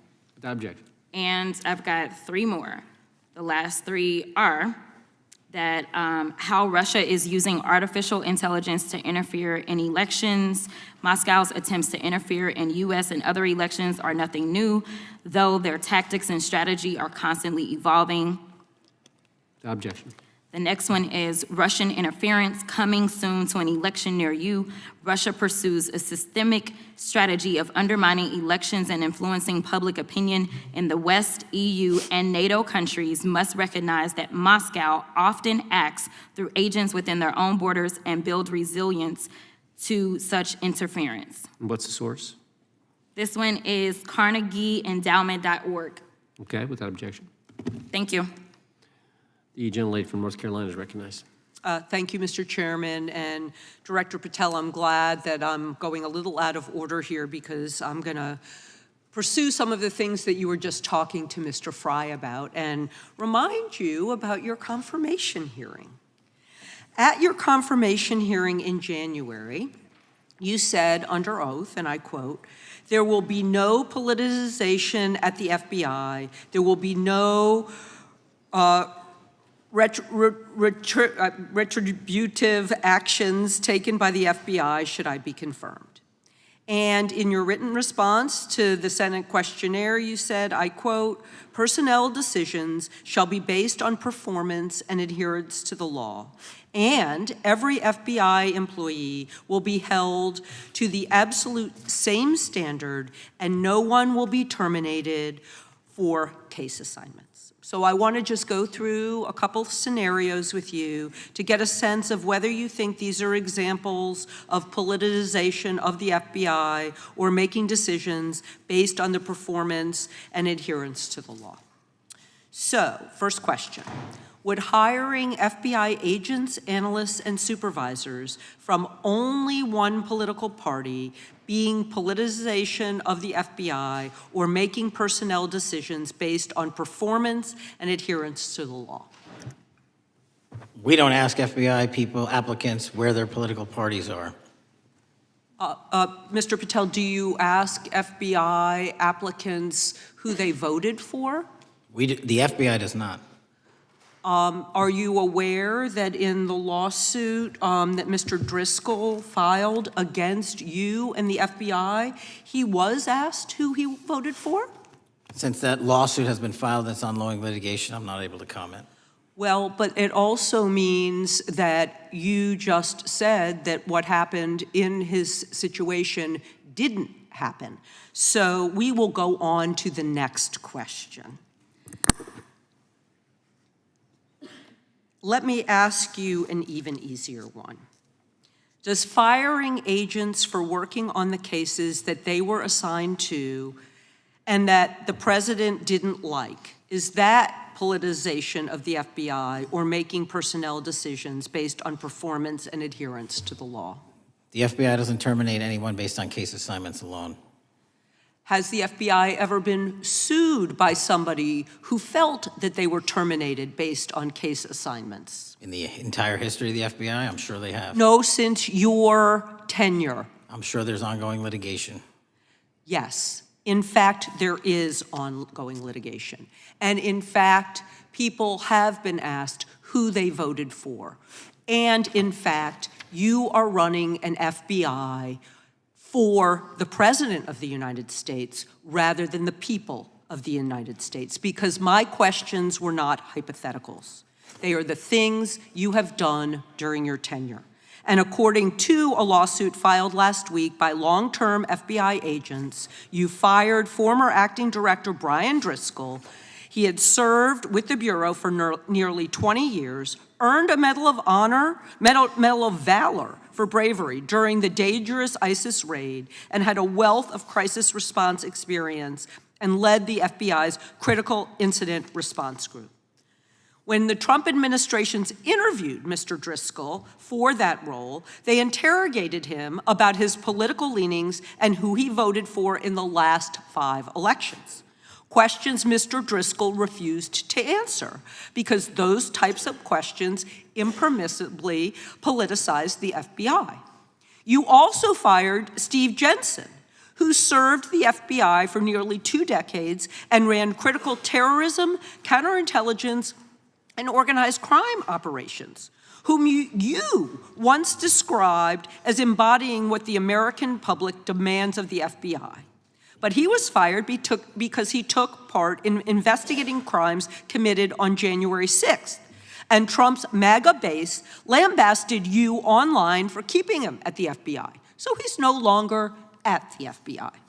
You also fired a decorated combat veteran with decades of experience in the Bureau, Special Agent Walter Jardia, because he worked on the investigation into the Russian interference in the 2016 presidential election and helped investigate Trump's ally, Peter Navarro. Director Patel, it is very clear that you have flunked your own test. You've put saving your job, which I actually believe you were being honest about during your confirmation hearings, over doing what's right for the FBI and the American people. That is not adherence to the law. Thank you, and I yield back. Time of the gentlelady is expired. The chair now recognizes the gentleman from North Carolina. Thank you, Mr. Chairman. Director Patel, it's great to have this opportunity. Thank you for being here. Thank you for your service. And I've got to say, one of the most disheartening components of the previous administration, when I was working with local law enforcement all over the state of North Carolina, all over the country, people rightfully did not really care about the inner workings of Washington, D.C. The FBI had previously been the paramount, the sterling, the top of the top law enforcement agency. They wanted their FBI to fight crime. Whatever small town, city, whatever it may be, FBI was expected to deliver for the American people. And then reports started to come out, in addition to the likes of McCabe, Comey, Clapper, Strzok, Page, that the FBI was targeting Christian nonprofits. They were targeting parents for protesting radical gender theory at their schools. They targeted Catholics, churches, pro-life organizations. And the FBI was really bruised in modern day America. And your focus on getting the FBI back to the streets, fighting criminals, locking up bad guys, whether they're violent criminals, whether they're sex predators, whatever they may be, that is restoring the reputation of the FBI, and I thank you for that.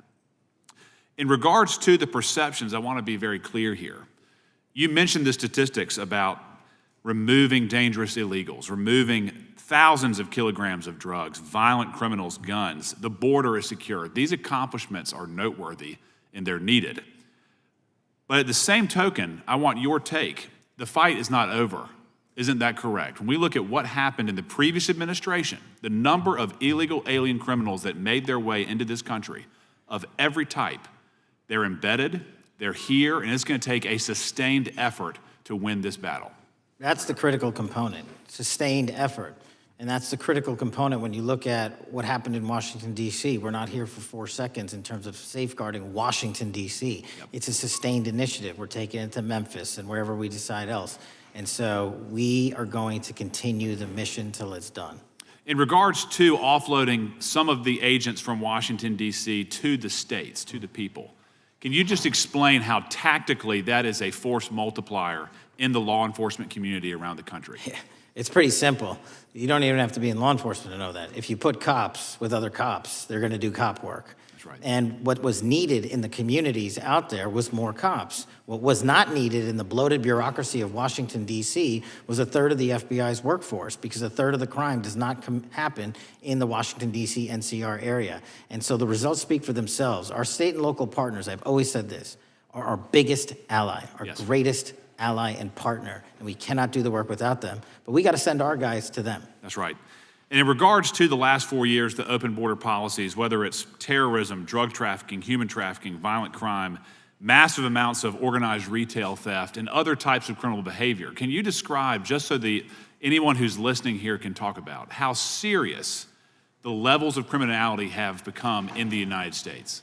Well, unfortunately, in order to have these record-breaking numbers of arrests and seizures, you tragically had to have a record-breaking explosion in violent crime. And it doesn't happen overnight. And it came in from all corners of the earth and from all platforms, including social media. And that's the root cause of all of these evils. And in order to clean it up, it's not going to happen overnight. But the men and women of the FBI, what they did in these 7 months, everybody should be talking about it. Every single district in this dais is safer now, today, than it has ever been because of that work. And in regards to the ongoing political climate, Director Patel, how do sanctuary policies that are still being implemented and defended in certain states, cities, and counties, how do they help or hurt your efforts to make America safer? Well, if you are harboring criminals, you are harboring our ability to keep our communities safe.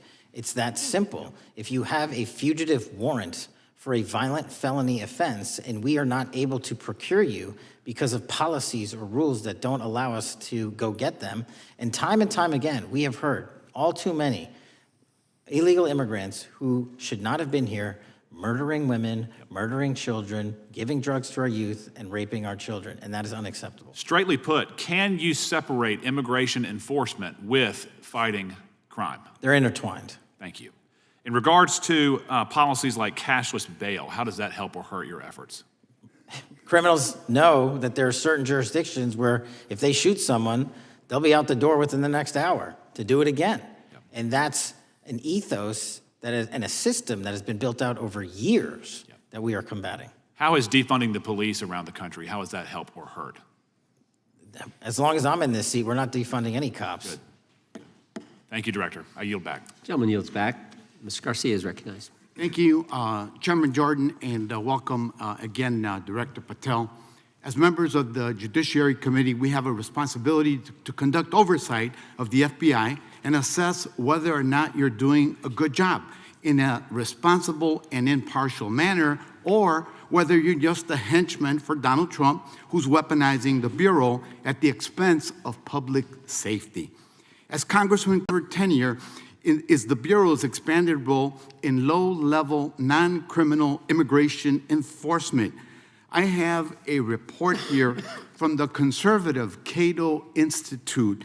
They've obtained ICE documents showing that over 2,500 FBI personnel are now working on immigration enforcement. A yes or no question. Did you sign off on this? 2,500 FBI employees are not currently working on immigration enforcement. Did you sign off on this? On the Cato report? On the 2,500 personnel, FBI personnel that have been reported to now be working on immigration enforcement. I couldn't have signed off on it because it's not happening.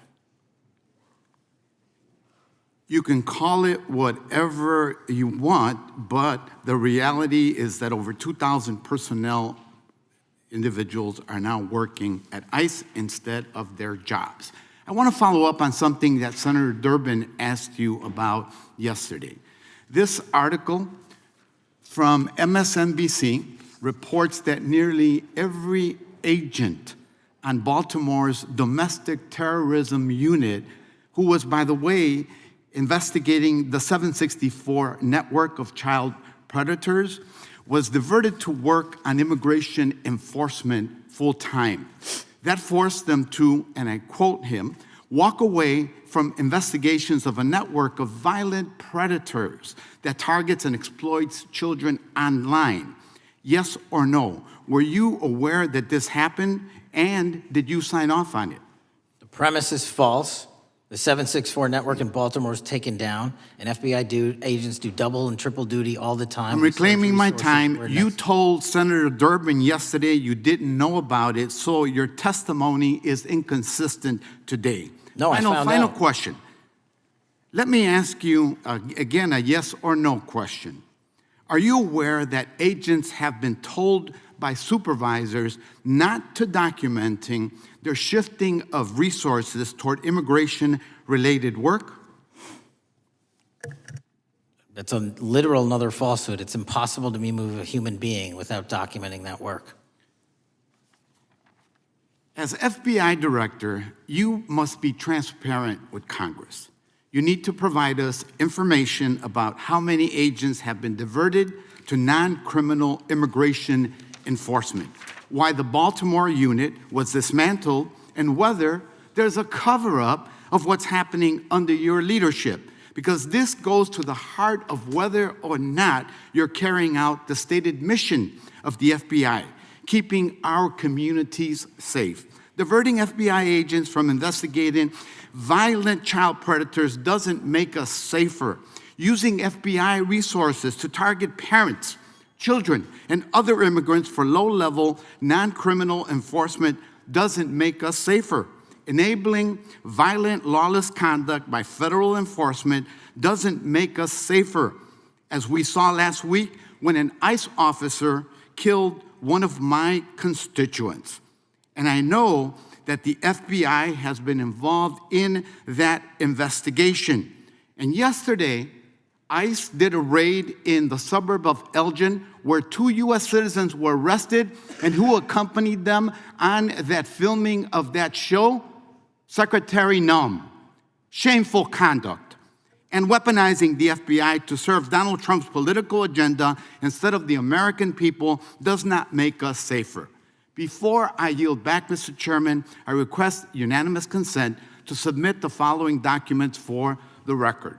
A report from the Cato Institute, which I referenced earlier, where ICE has diverted over 2,500 officers from their jobs, and 2, an article from MSNBC titled, Trump's Deportations Divert FBI Agents Off Child Predator Cases, and an article from CNN entitled, White House Pressure for Increased Immigration Arrests Strains Law Enforcement Agencies. Thank you, and I yield back. Gentleman yields back. Without objection, the gentleman yields back. Gentleman from Wisconsin is recognized. Thank you, and thank you, by the way, for coming over here. Sorry you have to put up with all this. I know when you took over, the FBI's reputation in a lot of circles perhaps had never been lower. I mean, part of that is brazen involvement in political activity, the Foreign Influence Task Force, getting involved and trying to suppress news stories in the New York Post, Crossfire Hurricane coming up with bogus stories to try to flip the 2016 election, FBI downplaying the stories of Hillary Clinton's emails in the 2016 election. That's their overt involvement in political activity. I think a strong anti-religious bias. We talked about stories of an anti-Catholic bias in there.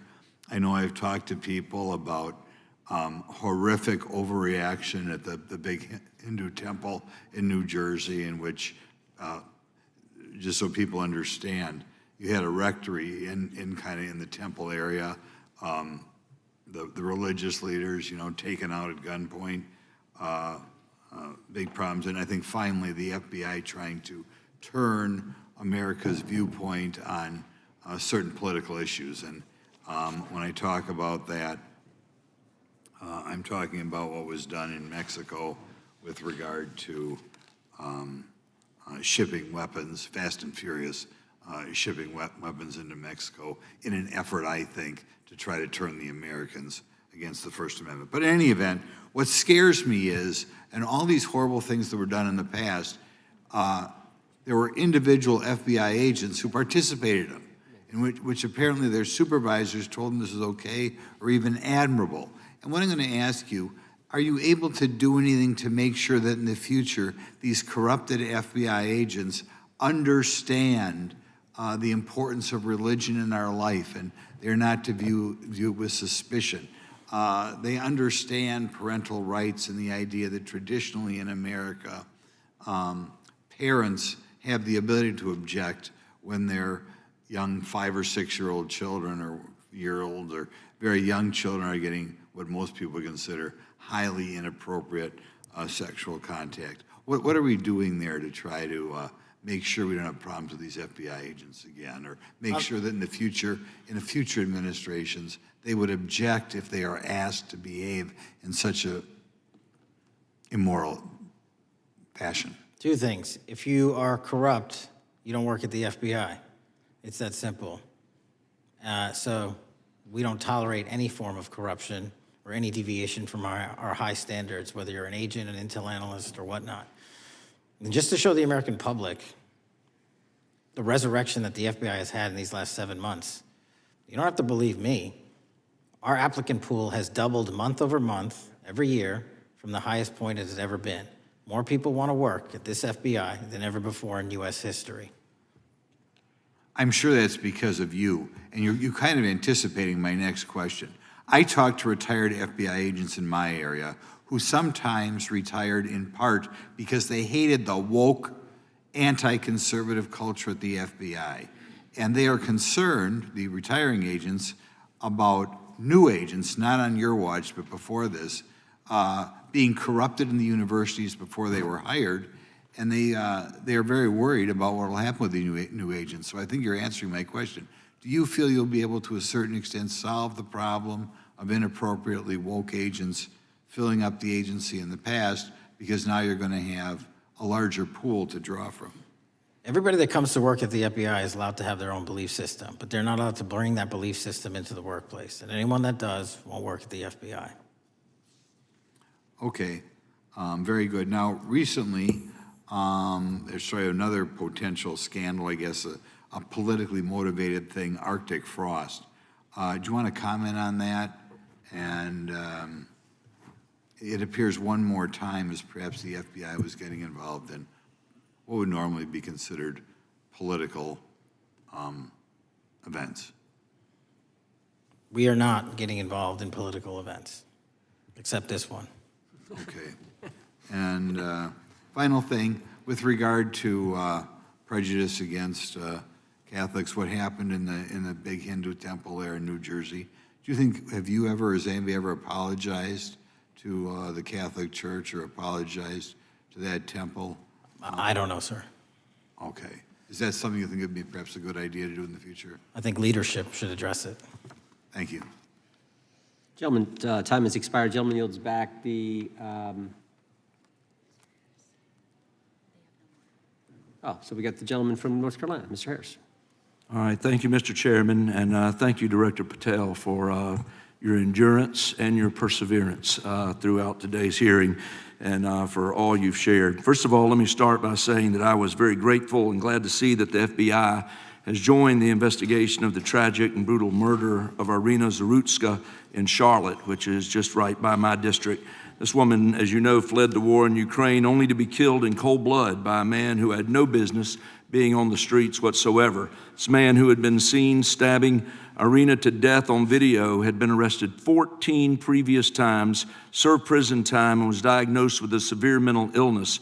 In response to the previous offense, the magistrate over his case released him to roam the streets with a $0 bond and a simple written promise to appear in court.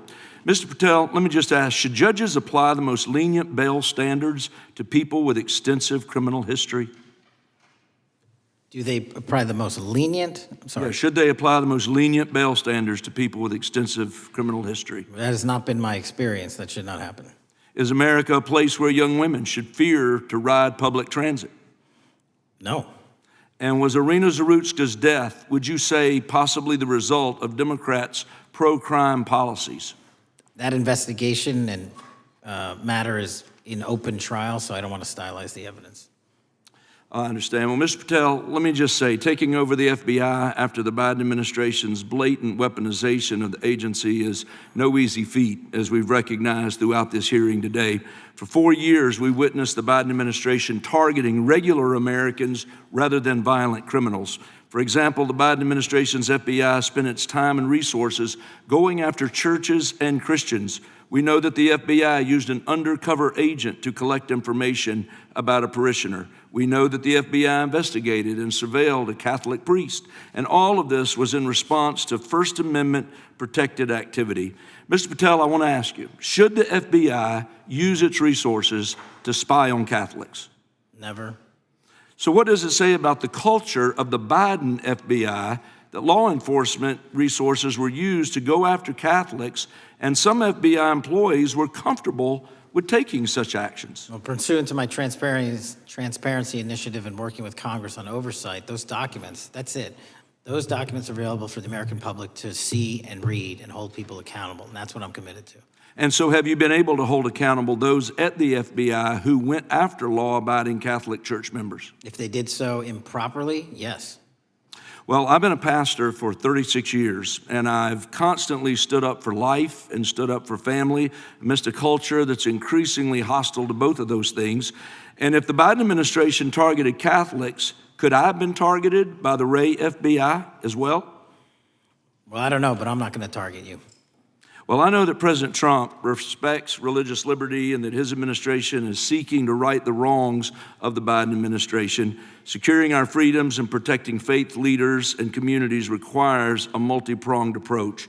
What would you say in just the last few moments, what is the FBI under your leadership doing to make sure that our religious liberty and religious leaders can rest comfortable this evening? Zealously protecting our First Amendment rights, Amen. but zealously going after those that abuse that right that leads to criminal conduct. You will be investigated, you will be looked at, and referred to prosecution every single time the evidence warrants. Thank you, sir. One final area. I do want to draw attention, Mr. Patel, to Waxhaw, North Carolina, a town in my district that just fell victim to a cyber attack on September 12th that interrupted emergency services. Waxhaw is working with state partners, and the FBI has been notified on this attack, and I certainly pray they're able to help out with the ongoing investigation. Could you just speak to what the FBI is doing to bolster our community's cybersecurity to defend against any future cyber attacks? Well, in North Carolina, you're slated to get a plus-up of 22 FBI employees, and they're already on the way. And that encompasses cyber, counter-intel, counterterrorism, field agents, intel operatives.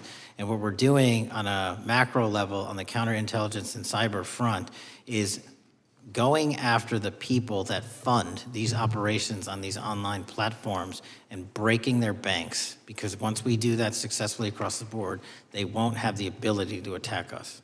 Well, thank you, Director Patel, and let me just add my comments to those of my colleagues that are very grateful for your leadership, grateful for your courage, your consistency, and for being willing to stand in the gap for us. And with that, Mr. Chairman, I yield back. Gentleman yields back. The gentleman from Missouri is recognized. Thank you, Mr. Chairman. And Director Patel, thank you for being here with us today. Over the past few years, we have seen a disturbing increase of attacks on Christians and conservatives. Since the leak of the Dobbs decision, there have been 354 attacks on Catholic churches. In the first year following the leak, there were more than 100 attacks against pro-life pregnancy care centers, and the shadowy pro-abortion group Jane's Revenge claimed responsibility for 24 of these attacks. Meanwhile, the Biden FBI focused resources on attacking Catholics and peaceful pro-life protesters like Mark Houck and Paul Vaughn. Many of these attacks on Christians and conservatives were coordinated or praised by dark leftist cells who lurk on the online chat rooms of Reddit, Discord, and game sites. This is a war room for Antifa and violent transgender activists. There have been essentially no incidents of violence by Catholics, pro-lifers, or parents at school board meetings, but there have unfortunately been multiple shootings motivated by leftist and transgender ideology, including recent attacks in Nashville, Colorado Springs, Denver, and Aberdeen. Worse, the targeted violence reached a boiling point this past month. A few weeks ago, an anti-Christian transgender terrorist murdered 2 children and injured 17 in a shooting at a Catholic Mass. And last week, while we were sitting in this committee room almost to the hour, Charlie Kirk was assassinated by a 22-year-old who appears to have been motivated by leftist and transgender ideology. As you confirmed yesterday to my Senate colleagues, he may not have acted alone, and you testified that in his online chat room of more than 20 trans ideologues that you were aware, I believe you said many more, many were aware of and possibly complicit in the assassination. Director Patel, in light of the increased violence emanating from the far left, is your FBI investigating this violent trend of anti-religious, Antifa, and transgender-driven violence? All of it across the board is being zealously investigated, no matter what your motivation or bias is behind it. Very good. We've also noticed a dramatic surge of the number of clinics offering so-called gender-affirming care. Whistleblowers in a recent NIH study confirmed that these clinics prey on some of the most mentally ill children and young adults in our society, and these clinics are quick to prescribe life-altering puberty blockers, cross-sex hormones, and surgery, and often these patients get worse rather than better, and unfortunately, some have become violent, some have even committed mass shootings, and the partner of one of them assassinated Charlie Kirk. Director Patel, is the FBI looking into the role that these gender clinics may have in the recent attacks in making these mentally ill individuals violent? We're looking at the entire spider web for any of these attacks, be it Denver or Charlie or where have you, and that's why our investigations are ongoing. We don't have a final product yet. One of my Democrat colleagues, as an aside, mentioned, quote, the federal takeover of our cities. And I don't know whether my Democrat colleagues, for some reason, liked Washington, D.C. better when it was more dangerous and more violent, when there were more robberies and carjackings and murders and rapes. But what has the crime picture in Washington, D.C. looked like since the so-called federal takeover? 2,100 arrests, 37% decrease in violent crime, same time last year, 60% decrease in gun crime, 74% decrease in carjackings, and 53% reduction in homicides in Washington, D.C. in the last month alone. Very good. And I thank you so much for your testimony. I know it's been a long day, so I'll give you a little break and yield back the rest. Gentleman yield? My time. Gentleman yield? Yes, yes. Director Patel, what's a 302? It's a report, the number of the report, whenever an FBI agent goes out and interviews someone.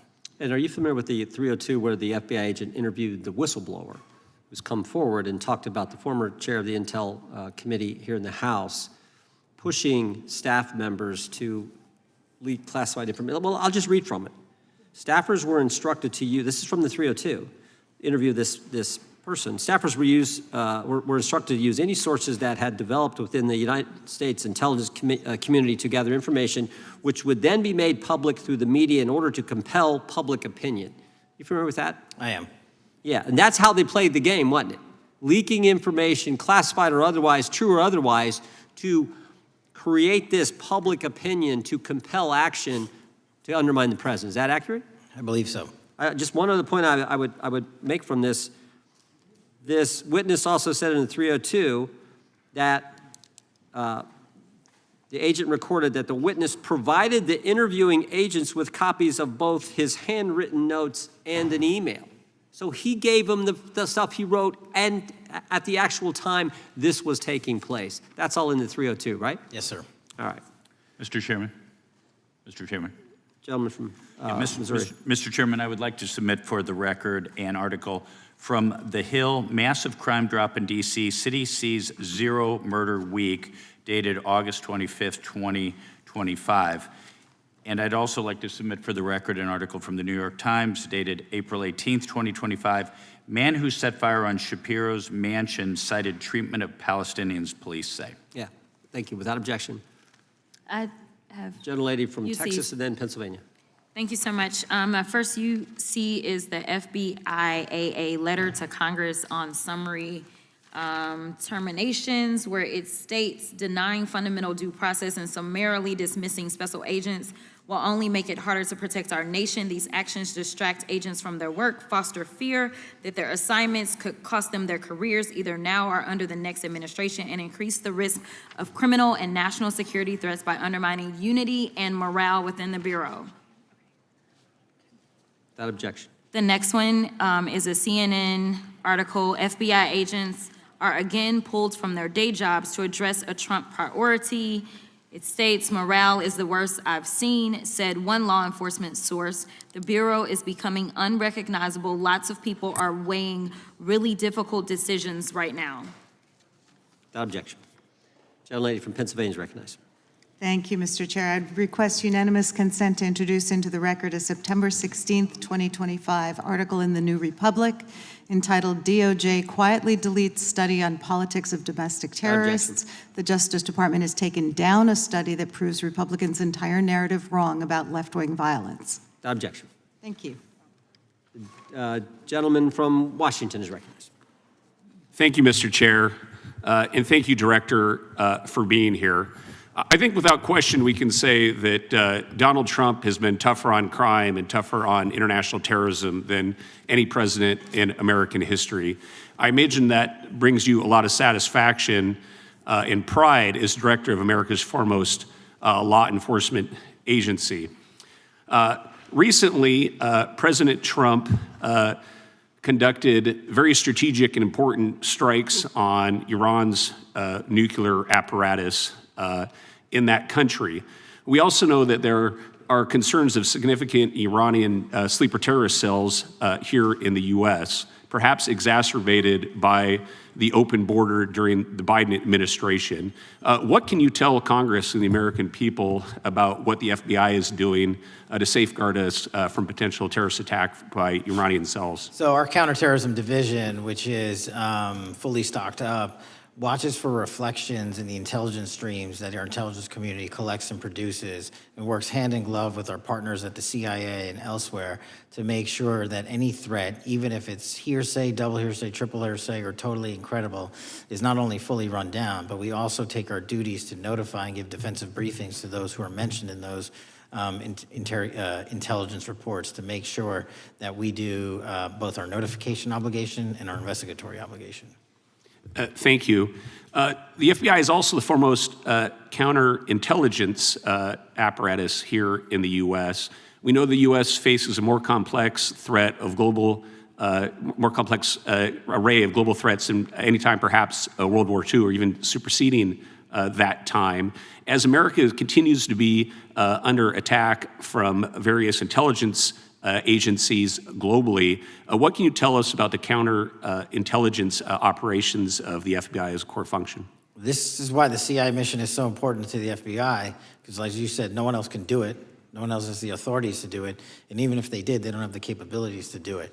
And the CIA mission has to be headquartered in Washington, but have far-reaching capabilities because we have to face against our adversaries in the DPRK, in Russia, China, Iran, and elsewhere. And in order to do that, we have to have dedicated intelligence professionals on those target sets. And since I become director, I've demanded not only a dismantling and disruption of networks, but a public display of how we're doing it so the world knows that our adversary is A, attacking us, and B, we're stopping them. And that's why you've seen these dramatic increases in counterintelligence arrests in the PRC by 33%, in Russia 83%, in Iran 60%. We are showing the world that they are trying to engage in espionage activities against us, and we are holding them accountable publicly.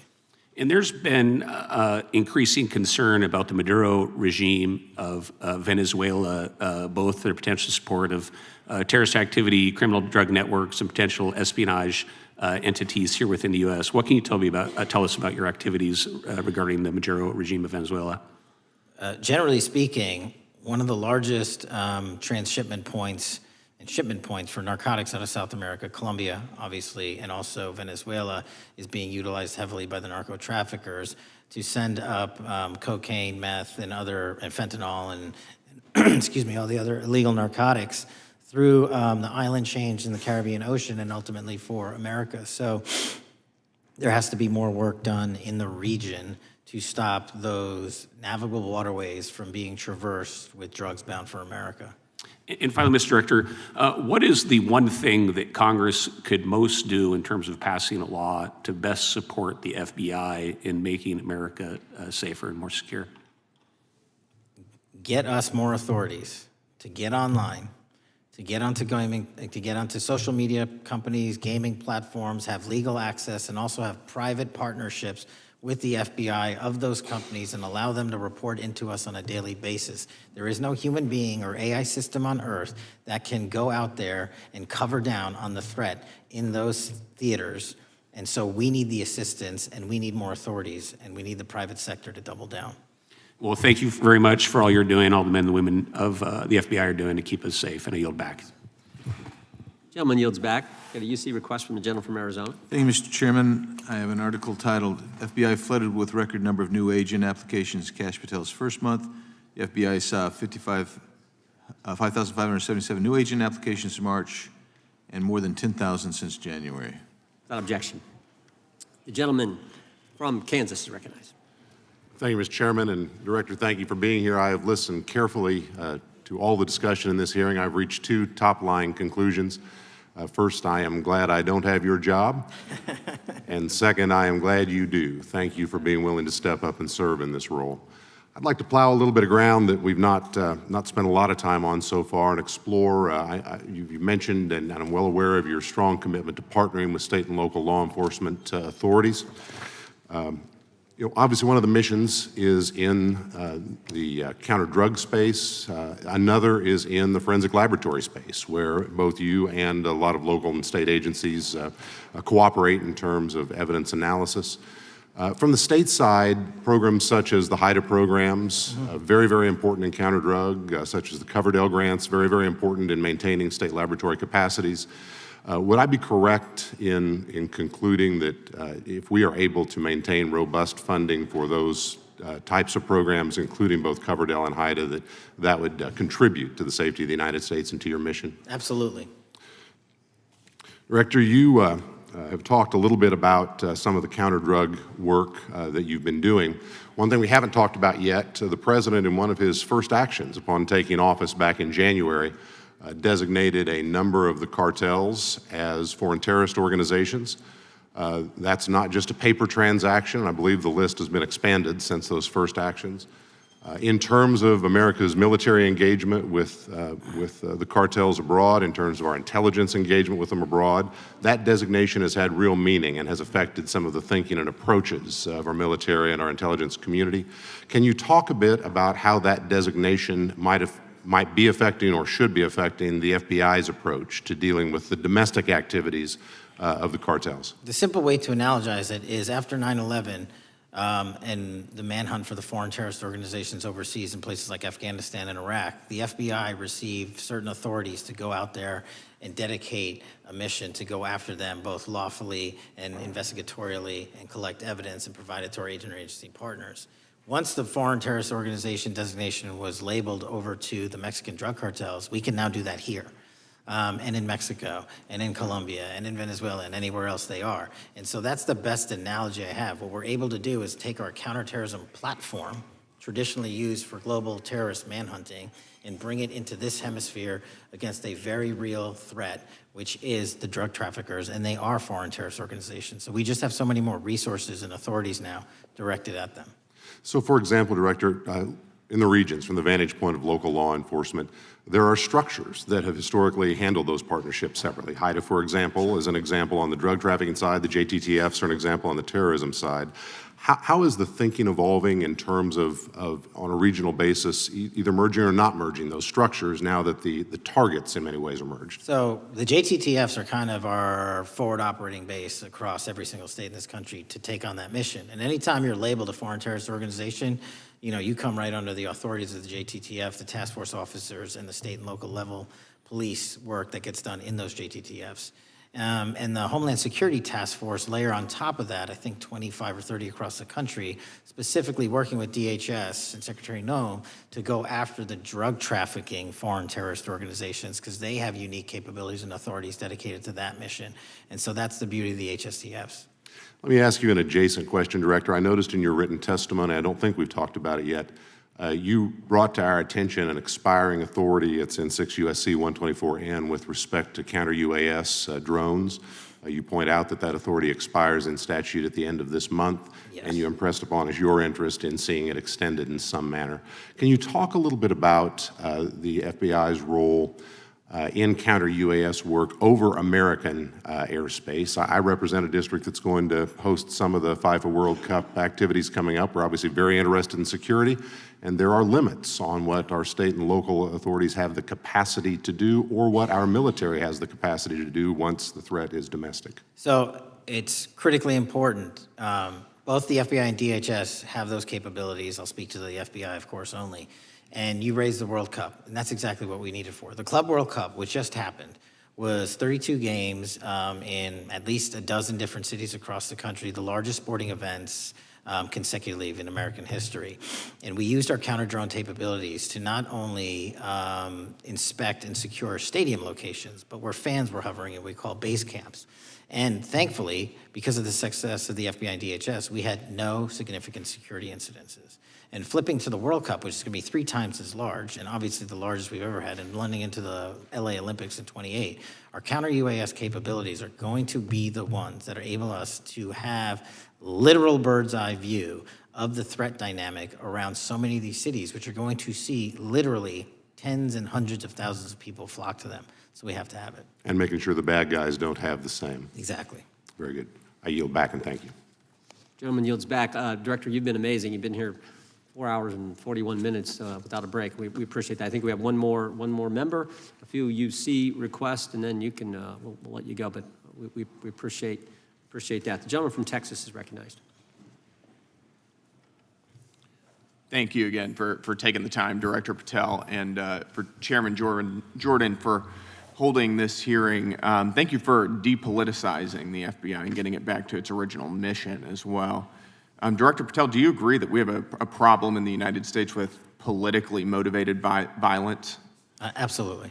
And I very much agree. I think we can all agree that political violence is wrong, it's evil, regardless of which side it comes from, and that we can all adamantly and vehemently reject it, or we certainly should. But one of the things that we've noticed recently is that affinity and tolerance for political violence is not equally distributed on both sides of the aisle. In fact, right now, social media is filled with leftists who are cheering on the murder of an iconic conservative political figure, Charlie Kirk. And it's not just random people on Twitter doing this now. There's a YouGov poll released just a few days ago, which stated that 25% of those who identify as very liberal believe that political violence can sometimes be justified. That's far too many, is it not? It is. One is far too many. One is far too many. That's right. Only 3% of very conservatives said the same thing, and we can agree that 3% is far too many. But there's an astounding difference between 25% on the left accepting and tolerating political violence and 3% on the right. I would hope that our colleagues on the other side of the aisle would also recognize that there is a systemic problem on their side of the aisle with tolerance for violence against people with whom they politically disagree, that there is a cultural rot on their side of the aisle that needs to be addressed desperately. Would you agree with that? Yes. One of the more astounding aspects of this is that it's not just people. This comes from the very top, from their political leaders. Just a few days ago, a member of Congress of this body, Ilhan Omar, shared a video on her social media account about Charlie Kirk's murder, and I'll quote what it said. It said, "Charlie Kirk was Dr. Frankenstein, and his monster shot him through the neck." In other words, Charlie had it coming to him. The words that he said naturally led to his assassination. I mean, that is a reprehensible thing for a member of Congress to say, to suggest, to promote in any capacity. And there are people across this country who are losing their jobs for far less than this.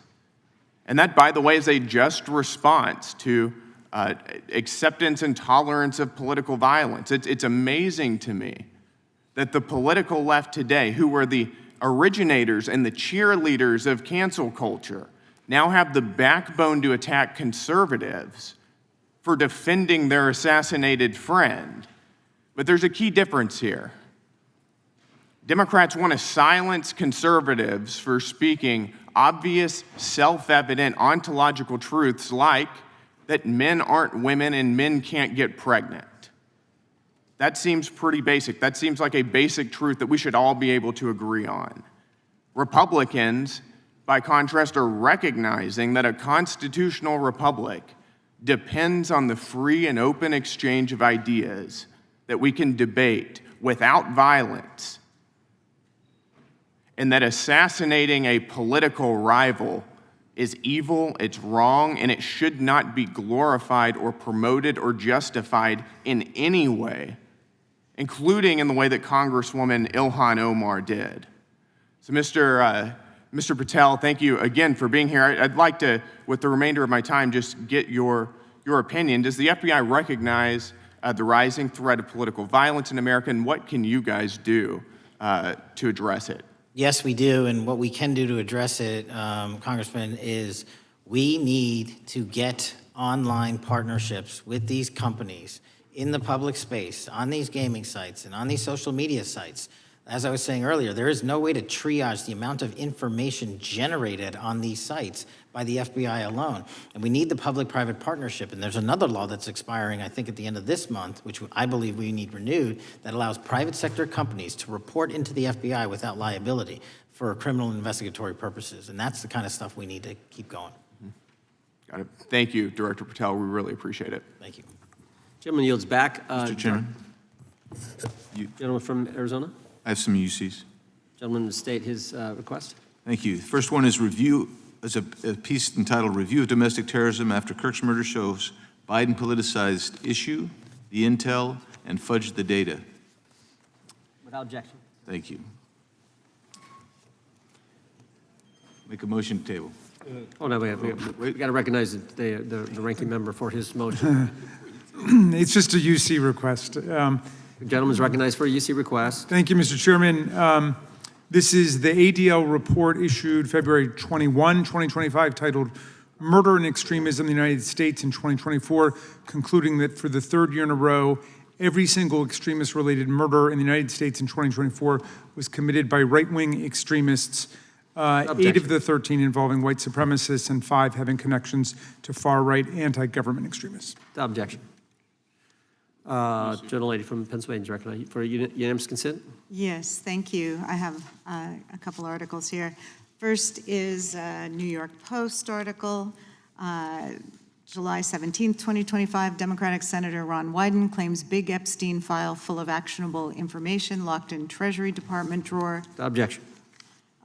This is The Guardian, May 18th, 2023. Deutsche Bank agrees to pay $75 million to settle Jeffrey Epstein lawsuit. Without objection. This is Fox Business, September 10th, 2025. JP Morgan processed over $1 billion for Jeffrey Epstein despite internal concerns over sex offender status. Without objection. And New York Times, Bank of America flagged suspicious payments to Epstein only after he died. Without objection. Okay, and I also have a motion, Mr. Chair. The lady was recognized. We're going to come back to the motion I thought was made by Mr. But I want to dismiss our witness. Could we do the motions before he goes? What, I just wanted to press the motion I originally had. Yeah, we're going to bring that up. Is that what this is? Four banks. Are you doing that? No, this is another motion. Okay, well, I'm going to recognize first the gentleman because we held that motion in advance. I still have the UC, Mr. Chairman. Thank you, Mr. Chairman. So look, there are 4 banks, JP Morgan, Bank of New York, Bank of America, and Deutsche Bank. Yeah, but the gentleman can state his motion. Yeah, but the motion is to subpoena the CEOs of these 4 banks to bring in all records relating to their relationship to Jeffrey Epstein and to produce all records reflecting it. These 4 banks have flagged to the government $1.5 billion in suspicious transactions relating to the sex Chairman, I move the trafficking crimes. table. Mr. Diamond just released a statement saying he would be happy to comply. Chairman, need The motion to table, the motion offered by the gentleman from Maryland, the motion to table is not debatable. The question occurs on the motion to table. Those in favor say aye. Aye. Those opposed, no. No. Opinion of the chair, the ayes have it. The motion is tabled. I'd like a recorded vote if we could, Mr. Recorded vote being requested. The clerk will call. Well, we got to get the clerk here. The clerk's right here. Wonderful. Clerk Mr. will call the Jordan? roll. Yes. Mr. Jordan votes yes. Mr. Isa? Mr. Biggs? Mr. Biggs votes aye. Mr. McClintock? Mr. McClintock votes aye. Mr. Tiffany? Mr. Massey? Mr. Roy? Mr. Roy votes aye. Mr. Fitzgerald? Mr. Klein? Mr. Klein votes aye. Mr. Gooden? Mr. Van Drew? Mr. Nels? Mr. Nels votes yes. Mr. Moore? Mr. Moore votes yes. Mr. Kiley? Ms. Hageman? Ms. Lee? Mr. Hunt? Mr. Fry? Mr. Grothman? Mr. Grothman votes aye. Mr. Knott? Mr. Knott votes aye. Mr. Harris? Mr. Harris votes aye. Mr. Onder? Mr. Onder votes aye. Mr. Schmidt? Mr. Schmidt votes aye. Mr. Gill? Mr. Gill votes aye. Mr. Baumgartner? Mr. Raskin? No. Mr. Raskin votes no. Mr. Nadler? No. Mr. Nadler votes no. Ms. Lofgren? Ms. Lofgren votes no. Mr. Cohen? Mr. Johnson? Mr. Johnson votes no. Mr. Swallow? Mr. Swallow votes no. Mr. Liu? Ms. Jayapal? Mr. Correa? Ms. Scanlon? Ms. Scanlon votes no. Mr. Neguse? Mr. Neguse votes no. Ms. McBath? Ms. McBath votes no. Ms. Ross? Ms. Ross votes no. Ms. Ballant? Ms. Ballant votes no. Mr. Garcia? Mr. Garcia votes no. Ms. Kamlager-Dove? Mr. Moskowitz? Mr. Moskowitz votes no. Mr. Goldman? Mr. Goldman? Ms. Crockett? No. Ms. Crockett votes no. Gentleman from Texas, Mr. Gooden. Mr. Gooden? You're a no. You're a no. Lance? Yes. Mr. Gooden votes yes. Mr. Chairman, how am I recorded? Gentleman from New York. Mr. Goldman, you're not recorded. No. Mr. Goldman votes no.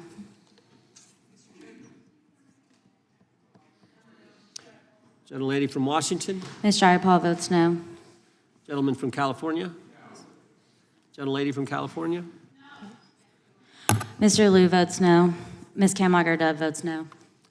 Gentleman from Kentucky. Mr. Massey votes no.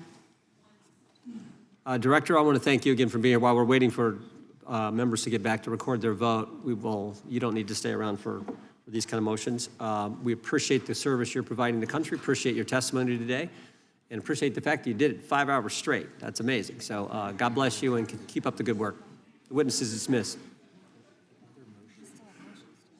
I know, but I'm dismissing the witness.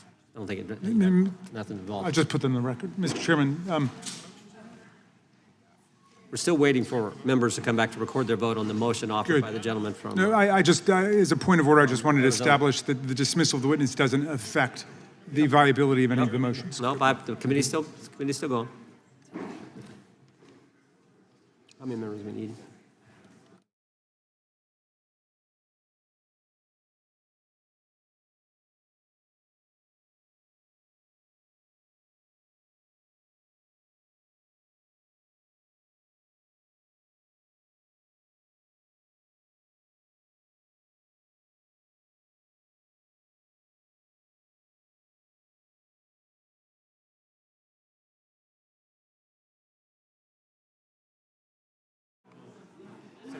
Madam Clerk, point of order.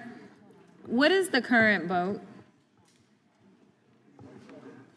Point of order. The vote is open. We will be waiting for members to get back to record their vote. Gentleman from Wisconsin is recognized. Mr. Fitzgerald votes aye. Gentleman from California is recognized. Mr. Kiley votes aye. The gentleman from California, I think, Mr. Chairman, is seeking to be recognized. Mr. Correa? Mr. Correa votes no.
Mr. Chairman, point of order.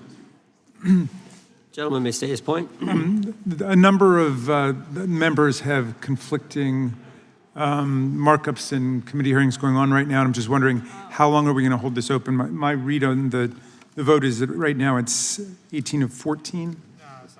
17?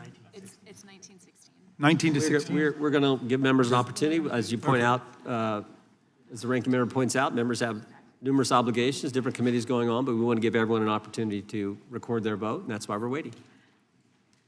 Mr. Chair, point of order. We'll state a point of order.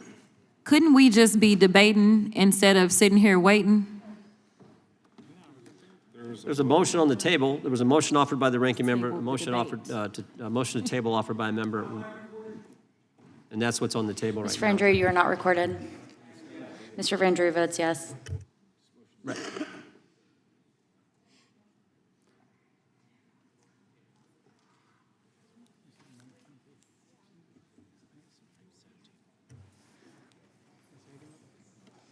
Gentlelady from Wyoming.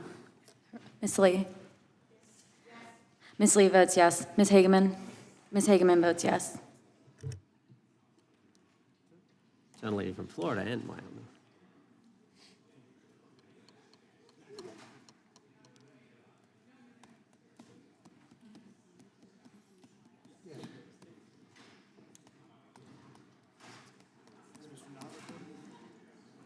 Mr. Knott, you're recorded as yes. Gentleman from Wisconsin. Mr. Tiffany? Mr. Tiffany votes aye. Clerk will report. Mr. Chairman, there are 20 ayes and 19 noes. The ayes have it. The motion is tabled. The gentlelady is recognized from Pennsylvania. Thank you, Mr. For what Ch- purpose? I have a motion. Gentlelady may state the motion. Okay. Pursuant to Clause 2K6 of Rule 11, I move that the committee subpoena U.S. Treasury Secretary Bessent to produce or otherwise make available to the committee all suspicious activity reports in the possession of the Treasury Department, identifying the roughly $1.5 billion in Gentleman from suspicious transactions. California is recognized. I move to lay the motion on the table. The motion is not debatable. I didn't finish. She hadn't completed the motion. Is it proper to cut it off before it's completed, Mr. Chairman? Finish your last sentence there. The gentlelady can finish. Okay, so we're asking them to identify the roughly $1.5 billion in suspicious transactions related to the sex trafficking crimes of Epstein, Maxwell, and their co-conspirators. And as we know, Mr. Chairman. Mr. Patel said that the Treasury Gentleman's might have recognized. Move to that lay the information. motion on the table. Yep. The motion is not debatable. The question occurs on the motion to table. Those in favor say aye. Aye. Those opposed, no. No. I request a recorded vote. Recorded vote being requested. The clerk will call the roll. Mr. Jordan? Yes. Mr. Jordan votes yes. Mr. Isa? Yes. Mr. Isa votes yes. Mr. Biggs? Mr. Biggs votes aye. Mr. McClintock? Mr. McClintock votes aye. Mr. Tiffany? Mr. Tiffany votes aye. Mr. Massey? Mr. Massey votes no. Mr. Roy? Mr. Roy votes aye. Mr. Fitzgerald? Mr. Fitzgerald votes aye. Mr. Klein? Mr. Klein votes aye. Mr. Gooden? Mr. Gooden votes aye. Mr. Van Drew? Yes. Mr. Van Drew votes yes. Mr. Nels? Mr. Nels votes yes. Mr. Moore? Mr. Moore votes yes. Mr. Kiley? Mr. Kiley votes aye. Ms. Hageman? Ms. Hageman votes aye. Ms. Lee? Ms. Lee votes aye. Mr. Hunt? Mr. Fry? Mr. Fry votes aye. Mr. Grothman? Mr. Grothman votes aye. Mr. Knott? Mr. Knott votes aye. Mr. Harris? Mr. Harris votes aye. Mr. Onder? Mr. Onder votes aye. Mr. Schmidt? Mr. Schmidt votes aye. Mr. Gill? Mr. Gill votes aye. Mr. Baumgartner? Mr. Baumgartner votes aye. Mr. Raskin? No. Mr. Raskin votes no. Mr. Nadler? No. Mr. Nadler votes no. Ms. Lofgren? Ms. Lofgren votes no. Mr. Cohen? Mr. Johnson? Mr. Johnson votes no. Mr. Swalwell? Mr. Swalwell votes no. Mr. Liu? Ms. Jayapal? Mr. Correa? Ms. Scanlon? No. Ms. Scanlon votes no. Mr. Neguse? Ms. McBath? Ms. Ross? Ms. Ross votes no. Ms. Ballant? Ms. Ballant votes no. Mr. Garcia? Mr. Garcia votes no. Ms. Kamlager-Dove? Mr. Moskowitz? Mr. Goldman? Mr. Goldman votes no. Ms. Crockett? No. Ms. Crockett votes no. Ms. Jayapal votes no. Gentlelady from California. Ms. Kamlager-Dove is not recorded. Ms. Kamlager-Dove votes no. Gentleman from California. Mr. Liu, you are not recorded. Mr. Liu votes no. Mr. Moskowitz? Mr. Moskowitz votes no.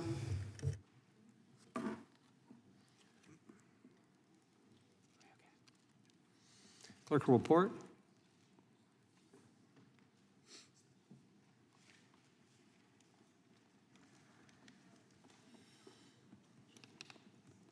Mr. Chairman, there are 23 ayes and 16 noes. Motion to table carries. Mr. Chairman, I have a motion. Gentleman can state his motion, is recognized to state his motion. Great. I hope that champion of free speech, Mr. McClintock, lets me read it. Mr. Chairman, pursuant to Clause 2K6 of Rule 11, I move that the committee subpoena Deputy FBI Director Dan Bongino to produce and testify what the director is unwilling to discuss and share with Congress, the files related to Jeffrey Epstein, including witness interview records, including FBI Forms 302, search warrant materials, records relating to the initiation of investigations, records relating to financial transactions and payments, evidence collected from wiretaps. The FBI director said today that they've already released these documents. Bongino has reportedly considered resigning from his position over the refusal to release the full Epstein files. I'm delighted to Perhaps there'll see be that more my forthcoming. colleague can read, and I move to lay his motion on the table. Motion is not debatable. The question occurs on the motion to table. Those in favor will say aye. Aye. Those opposed, no. No. Opinion of the chair, the ayes have it, and the motion is tabled. I also can call for a vote, Mr. Chairman, recorded vote. Recorded vote being requested. The clerk will report, or well, excuse me, call the roll. Mr. Jordan? Yes. Mr. Jordan votes yes. Mr. Issa? Yes. Mr. Issa votes yes. Mr. Biggs? Mr. Biggs votes aye. Mr. McClintock? Mr. McClintock votes aye. Mr. Tiffany? Mr. Massey? Mr. Massey votes no. Mr. Roy? Mr. Roy votes aye. Mr. Fitzgerald?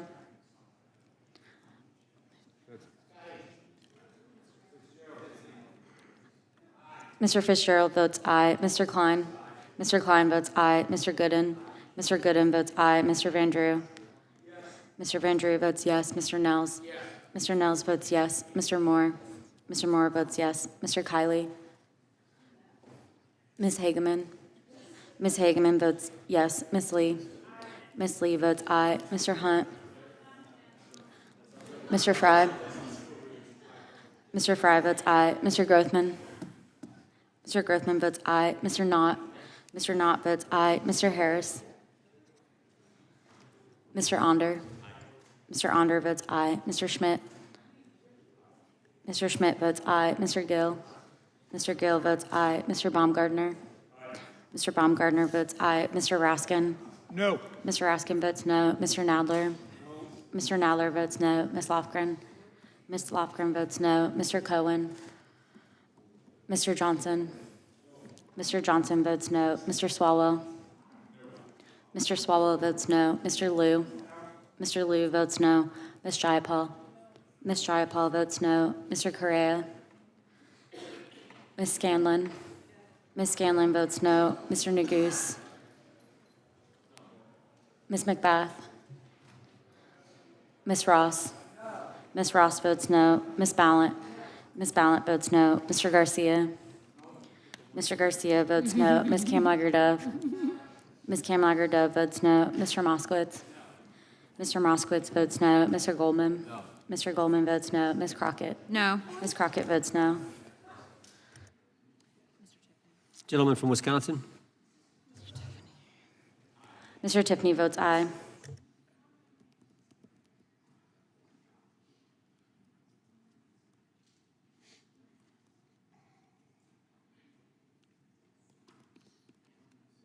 Clerk will report. Mr. Chairman, there are 21 ayes and 16 noes. Motion to table is successful. That concludes today's. Nope, I've got one. The gentlelady from Texas is recognized. Thank you, Mr. Chair. I'll tell y'all when I'm done reading. Mr. Chair, pursuant to Clause 2K6 of Rule 11, I move that the committee subpoena the head of the Bureau of Prisons, William K. Marshall, to discuss and produce all records relating to the transfer of Jeffrey Epstein, co-conspirator and child sex trafficker, Ghislaine Maxwell, in apparent violation of BOP policies regarding sex offenders, to include all BOP communications with DOJ, FBI, and the White House. BOP transferred Maxwell to a minimum security Mr. camp Chairman. following her interview with Gentleman President from Trump's California is former recognized. personal Move to lay the motion attorney on the table. and now There's Deputy been a motion- Attorney General Todd Blanche. Motion to I am table done is reading not now. debatable. This question occurs on the motion to table. Those in favor will say aye. Aye. Those opposed, no. No, Opinion of the chair, the ayes have it. I'd ask for a recorded Recorded vote. vote being requested. The clerk will call the roll. Mr. Jordan? Yes. Mr. Jordan votes yes. Mr. Issa? Mr. Issa votes yes. Mr. Biggs? Mr. Biggs votes aye. Mr. McClintock? Aye. Mr. McClintock votes aye. Mr. Tiffany? Aye. Mr. Tiffany votes aye. Mr. Massey? No. Mr. Massey votes no. Mr. Roy? Mr. Roy votes aye. Mr. Fitzgerald? Mr. Fitzgerald votes aye. Mr. Klein? Mr. Klein votes aye. Mr. Gooden? Mr. Gooden votes aye. Mr. Van Drew? Mr. Van Drew votes yes. Mr. Nels? Mr. Nels votes yes. Mr. Moore? Mr. Moore votes yes. Mr. Kiley? Ms. Hageman? Ms. Hageman votes yes. Ms. Lee? Ms. Lee votes aye. Mr. Hunt? Mr. Fry? Mr. Fry votes aye. Mr. Grothman? Mr. Grothman votes aye. Mr. Knott? Mr. Harris? Mr. Knott? Mr. Knott votes aye. Mr. Harris? Mr. Onder? Mr. Onder votes aye. Mr. Schmidt? Mr. Schmidt votes aye. Mr. Gill? Mr. Gill votes aye. Mr. Baumgartner? Mr. Baumgartner votes aye. Mr. Raskin? Mr. Raskin votes no. Mr. Nadler? Mr. Nadler votes no. Ms. Lofgren? Ms. Lofgren votes no. Mr. Cohen? Mr. Johnson? Mr. Johnson votes no. Mr. Swalwell? Mr. Swalwell votes no. Mr. Liu? Mr. Liu votes no. Ms. Jayapal? Ms. Jayapal votes no. Mr. Correa? Ms. Scanlon? Ms. Scanlon votes no. Mr. Neguse? Ms. McBath? Ms. Ross? Ms. Ross votes no. Ms. Ballant? Ms. Ballant votes no. Mr. Garcia? Mr. Garcia votes no. Ms. Kamlager-Dove? Ms. Kamlager-Dove votes no. Mr. Moskowitz? Mr. Moskowitz votes no. Mr. Goldman? Mr. Goldman votes no. Ms. Crockett? Ms. Crockett votes no.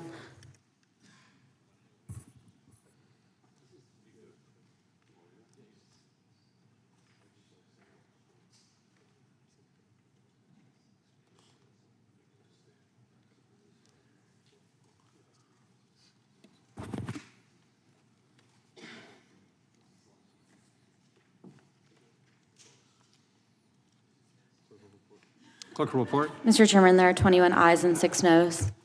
The motion to table is agreed to. Mr. Chairman, point of inquiry.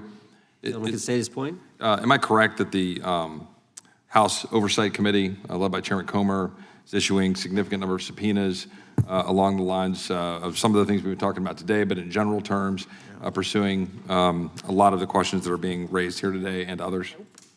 That is accurate, and specifically the SARs, they're actually getting the SARs from the Treasury Department, which is something that we think is important. But yeah, that material is going to the Oversight Committee. Mr. Chairman, may I ask a follow-up question? Over here. Gentleman from New York is recognized. Is it your understanding that the Oversight Committee has requested the documents listed in Mr. Swalwell's subpoena, the recordings, the witness statements, the photographs, the materials seized by search warrant? I'd have to look at those carefully, but I know that there's a broad subpoena and It's a inclusion very of broad all kinds of subpoena, files. and oddly enough, it excludes all those essential documents that are in the possession of the FBI. I think that'll be included in the case files that have been subpoenaed. The chair recognizes the gentleman from Arizona. I have a UCs, several UCs. Gentleman can state his unanimous consent request. Yeah, first one is Democrat running for Attorney General issues profanity-laced Charlie Kirk post. Without objection. Next one, Cleveland Fire Chief removed from duty over incendiary Charlie Kirk social media post. Without objection. Next one, generic condemnations of political violence won't stop the left from escalating it. Without objection. Next one is, a few weeks before Charlie Kirk was assassinated, CNN runs widely viewed interview with Destiny describing Charlie Kirk as spawn of Satan. Without objection. And let's see here. I think the next one is, gosh, I'm having trouble finding it, sir. Dang it. I will submit it for the record later, the rest of these. I have another 30, so I'll just submit this. Speaker, Mr. Chairman. Gentleman from New York is recognized for what purpose? Point of information with respect to everything that Mr. Biggs just read. So what? It's all free speech. First Amendment is alive and well in this great country, and thank the good Lord for that. Mr. Chairman. The gentleman from Florida, for Just- purpose, does the gentleman seek recognition? Point of inquiry, to the question that Mr. Roy was raising about how that is being done in the Oversight Committee, I'm just curious, was Mr. Roy asking because he believes that should be done in the Judiciary Committee instead, or he was just confirming that it's being done in general? I don't know the motives behind Mr. Roy's statement. I just know what Mr. Roy said. I think Mr. Roy's here. Yeah, that concludes. Well, you can talk to him. You can go talk to him. You can walk right across the thing. That I've got concludes one today's hearing. Final UC? Man, this is a record day for UCs. Go ahead. The gentleman from Maryland is recognized for the Timeline. final UC. Thank you. This is it. Timeline suggests Trump team changed its tune on Epstein files after Trump was told he was in them. CNN Politics. Without objection, all members will have 5 legislative days to submit additional written questions for the witness or additional materials for the record. Without objection, the hearing is adjourned.